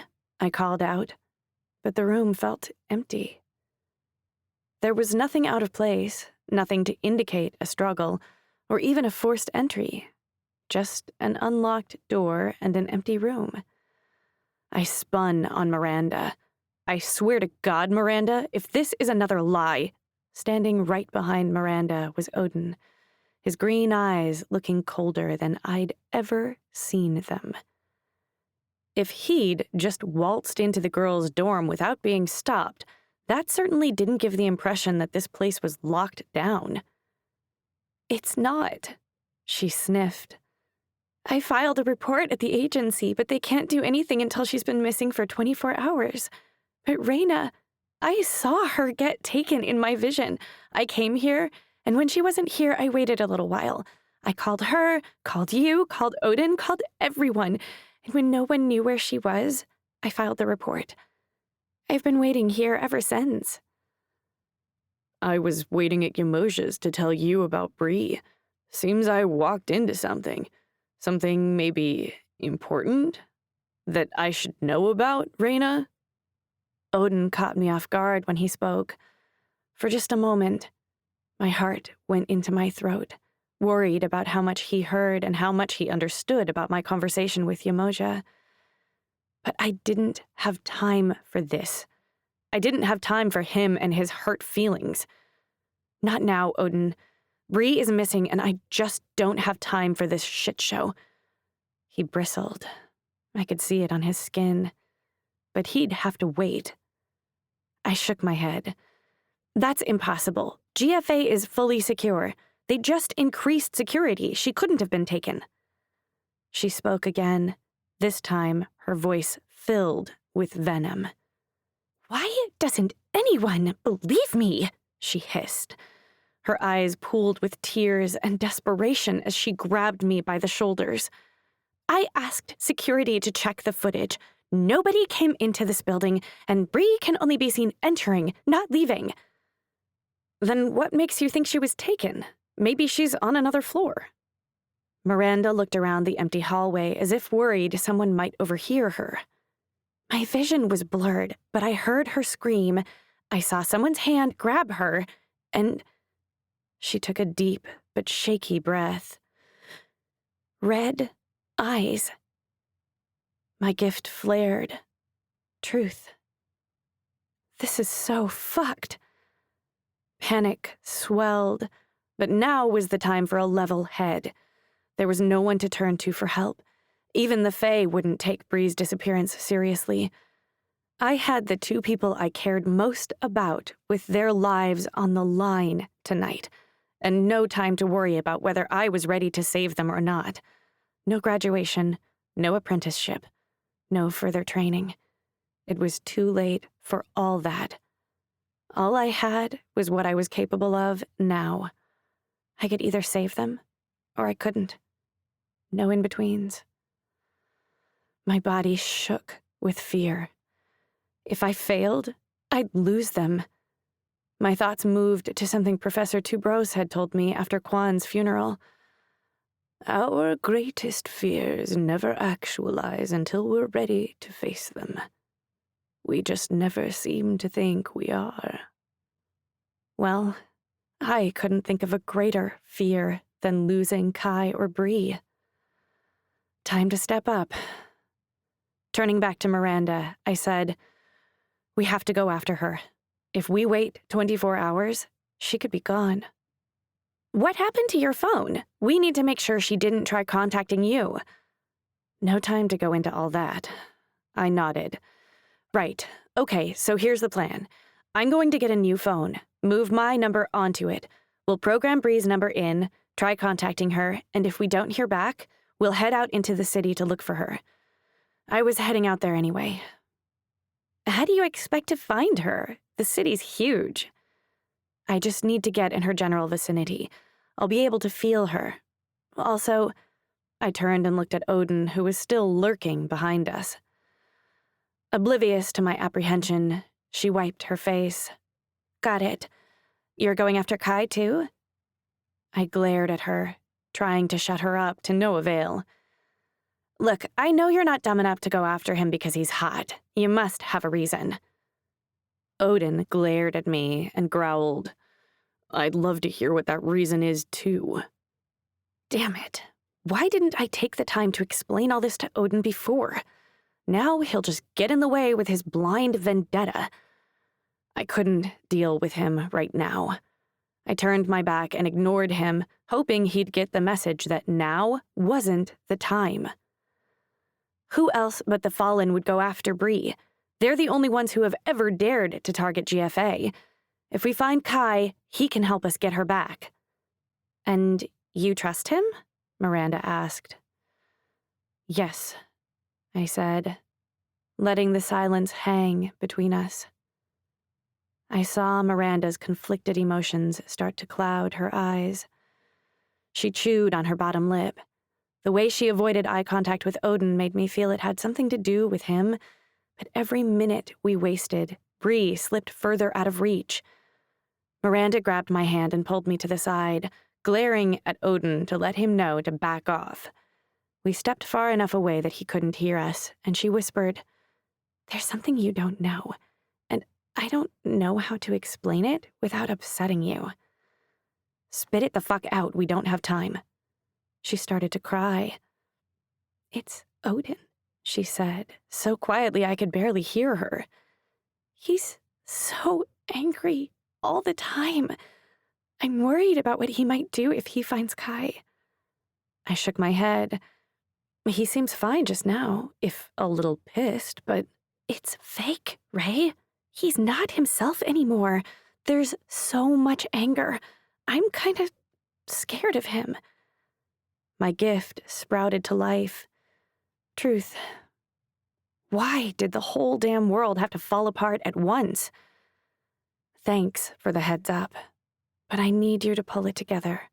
One problem at a time, okay? "Okay," she sniffed.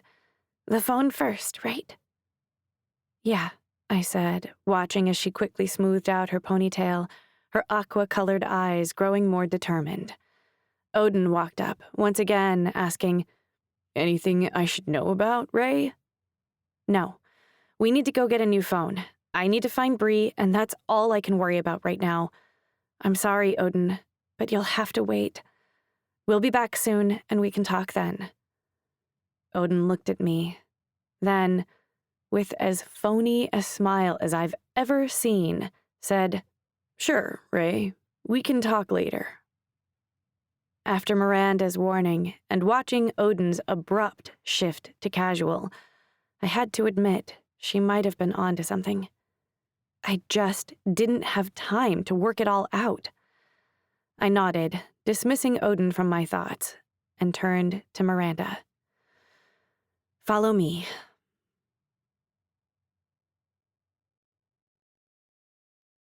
"34.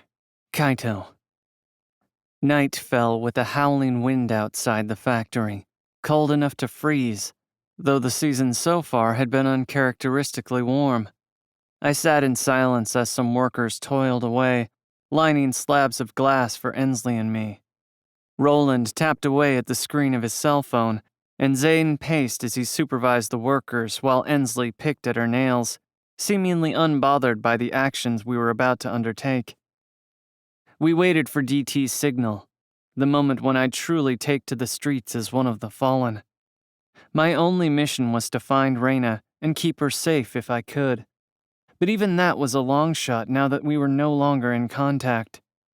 I might have had a better grip on the glass than Ensley, but she was still lethal. I'd seen it. I'd fought her along with several students in Faye, and we still lost Quan.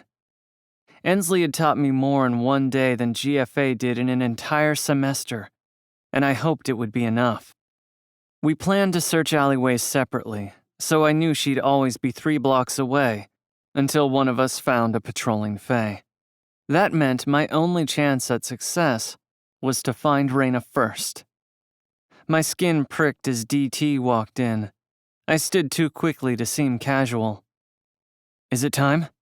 I asked. His blue eyes were cold. "Can I talk to you? I've had something on my mind all day." "Sure, Cal," I said, hoping to loosen him up. But his posture remained rigid and his expression stiff as a marble sculpture. I followed him as he led me away from the group to the far side of the factory. "You lied to me," he said. I swallowed hard. "Play it cool, Kaito." What do you mean? Fuck. "I was lucky enough to stumble upon Wendy today." I nodded, remembering the pair's friendly entrance earlier. She was quite excited about her gift, touch memory. It's always such a delight to get some promising gifts in the Fallen. I've been making do with finding creative ways for Commons to assist, but having a new elite is particularly alluring. What does that have to do with me? The moment I understood what her gift could do, I brought her to the park where you were attacked. My stomach dropped. Fuck. I knew something wasn't adding up. I'd totally forgotten that Wendy mentioned she saw me in the park. At the same time, I had no clue what she was talking about, and dismissed the comment. I wasn't sure how much DT saw, but at least Wendy's gift seemed to only be visual. He wouldn't have been able to hear what I'd said to Reyna that day. DT's clear blue eyes turned a deep navy. "I had planned to find your attacker using little Wendy's new gift, but once I saw the memory of the attack, I got the impression that you know who she is." "Please, leave it alone. Please, Cal." He looked sad. "Fine. I will. But you're going to have to face your fear sometime." I supposed it was better to let him assume I was afraid of Reyna. I patted his shoulder. "I promise I will." He sighed, running his hand through his thick white hair. "It's just... there's something off about you lately. You seem..." His gaze softened, and I thought he looked a little dejected. "Distant." "I'm sorry about that. It's been difficult. First my parents, then being down during recovery. I don't know. I'm just a little on edge. That's all. I promise." He frowned, pouting a little. "I need you to kill a Fae tonight for me. Prove to me you're still with me." I nodded slightly, hoping to satisfy him. "I've postponed my plans to attack the school for you, and if you're not on this team anymore, I need to know, so the Fallen can move forward." Footsteps behind me made me whirl around. "I can vouch for him," Ensley said. "He'll have no problems taking down a Fae tonight." DT's gaze moved between Ensley and me, but he took a long, thoughtful pause before he said, "Good. See that he does." His frosty gaze landed on me. "Don't let me down, Kai. You know I count on you. You guys should head out. It's already dark. Make sure you stay off the main roads. We don't want to lose anyone else." I knew Ensley's team had once been larger. I didn't want to ask what happened to them, especially now. It made sense that the media would hold back that the Fae were picking off members of the Fallen. With the speech DT had me read accusing the Fae of killing at will, it wouldn't be prudent for the press to bring up more Fae killings. Although they'd likely make an exception if I was killed in the field tonight. I tried not to think about it, as our small team of rebels gathered around the forklifts stacked with glass slabs. Ensley and I touched the slabs, and I instantly felt their weight pressing down on my gift before they were shattered and stuffed into the back of a trash truck. One of the factory workers was to drive it around the district where we were headed, and once the truck pulled away, I knew there was no turning back. Ansatol's neon lights bled into the alleyways as unwittingly citizens failed to notice my team skulking through the shadows. I felt the truck's movements as it circled the block, its shattered cargo ebbing in and out of my range. Zane nodded to me, and the four of us went our separate ways as planned. But I didn't feel the relief I'd expected. Instead, I wanted to reach out to them and tell them not to go. Anxiety weighed my limbs as I scanned the streets for Reyna and watched my back for Faye. My body was on high alert, my hearing tuned in for the whistles of my team. 1 for finding a Faye, 2 for being in trouble, and 3 for escaping Yamoja Rue. My heart slammed against the owl charm on Reyna's necklace. I leaned into the neon light to get a better look and exhaled my relief when it was only a teenage girl sporting a similar color. At this rate, I was going to give myself a heart attack. Pull it together, Kai. I moved to the next alley, trying to stay in the blue hues of neon instead of the brighter yellow or pink. My nerves began to settle, the strength returning as the truck scooted by loaded with lethal glass shards.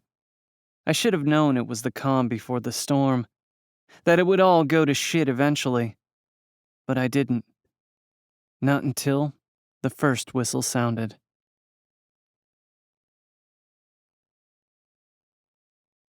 Chapter 35. Reyna. I fought my urge to ask Miranda to get Finn and Enzo to join me on my mission in the heart of the city. I was scared. I knew the Fallen were hunting Faye again, and now that Bree was missing, I was certain they were also targeting GFA students.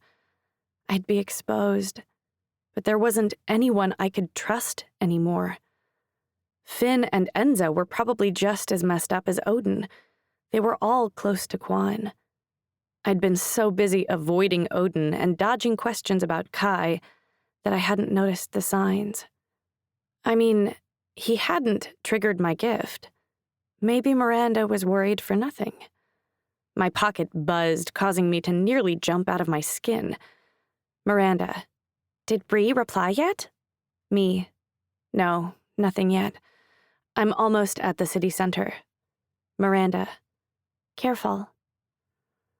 I was already on edge and didn't need the reminder, but it was nice to have an ally, even if it was Miranda. She'd done all she could with such a passive gift and would only be a liability if I brought her along. The rest was up to me. The neon lights flickered downtown. Scattered groups of bundled-up people hurried along the sidewalks on the main roads, passing by the shadowed alleys where the Fae often did battle. A few feet ahead, I saw 2 officers standing at the base of some stairs. I was struck by their jackets, the same aquamarine color that my parents wore when they were on the force. As I neared, I heard someone sobbing. No doubt whoever was seated in front of them and I slowed my pace to listen in. "Look," he said, "my hands won't light. I swear I could do it yesterday." "Sir, calm down," the officer said, her voice strong and nurturing, just as my mother's had been. "Maybe it's because you're all worked up." I always admired my parents' profession. They weren't elite, but they still looked after the city the best they could. If they encountered any real threat on their patrol, their orders were to call the agency. But they weren't on duty when they died. They were still wearing the signature police blue-green, leaving me to wonder if that was the reason they were targeted. The streets grew more crowded as I neared my destination, the cold already cutting through my jacket. I shivered and closed my eyes. A taxi beeped beside me, startling me, as a garbage truck cut into his lane. I turned into an alleyway, away from the main road. My shoes scraped the pavement, the sound reverberating off the brick walls on either side, along with the dull buzz of decaying neon. "Where are you, Kai? Come on.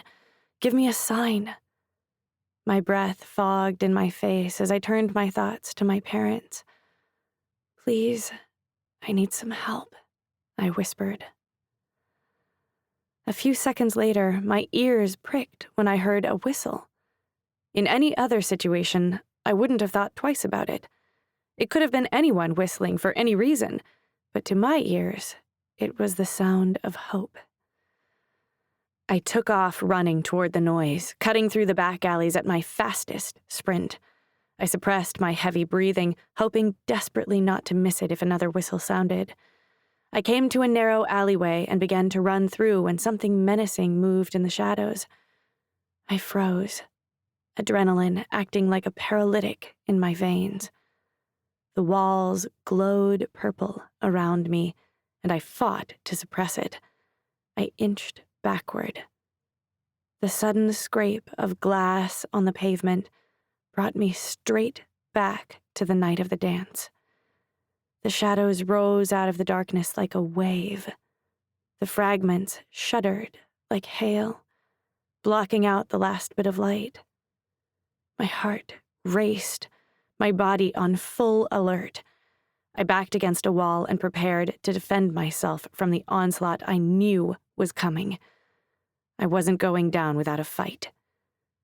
I was surrounded, shards of black closing in. I pulled my gift in to shield my body as best I could. A blue light cut through the darkness, splitting the glass debris. The gap widened, and my breath caught as a familiar figure stepped through. My body flooded with heat, and an electric pulse made of pure emotion zapped me from the inside out. I was unable to move closer, frozen like a mural against the wall. But if Kai's shock paralyzed him at all, it only lasted a heartbeat before he broke it. "It's you," he said breathlessly. Then he came at me. He came at me hard.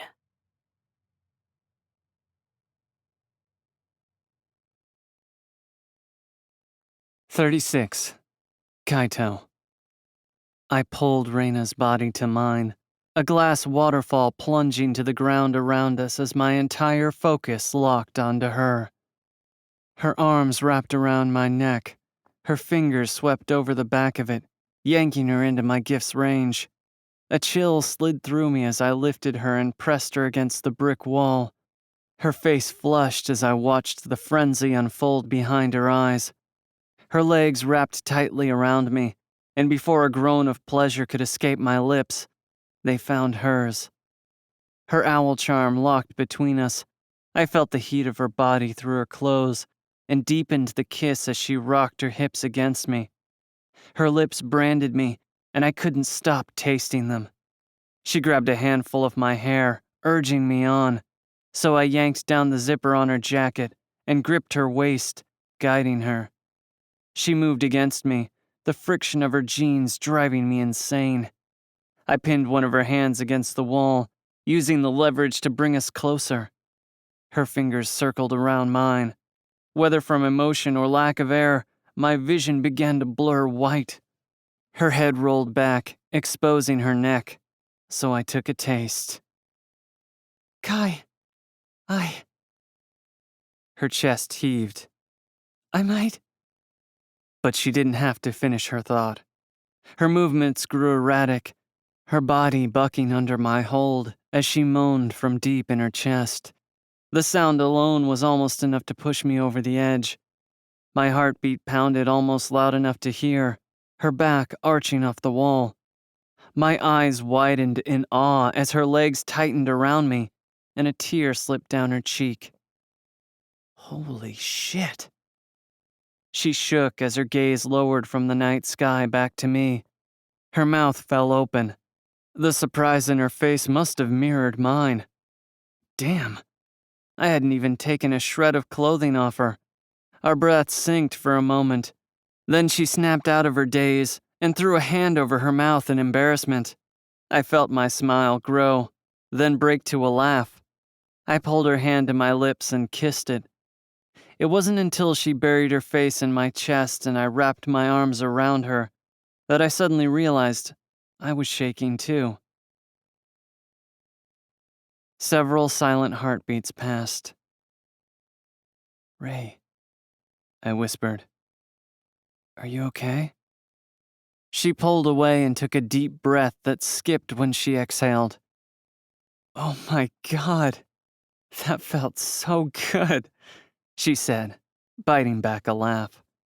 I grinned, cupping her face in my hand and wiping away the line where that one tear fell. Who are you telling? You were mesmerizing. I'm definitely going to revisit that memory later. She chewed her bottom lip.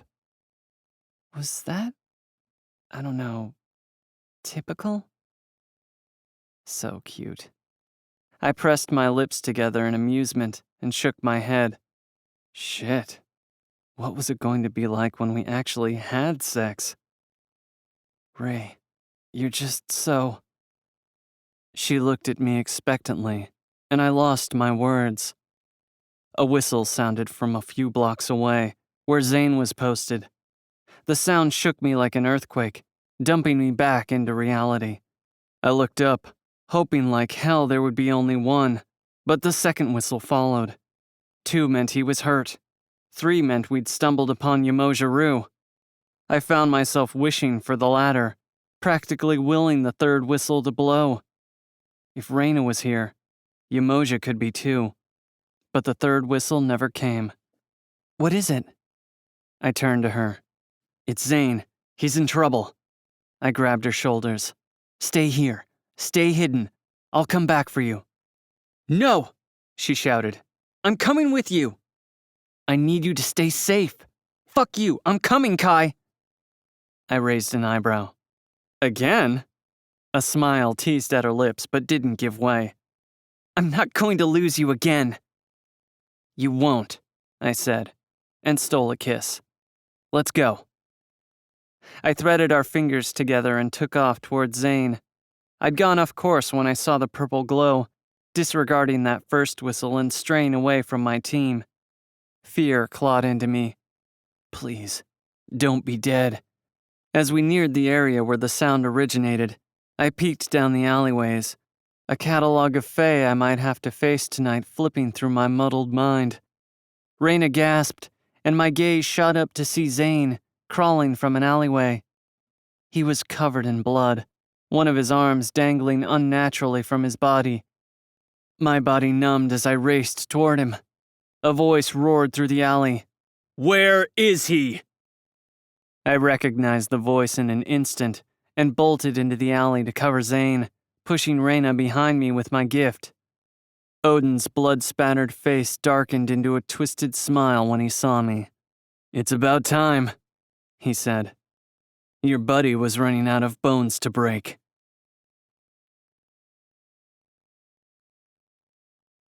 Chapter 37. Raina. I gritted my teeth and shattered Kai's gift around me, landing hard. Darting between him and Odin, I felt my gift surge. Odin, I yelled. Back the fuck down. His smile died. The hard lines of his face that were once handsome, now threatening. His green eyes glowed in the darkness, cutting through the flicker of pink neon lights. He looked deranged, and I felt my anger morph into fear. Odin shook his head. Why am I not surprised to find you here with your little boyfriend? I looked over my shoulder as Kai lifted Zane and started to float him out of the alley. Odin, stop this! You don't have a clue what you're talking about. Listen to me! But I was afraid he was too far gone already. I needed help. Miranda was right, Odin spat. You're a fucking traitor, just like him. I lowered my voice, hoping to de-escalate the situation. Miranda knows the truth now. If you'd just calm down, you would too. Kai is innocent. He didn't kill Quan. He didn't kill anyone. Despite my best efforts, my emotions had crept back into my voice. Don't bother trying to bullshit me, Reyna. I was there too. Kai fucking killed him, and nothing you say will convince me otherwise. I felt blood pumping through my body. Odin was out of control. He was dangerous, not just for Kai, but for me, too. There was no way he was going to stop. I really needed help. Is Yamojiru here? I asked quietly. She's around, but I'll be finished with Kai by then. Odin, no! You have to stop, please! I felt Kai's hand on my shoulder. He whispered, Pull Zane east and whistle. Tell Ensley to take him and go. I'll handle Odin. I didn't see him take it off, but he slipped my necklace over my head, the familiar weight of it landing on my chest. I knew he'd had it ever since the day I nearly killed him, but had no intentions of taking it back. I didn't like this. It felt too much like Kai was saying goodbye. There was no time for questions. Based on the way he looked, Zane had minutes, if that. He was hovering above the ground, caught in Kai's levitation, so moving him would be easy as long as Kai kept Odin away. I locked my hand around Zane's clammy wrist and began to pull. I heard Kai's voice behind me echo through the narrow lane. I wasn't the one who attacked Quan. Odin gave him a sub-zero look. Save your fucking lies for getting into Reyna's pants. I'm not buying it. All right then, come get it, man, Kai said, his voice growing more distant as I turned the corner. A glass shard sliced across my cheek, and I brought my hand to where it stung. Did Kai just cut me? The glass dragged clumsily across the ground and scraped into a pile. It shifted into a demon, one I'd seen before. Only now I wasn't looking at the puppet, but rather searching for the puppeteer. I whistled twice. Ensley, I called into the darkness. Who the fuck are you? A small-framed girl with a pixie cut stepped out of the shadows. Kai sent me. Zane is dying. Take him. Where is he? She barked. The brick building where I'd left Kai shook, a crash crackling through the labyrinth of darkness. It's a trick, Ensley seethed, and a spike of glass shot toward me. Stop! I screamed, slicing her attack with the sharpened wave of truth. Can't you see how much he's bleeding? Take Zane or he'll die. A man with a red beard walked up next to her. I'd seen him before. He was a Gemini Gate. I turned my gaze on him. Please, I begged. He nodded. I'll take him. If you try anything, Ensley spat, I'll kill you. I pushed Zane over to her. Ensley's face instantly drained of color when she saw Zane float into the dim, red light. She turned to the man with the beard. Go without us. I'll take care of her. In a flash, Ensley and I were alone. Relief filled me, knowing I had done all I could for Zane. If the Fallen had been able to revive Kai, I was sure they could do the same for Zane. I clutched the charm on my necklace for courage. We don't have to fight. She lowered her stance. I think we do. She tilted her head and stepped closer. I know you. You're all over the news. You're the infamous Reyna Rue. We're not enemies. I swear to you we aren't. She smiled. That's where you're wrong. You're on the fast track to becoming Fae. That makes us enemies. The glass monster surged forward, but the movements were clumsy.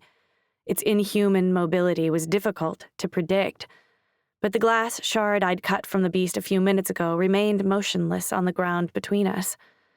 I filed my gift into blades over each arm and saw the purple glow reflect off the spiked monster. I slashed at it with both my arms, my hair standing on end at the screeching sound of our colliding forces. Ensley was focused on her puppet, and she didn't notice me maneuvering around to get a shot at her. When I saw an opening, I went for it.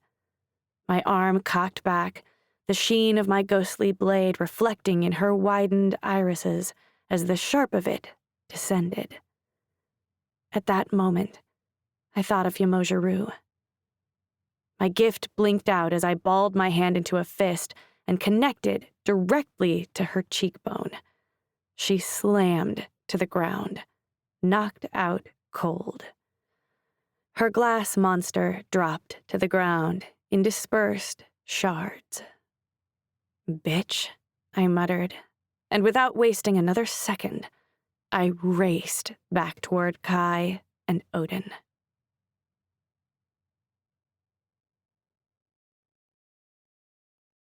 "38. Kaito." The walls on each side of the alley were destroyed, the broken bricks adding to my ammunition. My ribs throbbed, and I suspected that Odin cracked more than one of them with his last attack. I scrambled around to touch as many bricks as I could before he rushed me again. "Stop holding back!" he shouted. He was crazed, but that didn't mean I wanted to kill him. I was afraid he was going to leave me no choice, though, if he continued. I slipped his punch, and it connected with the corner of the wall where the alley branched off. The bricks exploded, and I blocked my face from the new debris. If I didn't do something fast, I was going to die here. My daggers rose from my belt, my gift glowing blue as if aware of the danger it posed. Odin hesitated, but shook it off as he cocked his arm back to strike. His fist glowed green, gaining brightness as he neared me. I sent all 5 of my daggers at him full force. But at that exact moment, I saw Reyna dart between us. I yanked them back, but it was too late. Their momentum was as unstoppable as Odin's fist as it sailed to Reyna. The world froze. The neon light above us blinked out. I heard the clash of my daggers hit the ground, and then everything went dark and still. A magenta light beamed in front of me, and I shielded my eyes, stumbling back. I gaped. Yamoja Rue stood between us, Reyna standing safely at her side. She'd done it. Yamoja Rue saved us all. Odin dropped to his knees and spit a mouthful of blood. For a second, I thought one of my daggers might have connected, but all 5 of them lay clean at Yamoja Rue's feet. Yamoja lifted Odin and slung his arm over her shoulder to support his weight. He looked much the worse for wear, as if the momentum of his own punch had rebounded. Blood dripped from his nose and mouth, and the glow in his eyes was extinguished, and with it, his fight. Yamoja Rue whispered something to Reyna, but I didn't catch it. "No," Reyna said, then lowered her voice and whispered back to her. Yamoja Rue looked stunned. Her mouth opened in an O until she responded. She nodded. Then Reyna walked over to me, apprehension dripping from every movement. Why do I feel like she's going to dump me? "I'm sorry, Reyna. I'm fine. This is about something else." I turned her so my back faced Yamozharu and Odin, and she leaned into me. I felt a lump in my throat the second I saw the cut across Reyna's face. "You're cut." "Really, I'm fine. This is about Bree. She's missing. Can you take us to where she is?" "I don't know where she is." She took a frustrated breath. "Look, Kai, I'm not going to go in there alone. Yamozharu is here. We have to get Bree out of there." I shook my head, confused. "Out of where? You think the Fallen has her?" "Yes." "Reyna, the Fallen is just a group of comms and serfs. It's just us and DT now. And we were all here." "What color are DT's eyes?" she asked, her voice much sharper than before. I barely had to think about it. They were his most striking feature. "Blue. Why?" "He's," Odin said, his voice cut with a pained cough. "He's lying." Reyna turned to Yamozharu and said, "He's not." Reyna's head dropped, and she careened to the side. I wrapped an arm around her to steady her. She spoke again, this time to herself. "If it wasn't the Fallen, who the hell took her?" Yamozharu moved closer to us. "We're going to find her, Reyna." Reyna slipped out of my grasp and stepped between me and Yamozharu. She began to glow, her hair whipping in the energy of her gift as it surged forward. I grabbed her arm. "Reyna, what are you doing?" "She wants to hand you over to the agency. She'll have to kill me first." The sadness in Yamozharu's eyes reminded me of how my mother used to look. "Run, Kai," Reyna said. I didn't immediately know why, but I felt the strongest sense of déjà vu. How many times had I been in this situation? How many more times was I going to let Reyna destroy her life for me? She'd been adopted by her childhood hero. It was obvious how much Yamozharu cared about her, and I would not be the reason she threw it all away. I didn't care if the agency made an example out of me, whether that meant life behind bars or execution. I'd followed Zane and Carter out of GFA to protect Reyna, and my job wasn't finished. "Stop this." I pushed past her. "I'm going. Turn me in." "I'm ready." I felt Reyna's fingers dig into my arm. "No, you're fucking not." She started to tear up. "Please, just..." She touched my face as a quick breath escaped. "Let me save you this time." I smiled. "Can't you see you already have?" I put my forehead to hers and whispered, "It's going to be okay." She shook her head. "What do you expect me to do? Let them take you? I can't." My chest warmed, and despite her tears, I knew I'd made the right decision. I took her hands in mine. "I want you to find Bree. I want you to go to GFA and become a great Fae like you always dreamed." Yamozharu's gaze dropped to the ground. "Thank you, Kai," she said. "I'm sorry it has to be this way." "I understand," I said, forcing my voice to remain steady for Reyna's sake.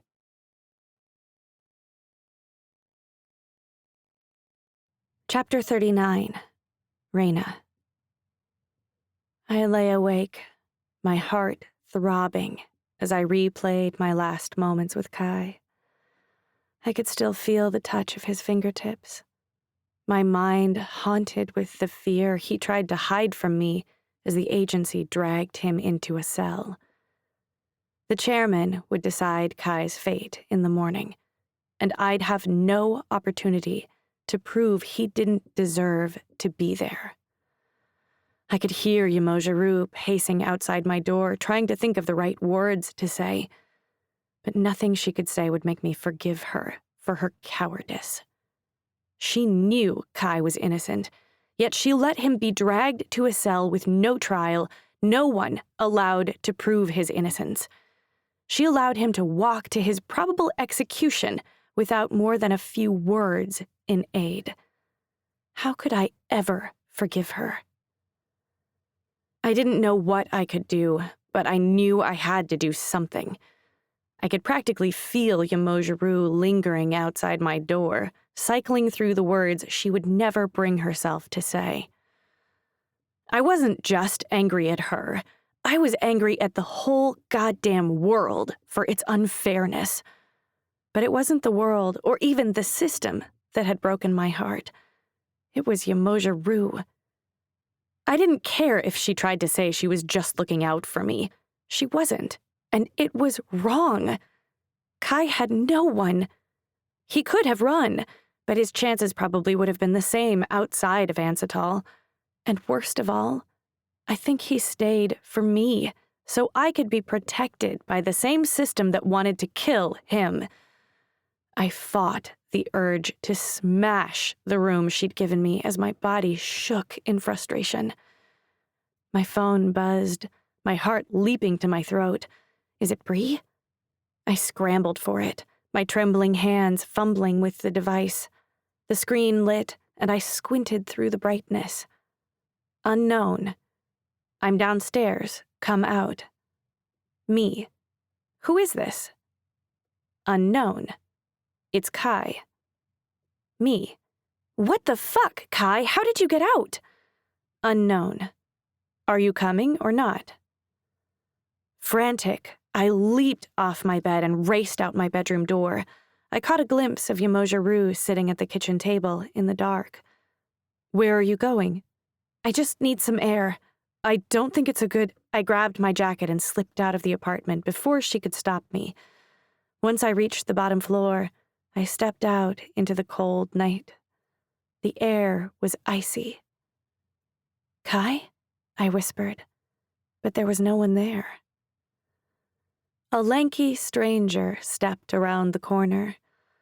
His face was slender, his eyes as blue and crisp as the night air.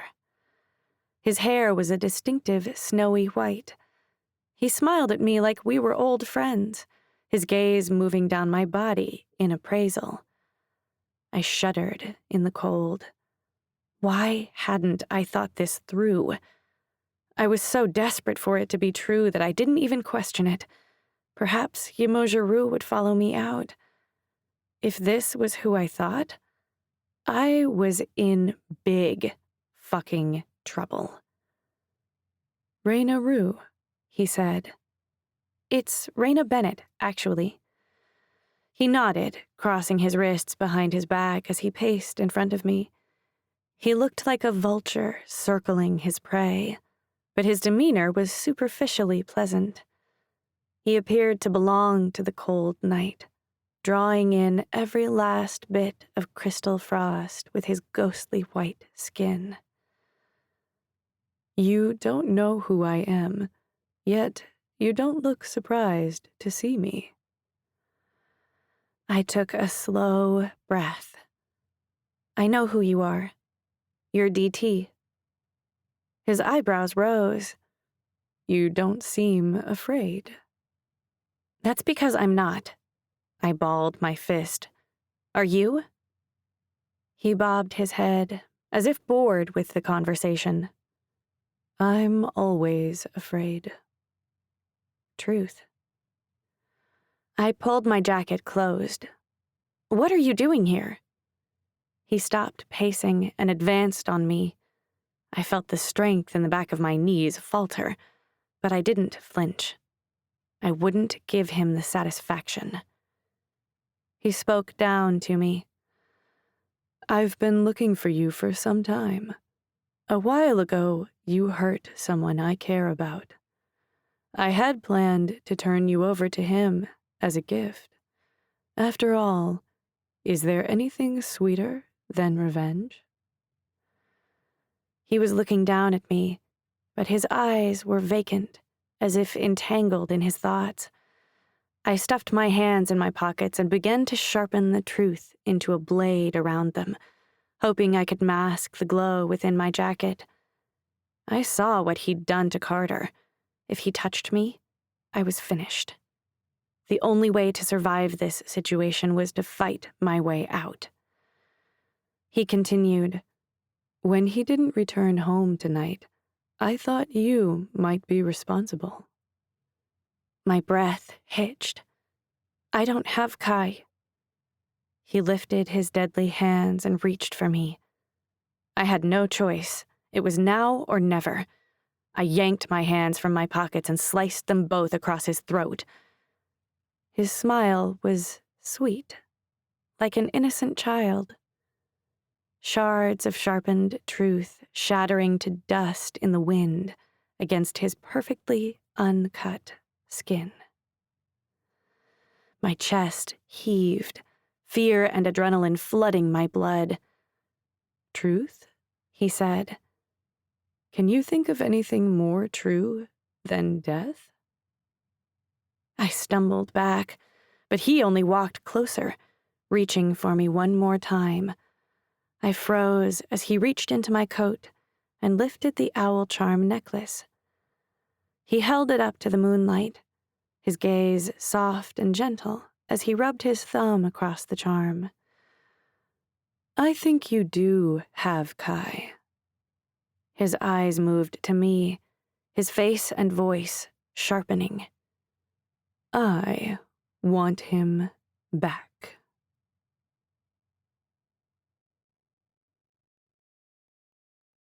"40. Kaito." My ribs screamed for medical attention, but the simple fact that they'd locked me in this dusty cell without it meant there was little hope of me not getting executed in the morning.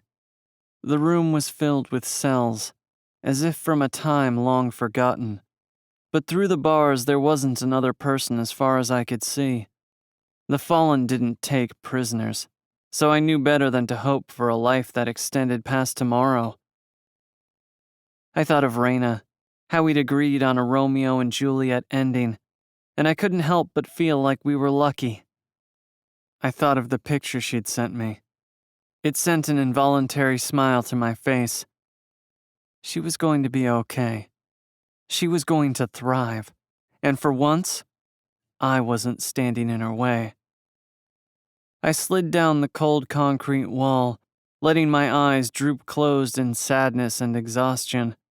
If I thought about it long enough, these captive moments were all I had left. But if they thought I had nothing but concrete walls and bars, they were wrong. I shut my eyes, pulling my legs to my chest and replaying everything I had left. Reyna. Some memories returned like a storm of regret, and others like a warm summer's afternoon. But my thoughts lingered on one moment in particular, one from today, when I first saw her purple glow in the alleyway.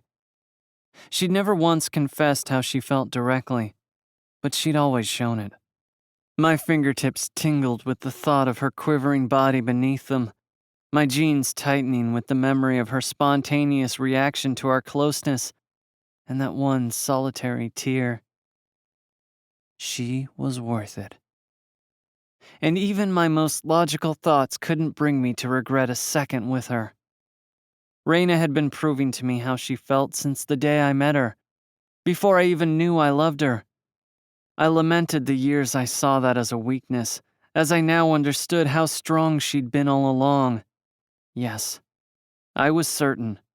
Reyna was worth dying for, and tomorrow I'd prove it. Yet one regret lingered. Though she'd shown me with every breath she took how much she cared, I'd never heard her say it. In fact, I couldn't recall a single person ever saying it to me. My chest rose and fell in the darkness, my pulse even and unaffected by the sudden bolt of sorrow that struck me. Regardless of what had passed between us, how I was sure we both felt. I would never hear her say that she loved me. Not in this life. I remembered the night of the dance, how she'd purged the truth from my lips. I'd given her permission to pull my true feelings for her forward, but when they'd emerged, they'd surprised us both. I could have loved her better if given a chance, and who knows, I probably could have been a better man, too. The ground beneath me shook, and for one doubtful second, I thought I might have imagined it. The room shook this time, forcing me to retreat to the corner of my cell. I held my breath as I listened for clues, but it was several minutes until I heard the next howls of distress. As a man practically condemned, I felt an odd indifference to the disturbance, able to observe with curiosity as I had nothing left to lose. That's when I saw her burst through the door. Yamoja Rue lifted a guard by the throat, her braided hair shooting out webs of stray strands in every direction. What the fuck? The guard wrangled in her grasp and sobbed beneath her furious grip, and in that fractured moment, I felt the same detached fury that haunted me whenever I visited DT. She tossed the guard aside, and he collided with the bars on the far side of the room with a resounding clang. Finally, she stood with her hands on the bars of my cell. A shadow filled the doorway, and the disheveled chairman stepped in to fill it. He spoke. "If you do this," he said, sleep evident in his weak voice, "you will be stripped of your title." She froze, which only served to encourage him. "You will never work as a Fae again, and your life's work will be tarnished by this act." He moved forward, close enough for me to see the age lines on his face matched hers in depth. "But if you walk away, I can guarantee—" She spun on him, glaring at him with such intensity that he stopped mid-sentence. He stumbled as he scrambled back toward the door, retreating up the stairs to the main hall. A moment later, the alarm sounded.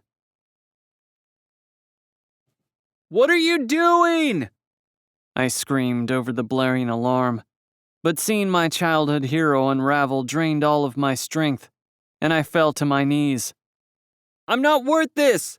Please, just let me go!" "They got her! They got her!" I could see she hadn't meant to say it twice, and that repetition and fear were sputtering from inside out. Who? Did she mean the Fallen got someone? The only person from our team that was still on their feet was Ensley, and I tracked some shards of glass to a trash truck, which meant she'd gone back to Fallen HQ and stayed there. Reyna was taken by DT. I shook my head. She couldn't have meant the actual DT. She must think it's my team. That's impossible. We were all taken out at the fight.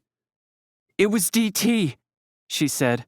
I saw on the security footage a boy with white hair. I froze as a wave of desperation crashed down on me. All I could think of was DT's cold gaze on Reyna's face. Why would he take her? Was it because I lied?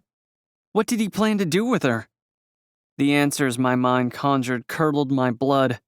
I wanted nothing more than to flee from this prison and rescue Reyna. Any punishment I'd receive would be worth it, and it was obvious, based on the current situation, that Yamoja Rue felt the same. But was this exact reaction what DT had planned? I needed to think logically. It had to be a trap. Yamoja's knuckles paled as she clutched the bars of my holding cell. He looked at her necklace, and then she went with him. Why would she go with him? Struggling to breathe, I took a sharp breath in, my mind reeling. He could kill her in an instant. She had no choice. So it's true then? I nodded. He must have been desperate to leave the tower and get his hands dirty. The only time I'd seen him do that was with Carter. And in his mind, he'd done it for me. I could only assume this was the same. I thought I'd been so careful to keep my feelings for Reyna hidden for this exact reason. Either way, he knew now. We couldn't just run in there with no plan, and based on the look in Yamoja Rue's eyes, we were both too emotionally involved to do this rationally. Do you know where he is? Yamoja Rue asked, her steely eyes penetrating. I do, but... But what? She screamed. You don't want to give up your buddy? If you don't help me get my daughter back... That's not it. I walked up to the bars. I wanted Reyna back as much as she did, but the look of horror in the chairman's face and what he'd promised her were fresh in my memory. I put myself in here so you two could have a normal life together. Look, DT is always doing 10 things at once. If he knows about our ties to Reyna, he's probably banking that you'll do something reckless like this to get her back. Think about it. The muscles in her jaw tensed. He never goes in the field. He's banking that you'll let me out of here to help you find him. That way he can get to you. He wants me back and he wants you dead. If we run in there, gifts firing, we'll all die. She clutched the bars between us and they began to glow pink. I backed away and she bent the bars apart with little effort. I stepped through but stopped and remained motionless on the other side. I sighed. He's trying to get you to destroy yourself. Her eyes glistened.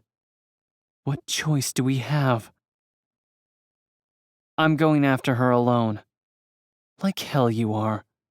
I brought Reyna into this. I'll handle DT. I'm a dead man walking anyway, I said. It's you alone who has something to lose here. I closed my eyes as I felt the trash truck inch forward in the back alley of the agency. It was packed full of glass shards, most of which were still in my gift's grasp. So DT was expecting me. If it was me he wanted, it was me he was going to get. Either way, I wasn't going to risk the life of Ancetal's last hope, my childhood hero, and Reyna's only family. We need you. I know you're tired. I know you'd give it all up for her. But this city still needs Yamoja Rue, I said. I'll save Reyna on my own. I can't let you walk out of here with me. I can't let you throw it away. Let me. It's done. The choice is already made. The chairman already said. She was wrong. If I hurt Yamoja Rue a little, they'd believe she broke in here to talk, and that I jumped her. The agency wasn't perfect, but they believed in Yamoja Rue as much as they needed her. I could still fix this. The only obstacle left was DT, but I might be able to bargain my life for Reyna's. If I succeeded, she'd still have family to come home to, and Yamoja Rue could protect the city as Fae. I drew the glass shards toward me, and while I could feel them approaching, all appeared unmoving.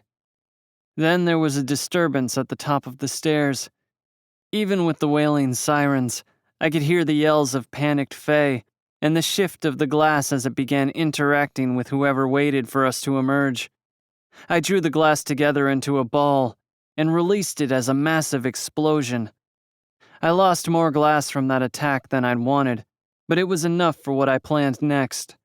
I closed my eyes in concentration as I waited for the glass to move again, alerting me that the Fae called in to stop my escape were still on their feet. Nothing moved. I yanked a wave of glass down the stairs and it finally crawled into view in a glittering black mass. Kaito, please, Yamoja said, but her voice lowered in resignation, as if she'd understood even with such a sparse explanation. I sharpened the mass into a spike and forced her into the cell, reconstructing it out of glass. Save her, she whispered through tears. She lifted a glass shard and cut her face with it as white-hot relief seared through my veins. With that single act, I knew I'd saved Yamoja Rue. I thought I heard her mumbling something else, but I couldn't hear it through the sound of the alarms. I headed up the stairs and saw the piles of low-tier Fae that were supposedly supposed to stop me and Yamoja Rue. They began to stir weakly, but upon looking a little closer, many of them were pretending to be injured, probably to avoid facing her. I practically rolled my eyes at the charades and games we all played just to maintain the status quo. I performed my next line with the conviction of a drama student forced to recite a line in the school play to pass the class. Remember, it was I, Kaito Nakamura, who defeated Yamoja Rue. I burst through the door of the agency and followed the leftover glass to the trash truck, instructing the driver to head to the tower. I didn't want to admit that I was scared of DT, or that I would have gladly taken the merciful execution of the agency's water treatment over what I'd seen Carter endure. It was checkmate if DT had taken Reyna, as she was the weakness that I, his closest friend, and Yamojiru, his greatest rival, shared. If I failed tonight, Yamojiru would follow, and if she fell, so would Ansatal. Whether at the hands of the fallen or something else entirely. I raced through the neon streets of Ansatal toward the tower like a man on borrowed time, fully prepared to die beside Reyna, just as I'd promised. Or perhaps, for once in our lives, I could save her. My last hope hung on the possibility that there was some force, some gift greater than death, and that I possessed it. Chapter 41. Reyna. DT leaned in, a wisp of his snowy hair brushing my cheek. "Speak," he said, "and you will die right here." Truth. My stomach churned, my gift's ability to detect truth a detriment to my deteriorating nerves. He grabbed me by the arm and yanked me out of the car. "Act normal," he added. He hooked his arm in mine, the coldness of his skin far more icy than the frigid air and just as unnerving. Despite his polished appearance, his presence was corpse-like, as if his gift had been draining his life, bit by bit. We stepped into the light of the tower, and his demeanor changed in an instant. The lobby was packed with families, chatting and preparing to leave, as if we'd missed some kind of event. Everyone seemed happy and at ease. They didn't look like plotters or assassins, or even remotely like an evil organization. So when they smiled and waved to DT as he passed, like they were one big family, it made no sense.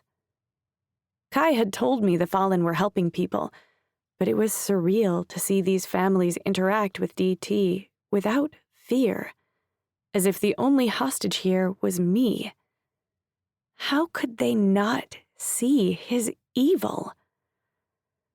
An elderly woman approached. "Oh, how lovely your friend is," she beamed. I smiled shyly, too terrified from DT's warning to risk any pleasantries. "She certainly is," he replied with a smile. She began to pull on her gloves, and just before she got them on, I saw the blisters between her thumb and finger that were always present on the ungifted who were laborers. My hands burned with sympathy pains from the brutal memories of the few shifts I'd worked last year to get by. I remembered how, afterward, my hands had been bloody, but blisters like her meant regular shifts over many years. Was everyone here ungifted? So the Fallen really did only have a few gifted people, and to think they had caused all this destruction. "And how are you tonight, DT?" she asked. "Excellent," he said, his ease and charm appealing. Lie. It was my first real peek into his head, and it gave me an idea. I hoped, once we arrived at his destination, he'd allow me to speak long enough to find out more about this enigma of a man, perhaps something that I could use against him. He led me to the elevators, and I dragged my feet a little, hoping to remain a few moments longer among other people, where DT relied on a mask of kindness. I shuddered to think of what kind of man he'd be when we were truly alone for the first time, and the mask came off. He squeezed my arm in warning, reminding me I had no choice but to go with him into the elevator. "Good," he said as the doors closed. "Very good." I stared at my reflection in the elevator doors. Beneath my winter jacket were nothing but a silky tank top and matching pants that were my pajamas. Yamojiru had lent me the top, and it didn't really fit, as she was much chestier than me, but at least I had my jacket to hide it. He was a murderer. I knew that for sure. But was he also a pervert? He watched me carefully as the elevator rose. "You may speak now," he said. "I've been watching your face, and I find I'm curious about what you're thinking." "Do you have my friend Bree?" "Who?" "Briara Phillips. She was taken from GFA." He smiled. "No. The school has been off limits to me for some time." He tilted his head in curiosity, then said, "How interesting." "What?" I asked, failing to keep my emotions out of my voice as the elevator came to a stop. I needed to hold it together. He gestured for me to move forward, and I was grateful that he didn't touch me this time. "Well, you're in such a precarious situation, yet your first concern is for your friend." I followed the hallway to the door at the end. "A normal person would understand," I mumbled. "Hey now, there's no need to get nasty." He opened the door. My heart sank when I realized it was an apartment, my mind racing through worst-case scenarios. Being around him kept my nerves constantly on edge. Actually, seeing that you kidnapped me, I think there is a need. Fuck, what was I doing? Antagonizing him was a terrible idea. He nodded and turned on the lights before taking a seat on his sleek couch. I stood frozen just beyond the threshold. The apartment was remarkably clean, to the point where it felt more like a hotel than someone's home. It was simply but expensively furnished, and out of the floor-to-ceiling windows, far below, I could see Ansatal's neon lights. "Have a seat," he said in a companionable tone, patting the couch beside him. "I only want to talk, and we could be here a while." Truth. The tension in my body relaxed. My situation wasn't much improved, but at least he didn't mean to kill me right away. I took a seat as far away as I could without falling off the couch, clutching my coat tightly. "Take off your jacket and stay a while." "I'd rather not." His eyes darkened, his jaw clenching with annoyance. Reluctantly, I peeled off my jacket, making sure to adjust my top to cover me. The fabric was too sheer for comfort, so I used my arms to block my chest, hoping he didn't notice. From the way he spoke about Kai earlier, though, I wondered if he preferred men. But that thought went out the window when I lay my jacket between us.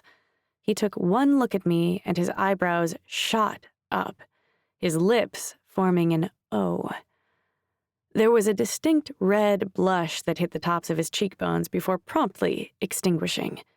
He turned his face away toward the window, his gaze locked on the glowing neon lights of the city below.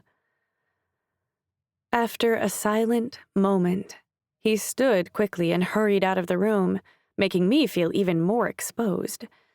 I could practically hear my nervous heartbeat.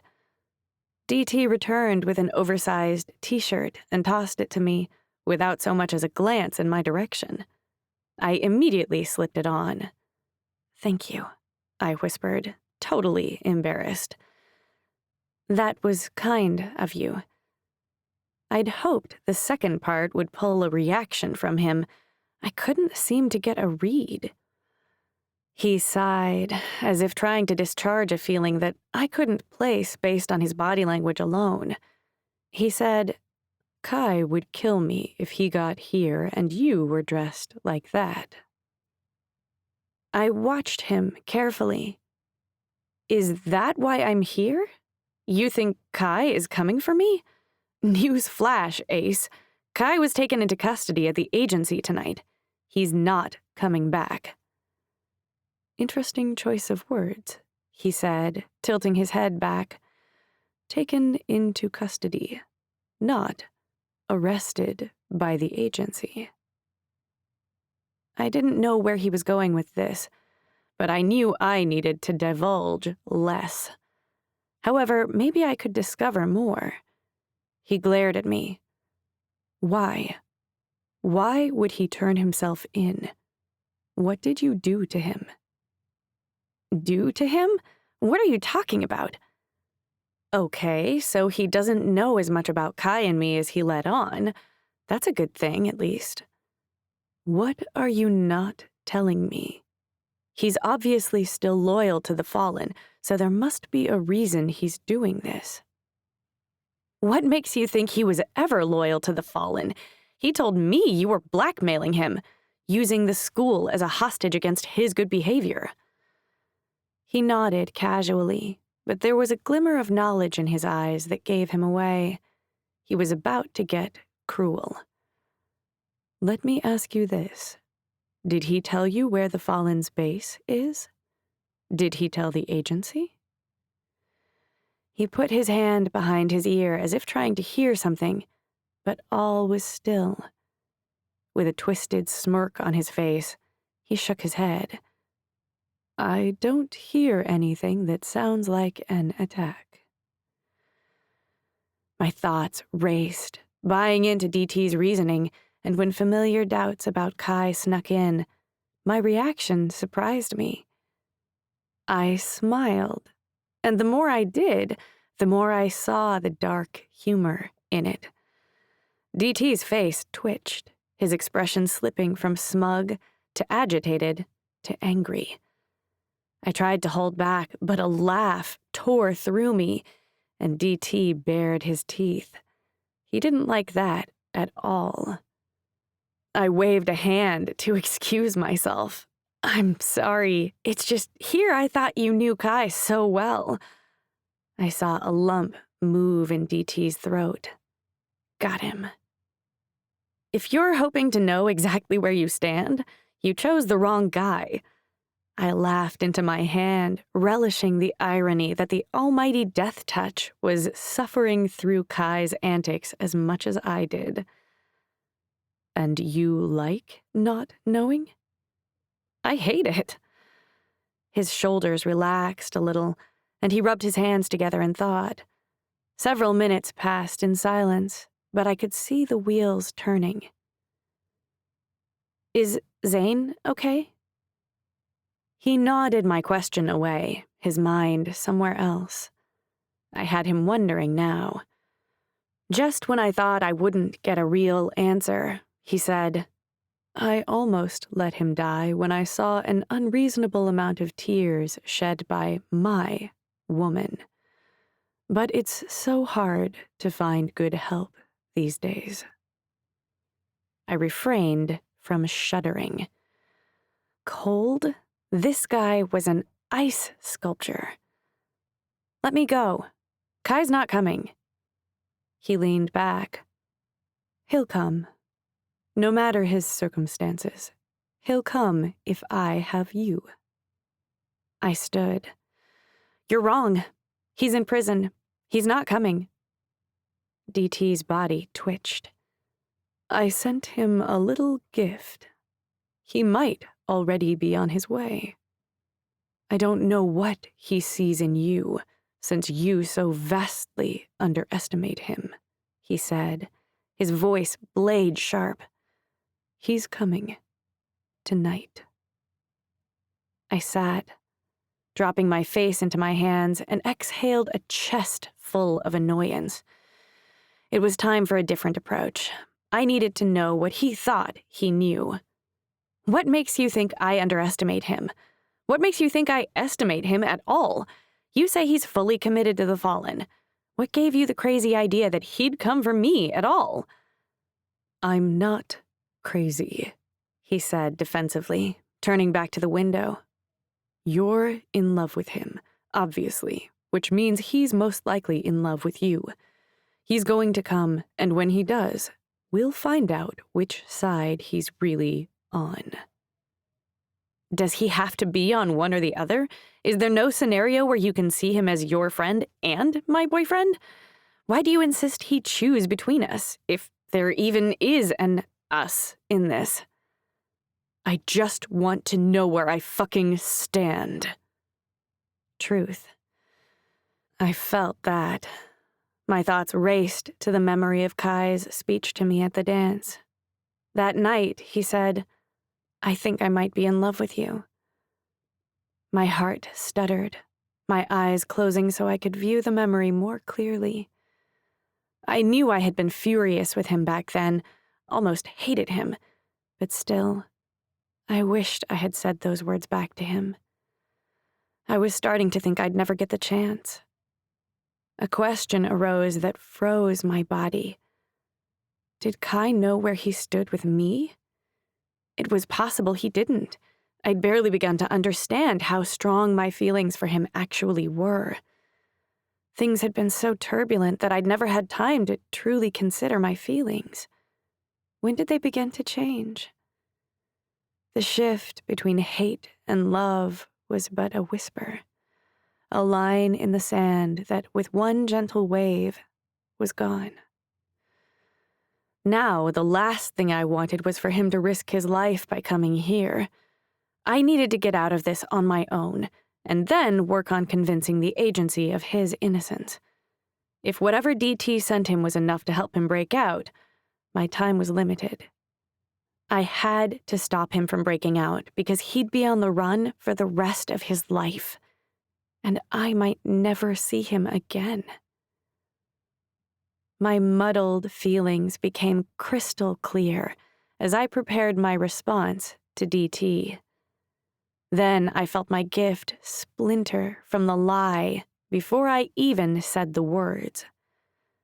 He doesn't love me, and I don't love him. My heartbeat quickened, my gift writhing in a potent mix of pain and pleasure as I fought my gift to be dishonest while the truth settled in for the first time. I was in love with Kaito Nakamaru, and I needed to survive long enough to tell him. "Just let me go, you fucking liar!" he shouted, pulling his hair. My heart stopped. My bones rattled with fear and my spine straightened. I'd misjudged. Badly. He looked frantic. For some reason, my declaration that there was no love between Kai and me threw him. If I wasn't watching him unravel, I would have believed he saw through me, but he looked afraid as he chewed on his thumbnail. He needed to believe that Kai loved me so he could believe that Kai would come back. Was this his Achilles heel? Though I didn't know how I'd use it to my advantage, I'd discovered a weakness. But it was too early to tell if unhinging him in the process helped or hurt. "I've told you the truth. There's no reason he'd come for me. If you've given Kai a way out of the agency jail, and you're so sure he's loyal to you, what do you need me for?" He gave me a sideways wink. Insurance. I felt my stomach turn over. He sat and leaned back on the couch, the tension in his body relaxing. Shit. My response had the opposite effect.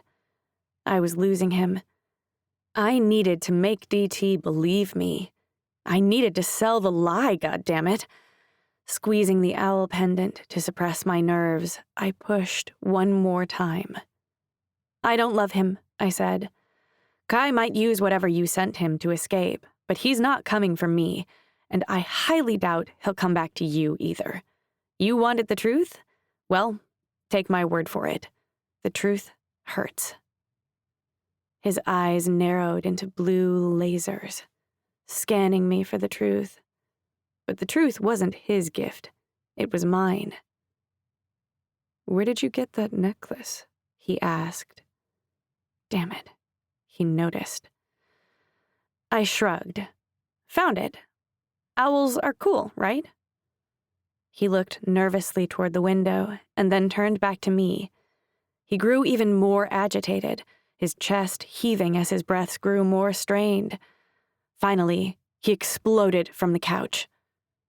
"Prove it," he sneered. "Prove you don't love him right now, and I'll let you go, and I won't go after you. I'll find another way to get him back here once he's free." Letting DT finalize breaking Kai out was tempting.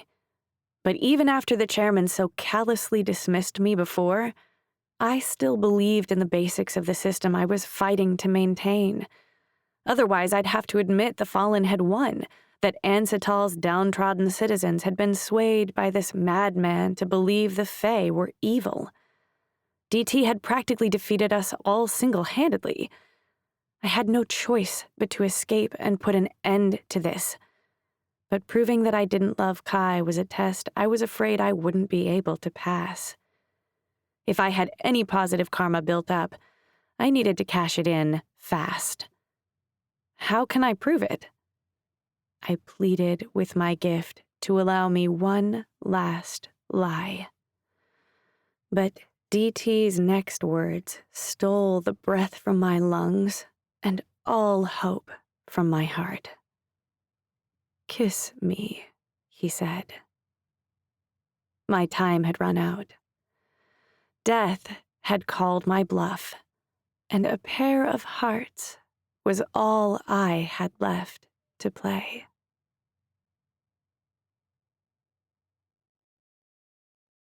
"42. Kaito." I stood outside the door to DT's apartment. My pulse thumped in my ears like the deafening bass of a concert speaker. The thought of Carter as he turned to dust weighed down my legs.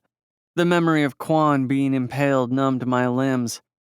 But Yamoja-Ryu had believed in me, more than my parents ever had. She trusted me to get Reina out of here alive.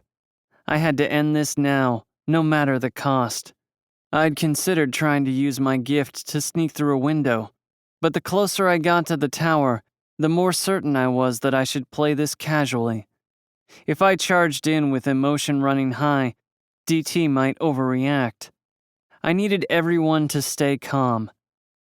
Then I heard DT's voice behind the door, and I knew calm would not be an option. "Kiss me," he said. I leaned into the door, waiting for Reina's angry reply, but I was met with only silence. Shaking, I reached for the door handle. My teeth gritted to brace myself for what I was about to see. DT moaned, and I heard the shuffle of movement. My heart stopped. I quietly opened the door so as not to startle DT and was paralyzed by the sight. On the far side of the room, Reina's hand was cocked back. Her purple glow filed into a shiny blade aimed at DT. He clutched the side of his face with two hands, mewling in pain. "I am in love with Kai," she said, "so I don't need to prove anything to you. And you should know I will take your life before I let you hurt him again." Her words jolted my heart back to me. She loved me. Despite everything. "I knew it," I said, stepping into the familiar apartment. Her gaze moved to me and softened. My legs felt weak, and I was surprised by the burning sensation that flared behind my eyes. "You came," she breathed. "He was right." I turned my attention to DT. He slowly moved his hands away from his face, revealing a deep cut. His arms visibly shook as he stared at the blood on his fingertips. He looked like he was in shock. His eyes widened, and an expression I'd never seen on his face completely overtook it. Reina must have caught him off guard, and from the crazed way he gaped at the red substance, it had been a very long time since he'd seen his own blood, if ever. In fact, it was starting to look like DT may have never been injured at all. This crumbled my plan of a casual approach. He was a time bomb, and I needed to get Reina out of here before detonation. I sprinted across the room to put my body between him and Reina. I grabbed her wrist and pulled her behind me.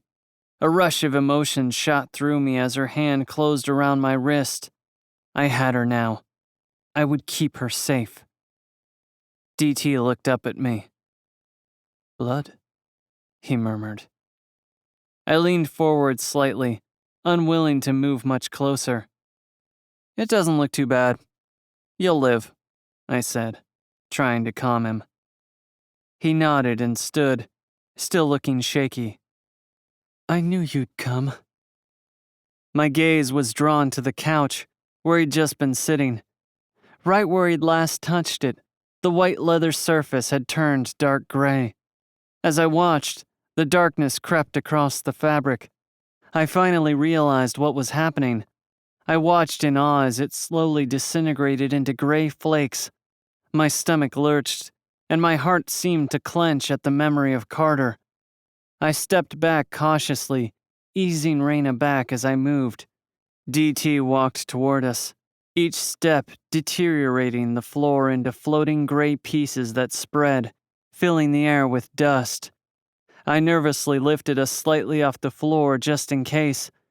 Raina squeezed my wrist, like she was trying to tell me something she didn't want DT to hear. But since she was behind me, I didn't have enough of a read on her to know what it was. DT's usually confident demeanor had vanished, and in its place was a reckless man capable of anything. I grinned at him, hoping to rein him in as I moved Raina towards the door an inch at a time. "What's going on here, Cal?" I asked.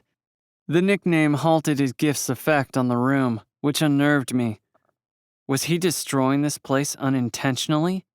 He looked agitated, a fresh handprint made of blood across his cheek where he'd touched it. But this was an entirely new side to him. Even when he'd murdered Carter, he'd seemed in control. Now the monster within was on full display. "I need to know," he said, his words low like a growl. "Whose side are you on? Hers or mine?" I swallowed a lump in my throat. I've seen all the good the Fallen is capable of doing, but killing the Fae won't. "Whose side?" he screamed, quaking my bones. The windows cracked, alerting me that the room's deterioration had resumed. I heard the faintest sniffle behind me, which was a kick to my gut. Anger tore through me. The moment DT dragged Raina into this fight was inevitable. "Hers," I said. DT's blue eyes widened, and he reeled like I'd slapped him. I lifted my hands, preparing to defend myself, but the glass I'd been using all night was way out of range. My daggers had been confiscated by the agency, and the objects in his apartment were rapidly being turned to dust. He stepped toward us. "I should have known when you didn't return here after your mission. You don't have the nerve to do the right thing. You grew up too rich." I listened, his gaze so fixated on me, I doubted he noticed the purple glow swelling behind me. He continued, "You never learned what it was like to be hungry, yet somehow I fooled myself into thinking we were the same. I have news for you, Kaito." My name sounded like an insult from the way he spat it out.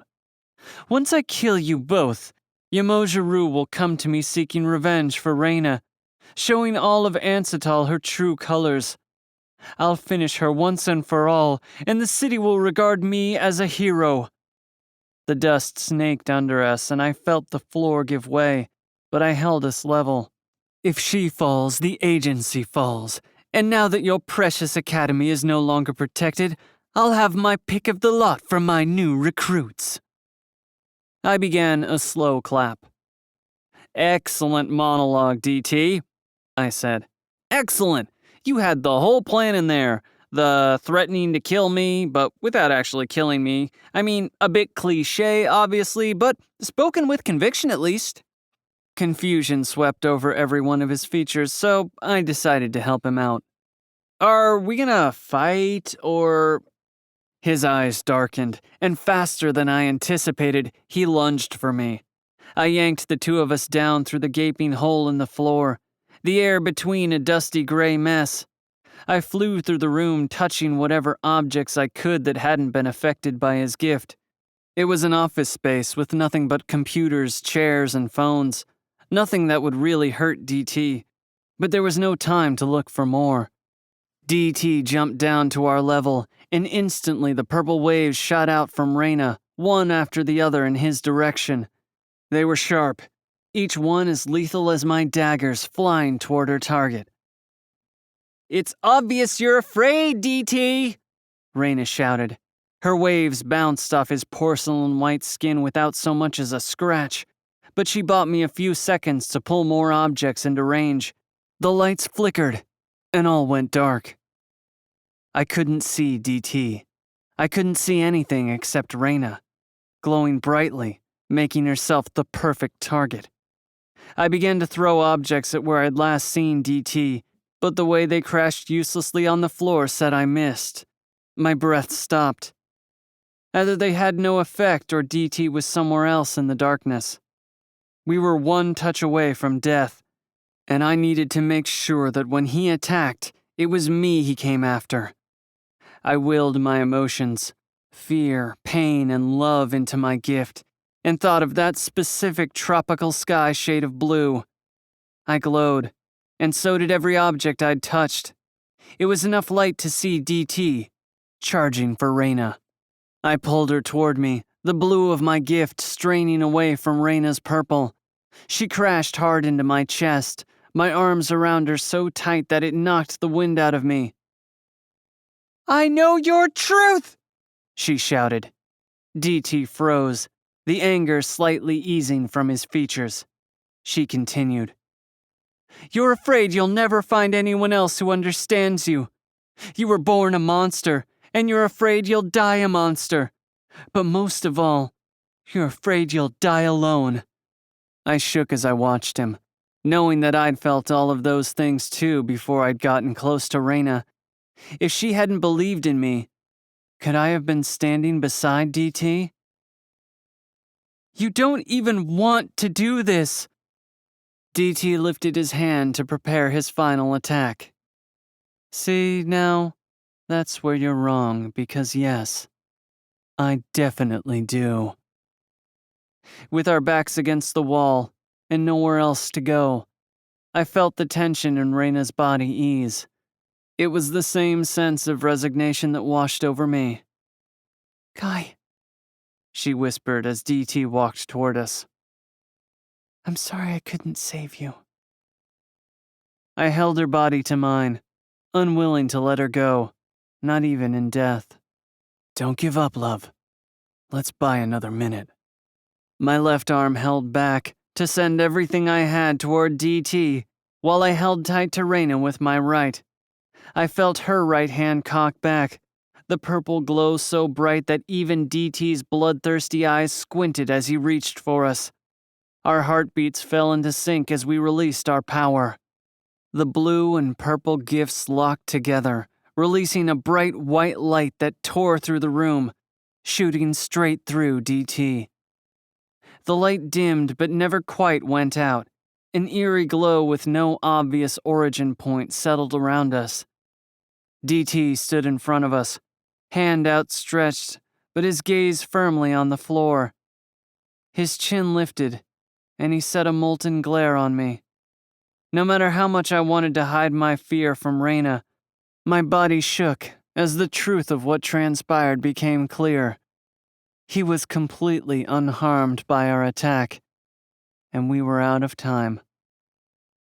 A cruel smile stretched across his face, and he reached for Reyna. "No, I won't live without her." Desperate to block his touch, I threw my hand at his, but Reyna gripped my wrist to stop me, just as his hand lay flat on her collarbone. A horrifying scream ripped through the room.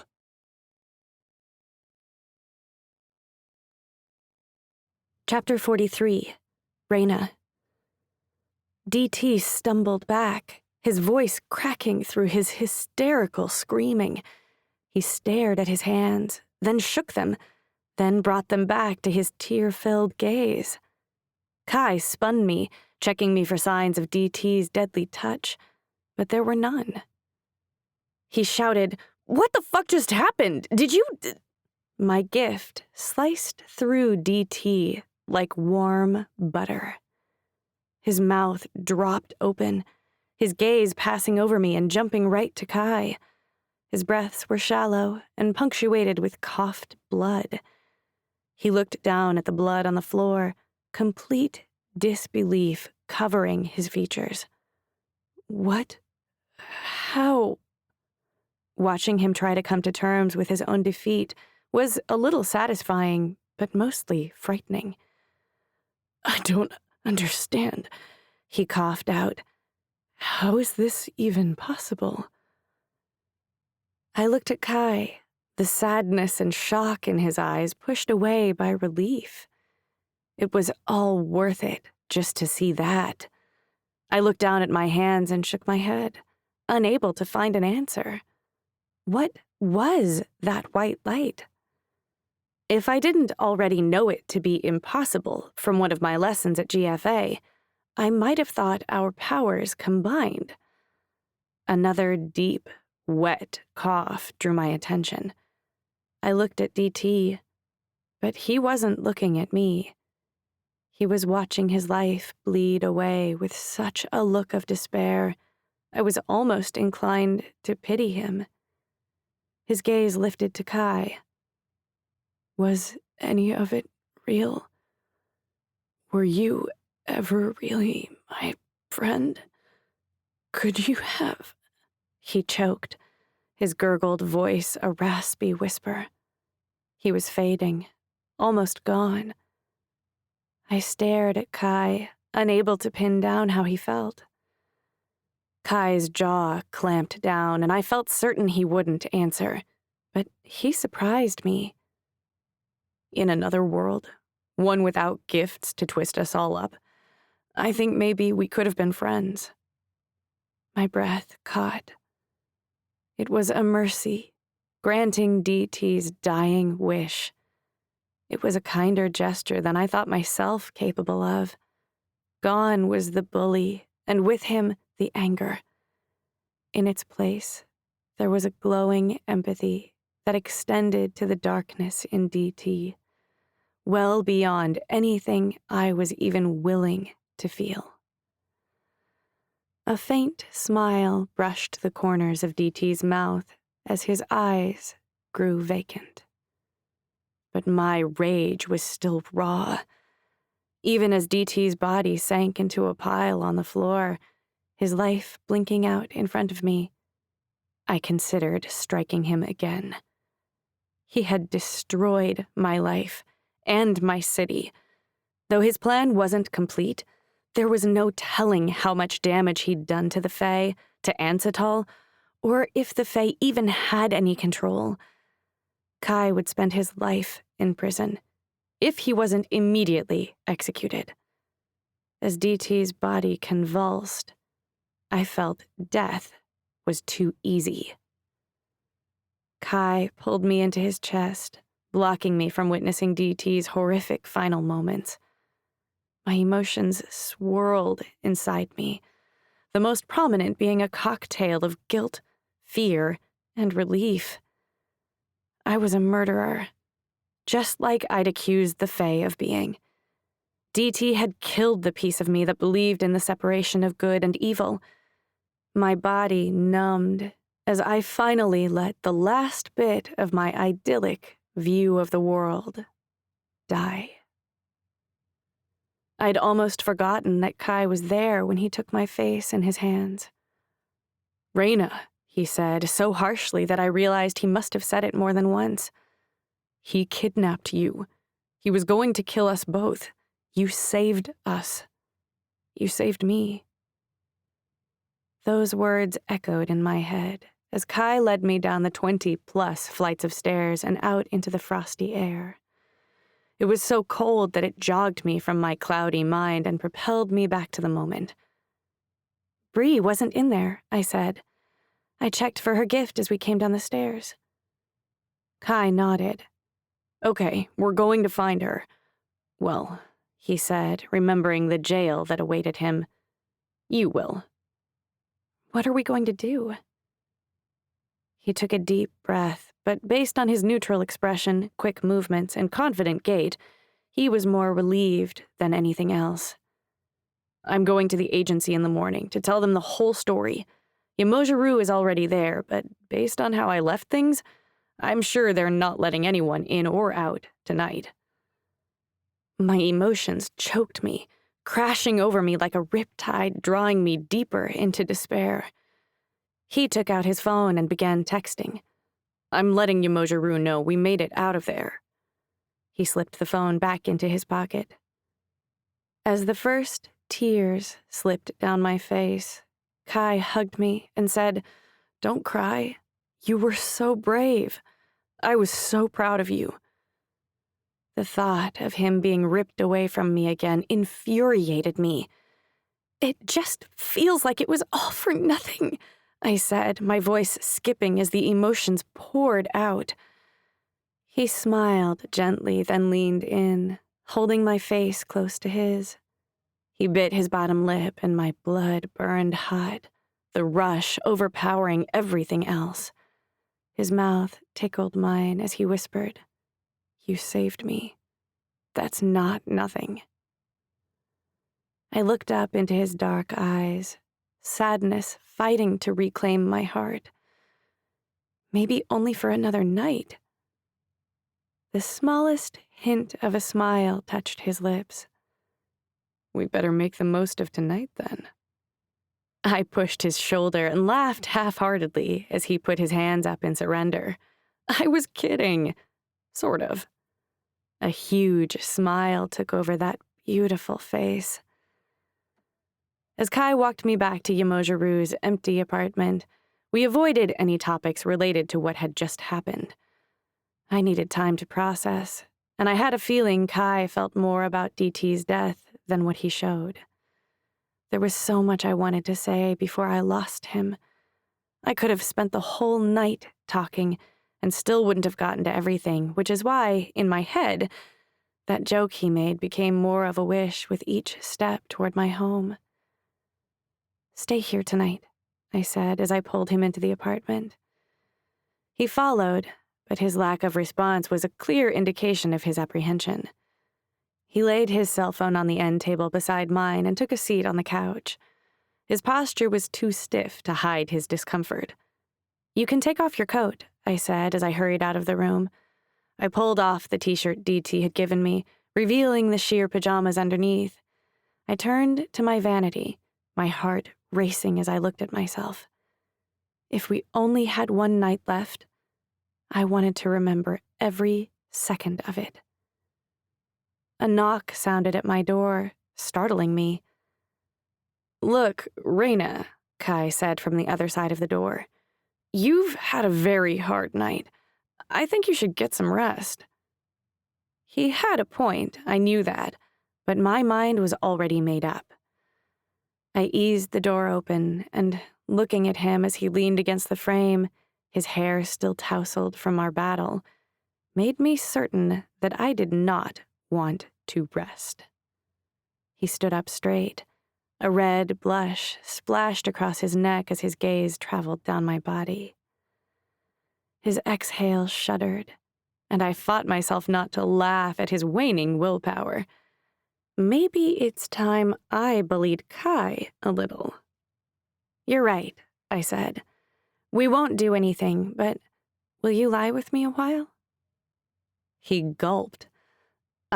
Yeah, that should be fine." I began to crawl slowly onto my bed, fully aware of the show I was putting on. I felt Kai's gift lift me as he pushed me back onto the bed to end it quickly. The blue glow jerked the blanket up to cover me past my chest. He was determined to be good. How sweet. I bit back a laugh, and he smiled as he lay beside me. I rolled over to him, inching closer. "I know what you're doing," he said. I wiggled my body closer to his. "Oh? And what is it I'm doing?" "It's not going to work." His gaze didn't leave my face for a second. Despite his words, I caught a glimpse of something hot and hungry behind his eyes.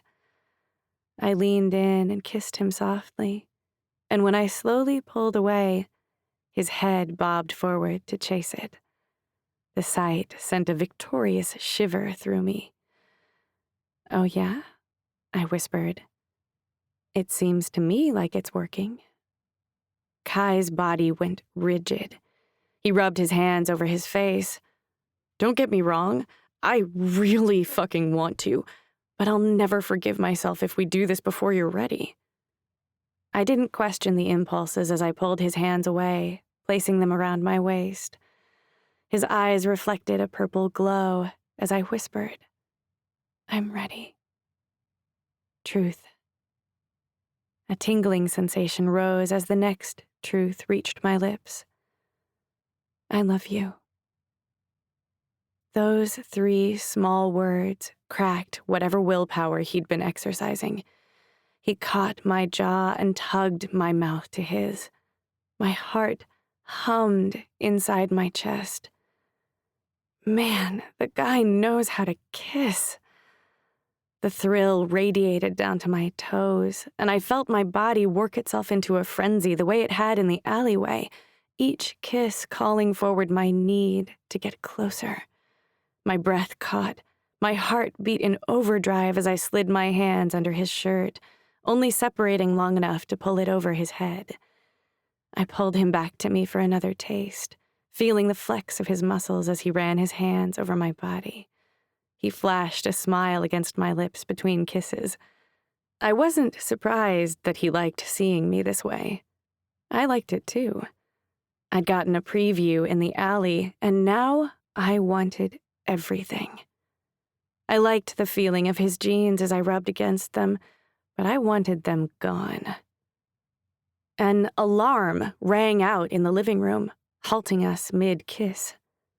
Based on the volume and tone, it was a city-wide emergency alert that came through our cell phones, no doubt telling people to avoid the tower and the agency until they had everything settled. Had it been an ordinary message, we would have ignored it, but unfortunately, it was the kind that would ring until we stopped it. I forced my body to separate from Kai's, taking a moment to fully appreciate the view. Kai let out a wordless sound of irritation, and I couldn't help but smile at the reaction. I wanted to assure him that one more minute wouldn't kill us, but the need between my thighs said otherwise. I hopped off the bed, my weakened knees far wobblier than I was prepared for. I bounded into the living room as Kai's phone zipped past me, and I followed the remaining alarm to the end table where my phone blinked red. Racked with an overabundance of energy, I did a silent, "OMG, I'm going to have sex with Kai" dance before I picked up my cell. "It's a weird alert from an unknown number," Kai said. "It says," but I already knew. I gaped at the message. My heartbeat stopped dead in my chest. On my phone, the message wasn't from someone unknown. It was from someone who was missing. My blood ran ice cold as I read her message aloud. "Bree, get out of Ansatol." This concludes the reading of The Brave and the Broken, Gifted Fae Academy, Year 2. Written by Brittany Chanel. Performed by Alessa Lamb and Matthew H. Longoria. Text copyright 2019 by Brittany Chanel. Audio production copyright 2020 by Brittany Chanel. Thanks for listening.